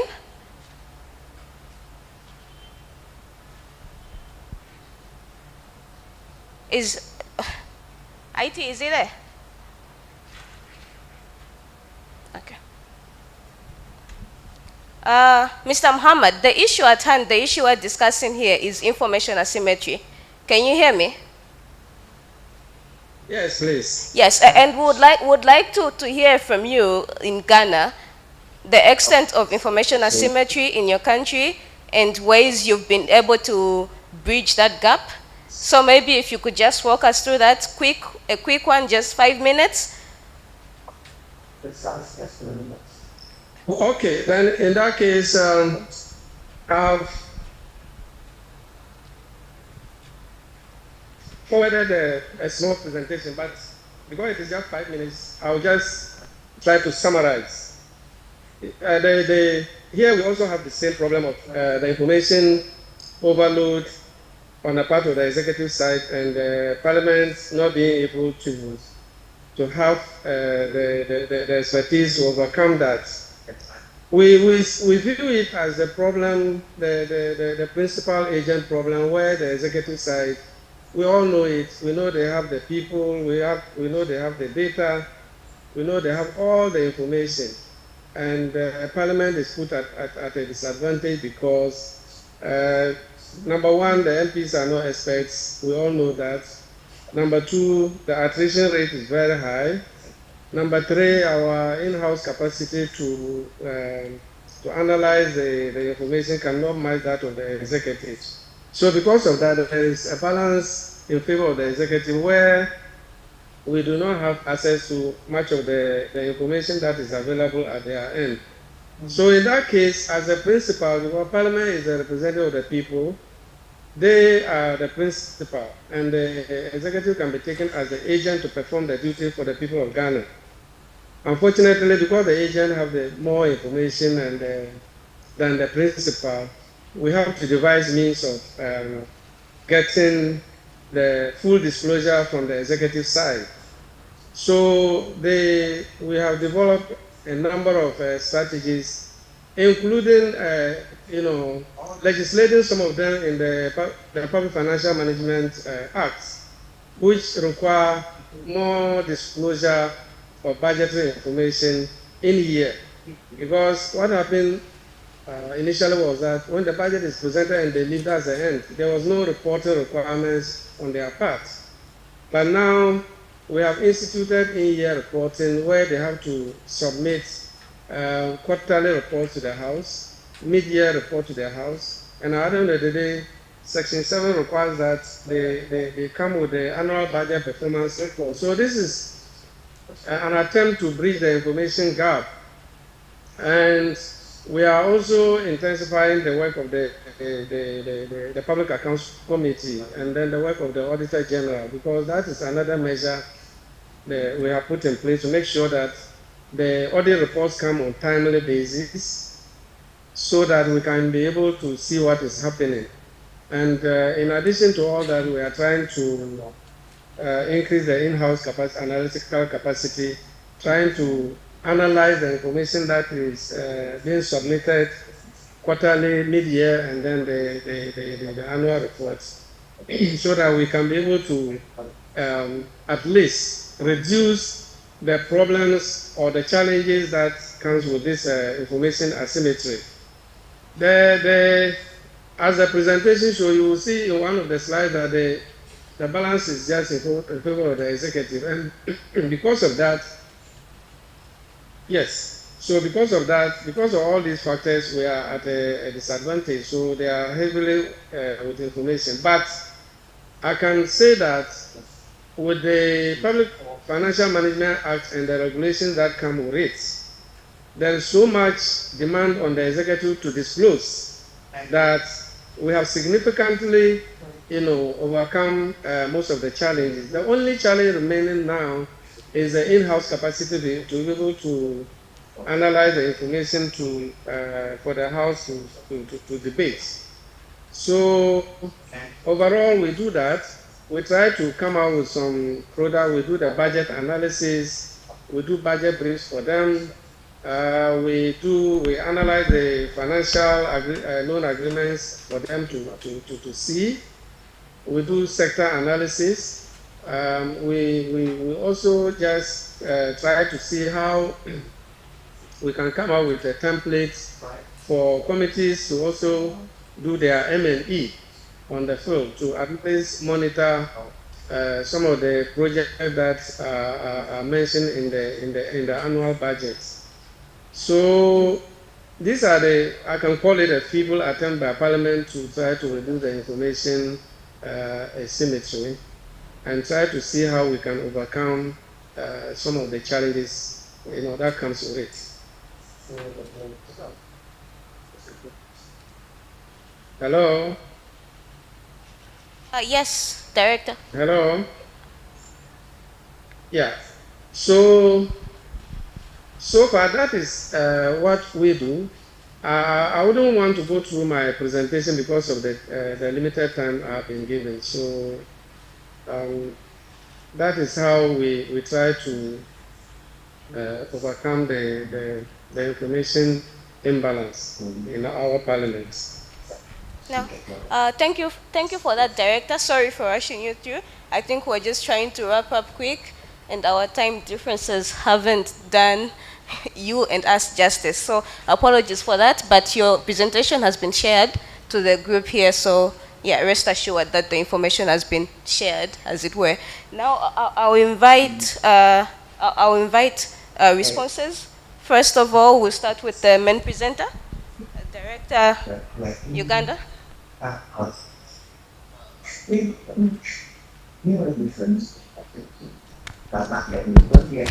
Thank you very much for the opportunity and the questions. The power of the past, how do we use it?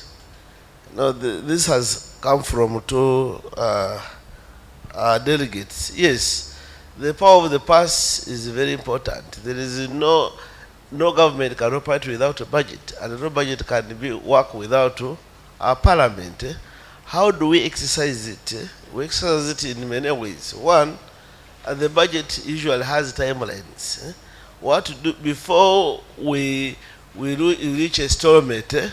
We are usually at the forefront of advising the presiding officers to inform government on the timelines. And when the timelines are about to approach, a parliament holds all other businesses and the gazette time that between this time we expect the budget framework paper, for example, to appear, and therefore a parliament has no any other business but to consider the budget. Can you bring the budget?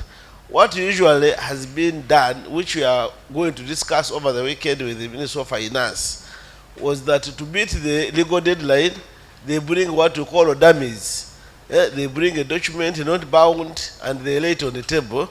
But of course they negotiate with the presiding officers, because usually presiding officers are usually, we know the tyrant of the majority, they usually come from the majority members of, from the majority party, ruling party. So I don't want, you don't hear this, I've not said it, they connive to hoodwink parliament that they have brought the real budget. So the people who suffer are us, the fiscal analysts, because we know we are not doing with the actual budget. Now we have intensified the negotiation between the executive and the parliament, that if they bring what we call, for lack of a better word, fake numbers, we shall pass those fake numbers, and we shall insist to no additional information. And that's how, what I say, we use the power of the past. If government says we know on the table, you know the Commonwealth, whatever, once parliament receives, it becomes a document of the House. So withdrawing it to bring another one, we are making it hard for the executive, and we are empowering parliament to do that. So it's not like a straight line, whatever, but we try to use it. Then another way of how we are using it, we do a compliance audit. When they bring the budget, say, did it reach, was it in time? Yes. But what was in time? It was a dummy. Then we say, have compliance. That's what like my colleague from Liberia said, the budget is accompanied by so many documents. The financing, the loans, the bills. Usually we audit each of those documents and we look at its efficacy. So out of the so many checklists, what we have been doing in the past, which we are reforming, we have been saying halfway compliance. Now we start with the legal, our legal person on the budget committee. We say in law, is there halfway compliance? Say, if it is a compliance, it must be full compliance. Now we have resolved. If they bring minus, even if it is one document, we say the budget has not complied with the legal provisions, it goes back. I remember when we did that, because for example in our PFM reform, they say a budget must be accompanied by a gender, a certificate of gender and equity compliance. Now they brought a budget framework paper without that certificate, hoping that because the deadline was on a Friday, they brought the document on a Friday, hoping that the panel beat the certificate, maybe submit it later. But when we alerted the speaker, they had to invite parliament on a Saturday, and it sat for only 3 minutes, record time, a whole session, to just lay the document so that we achieve full compliance. So we use those kind of whatever. They are not the best. We are not saying we are 100% whatever, but we are instilling a sense of fiscal discipline in the government to ensure that they compare with the timelines, especially given that it's only parliament that can approve the budget. Then about the high turnover of members, what do we do? Yes, like in the package our colleagues gave us in this, there are a number of those frameworks, those guides. We all have all of them. When members of parliament come, they organize orientations. But as you all know, when members of parliament have just come in after very high cost elections, they first of all want to cleanse themselves and buying suits, knowing where parliament, So by the time they settle in, getting into committees, who's the chairperson, of course the budget doesn't stop. The country doesn't stop because you're waiting for members of parliament. As they are swearing in, getting orientation, government is spending, things are going on. So we try our best, but usually they begin to appreciate the budget numbers, the budget language in the second year. Now third year they begin another campaign. Now for example in Kenya they are about to begin another round because the opponents have already gone to the constituency. These people are not performing, So we are in that cycle, but we try our best to ensure that these members of parliament are oriented. We have those frameworks, those briefs, but the problem is their willingness to learn and how fast they learn. But we try. Then the other issue was about the tyrant of the majority. Like someone talked about the what do we call the supplementary? Is it how do we solve that? The supplementary is challenges everywhere. So I concur with my colleague from Sen said that why do you call it supplementary? Why don't you call it mid-term review? Those are just nomenclatures, but the issue is about budget discipline. We tried in our PFM law to put there very stringent terms, 3 conditions for any supplementary to pass. It must pass those 3 tests. In the first 2 years of PFM implementation, it became so hard for government to pass any supplementary. They had to, because of the turnover numbers, they had to use their numbers to review. They removed one of the conditions. Another year they removed another one. Even they changed the resolutions because it was always very tight. So that's how we are trying, but you always have to do. Sometimes those things become too political, and you don't want to entrench yourselves. You want to remain in a professional line. So you do what is feasible in your line, then you leave the rest to the governance. But at least we will have provided some kind of analytics to show the implications of not respecting the budget as approved. Then the other issue was about the last one, the casualty rate has been talked about. Yes, I think there are issues I had for budget compare. I've talked about those documents. Thank you.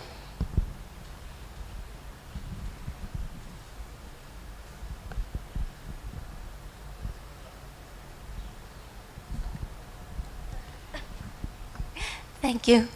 I want to start from the beginning. When we started the PBO, the speaker actually asked us, please provide us with an assessment of the progress with the implementation of our National Development Plan. And the implementation plan of the National Development Plan was clear. Departments or institutions had to report quarterly on a program of action plan. So all the information was collated in a program of action plan. So we regarded that program of action plan as the official data for the monitoring of the implementation of the National Development Plan. And we took a decision that if this is the process that has been established, we will only use that data that is in the program of action plan. We're not going to phone around for information to housing or health or education for data that might be lying on somebody's table because it's not official. We only use official data that has been published because the program of action was published.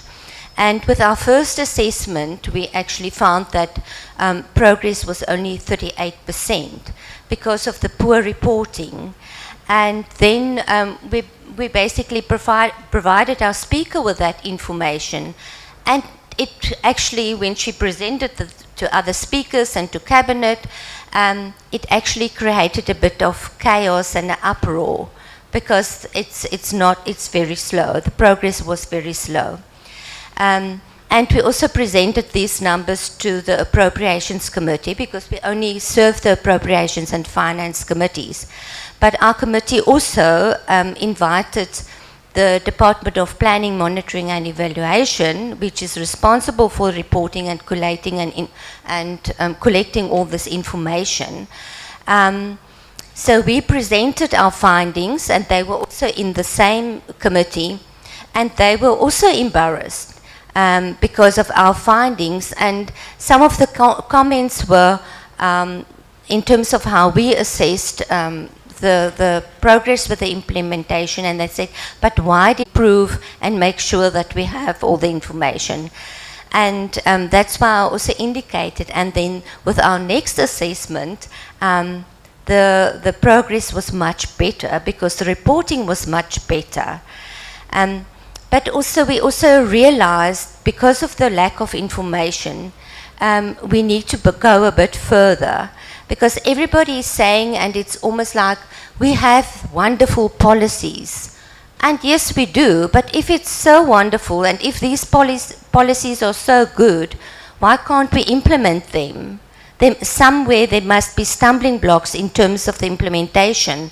That's why we try to develop that little framework in terms of theory, but also in terms of the performance management system, to basically combine all those elements of a performance-based management system with theory, to really to get to the detail of what is the stumbling blocks actually with our policies.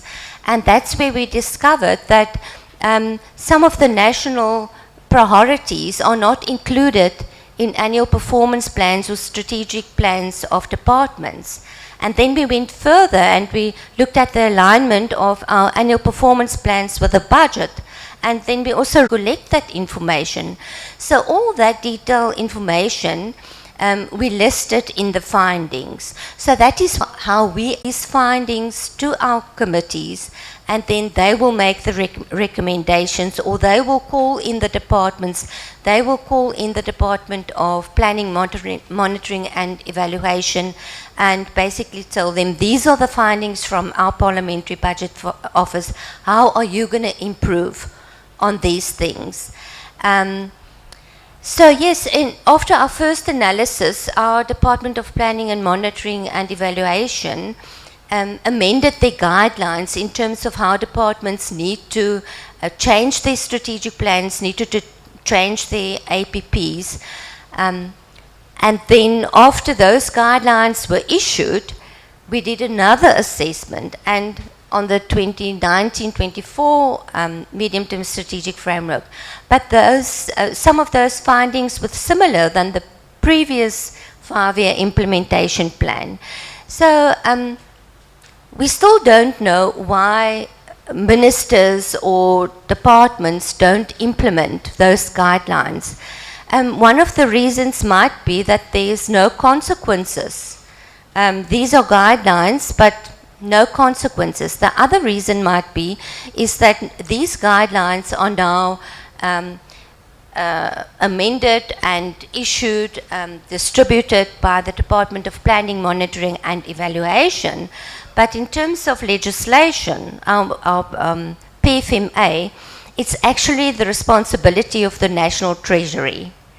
So, Honourable Member or colleague, you indicated that you merged those two institutions, the Treasury, the budget with the planning. In the South African case, we actually split the two. And that might be also had a big contribution to the asymmetry in information, because it's not just that we find that the planning information doesn't pull through to budget information, but also in terms of the different terminologies that they use.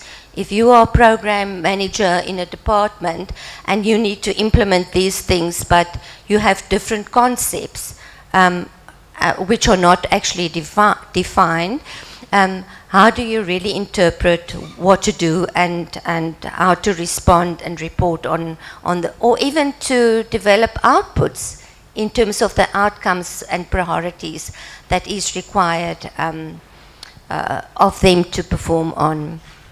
In terms of how Treasury respond, our colleague asked, but we don't really, in terms of our standard outputs, do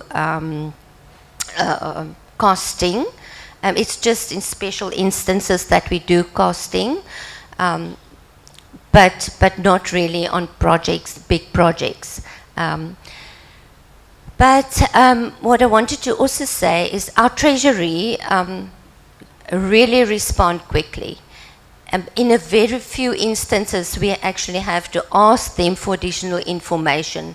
Their database on their website is so comprehensive in terms of expenditure, budget information, and even if there's something that they've tabled and we can't, it's almost immediate response if you just mail them. The information is always available. I think I've answered everything. Thank you very much, Doc. I think I will not take another round. I'm pretty sure we'll be able to chat amongst ourselves if we have any other questions. But yeah, that's it, ladies and gentlemen. Information asymmetry, as it were. Before I actually excuse the presenter and the discussants, Dr. Masinda, I need one of your lecturers from the dancing school of dancing. If you can delegate someone, please. No, before you go, we need a special clap.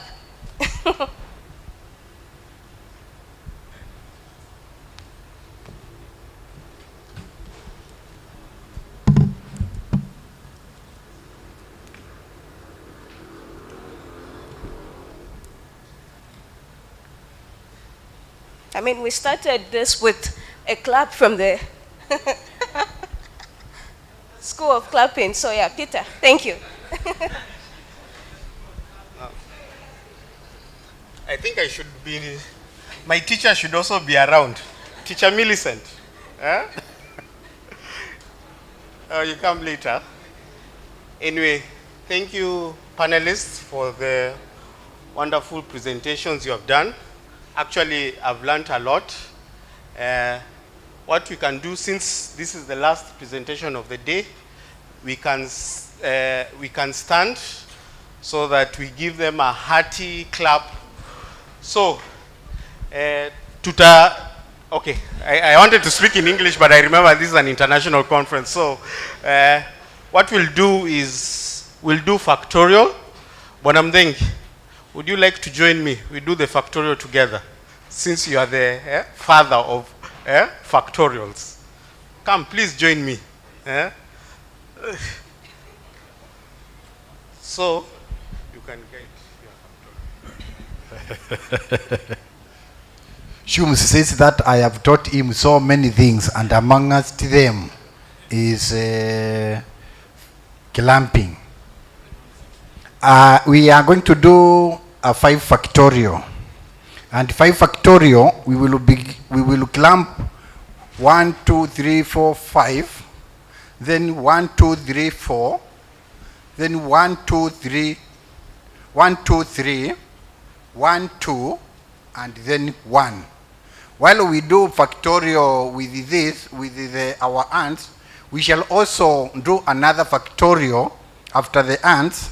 We will be doing by our legs. So now, since I have leaked the example to you, now go ahead and complete the exam. Okay.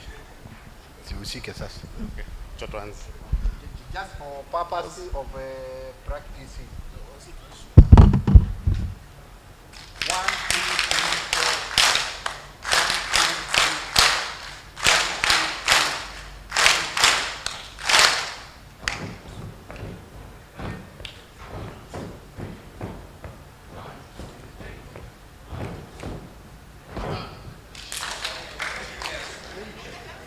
Thank you.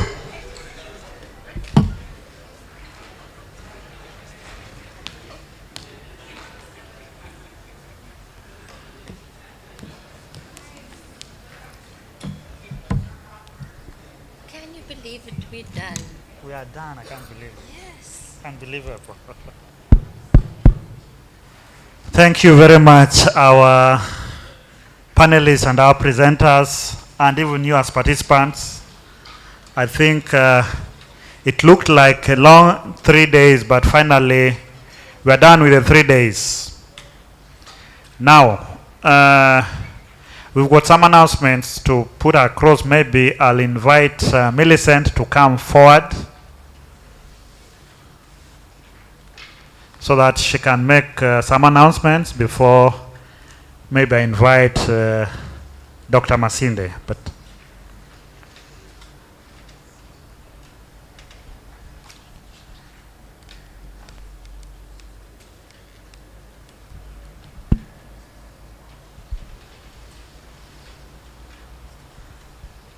good evening, colleagues. That you can see the School of Clapping has many recruits. That was our branch, the Eastern branch. The branch from Coast, they are yet to graduate. Anyway, so we are coming to the end of our program. We have had some 3 days where we've done heavy lifting, discussing heavy matters of the economy. And now we are moving to a lighter part of the program, which is our Africa-themed gala dinner. Remember, African themed. So I hope you carried your very African outfits. Dressing up is highly encouraged. Also wear your dancing shoes, because there will be some music and dancing. It's not Africa if there's no good food and good music and dancing. So just to ensure that we are able to prosecute our matters in good time, the program itself starts at 6. You're highly encouraged to keep time, because we want to start between 6 and 7. You will be arrival of the delegates. Then from 7, we have the opening prayers and we start. We want to keep it as short and light as possible so that we have more time to, interact and just relax and enjoy the beach. It will be held at the beach, on which side? I think you will be directed when you come, but it will be at the beach, Coco Beach, yeah? Yes, next to Coco Beach. So try and keep time so that we are able to start on time and finish on time. The program is between 6 and it ends at 10 p.m. Thank you. Thank you. Now, I also want to say that because we are not sure how we'll deal with this, we decided that we'll provide our guests with transport at the tail end when the dinner ends, because that's the most dangerous time. We don't want you to walk around, so we'll provide you with transport. And now you can just walk around and see the hotel, see around, but we confirm that there will be transport at the end of the dinner at 10. I think the dinner will end at 10. May I invite Dr. Masinde for any other housekeeping issue? There's no housekeeping. Then we have got also tea being served in Kenya. There's a word they say, haki yetu. It's a Swahili word translating our right. It's your right to be served tea, so tea is outside. Go and take tea. Thank you.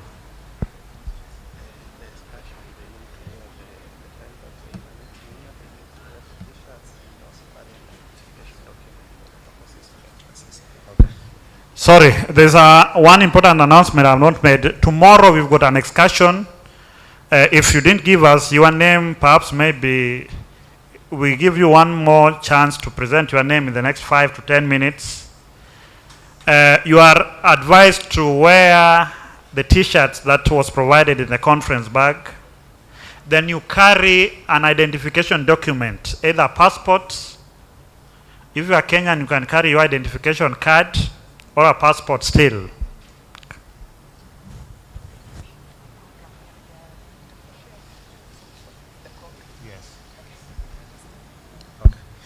Then we're also sharing with you the program for the dinner in your various platforms, including our local delegates. You will get the program in the various platforms so that you can plan accordingly. Otherwise, we've come to the end of it for today. See you at the dinner, and most probably tomorrow at exactly 9 for the excursion. We'll give more details at what point where we'll be meeting tomorrow for the excursion at the dinner.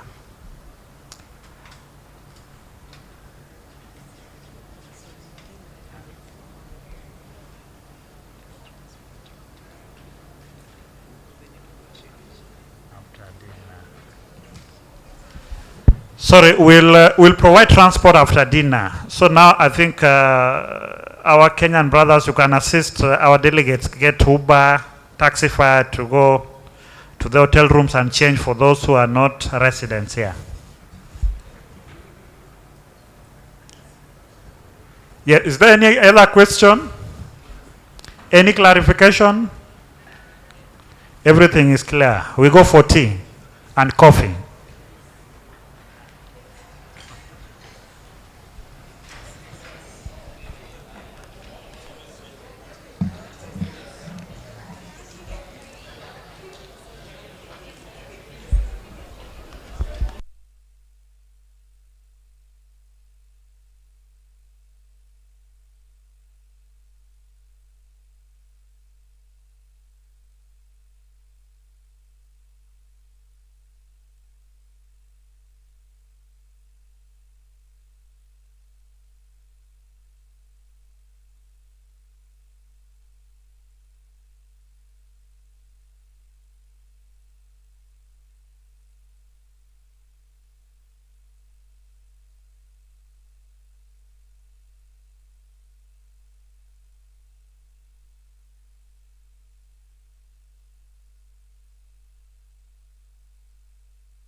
Kuna mic.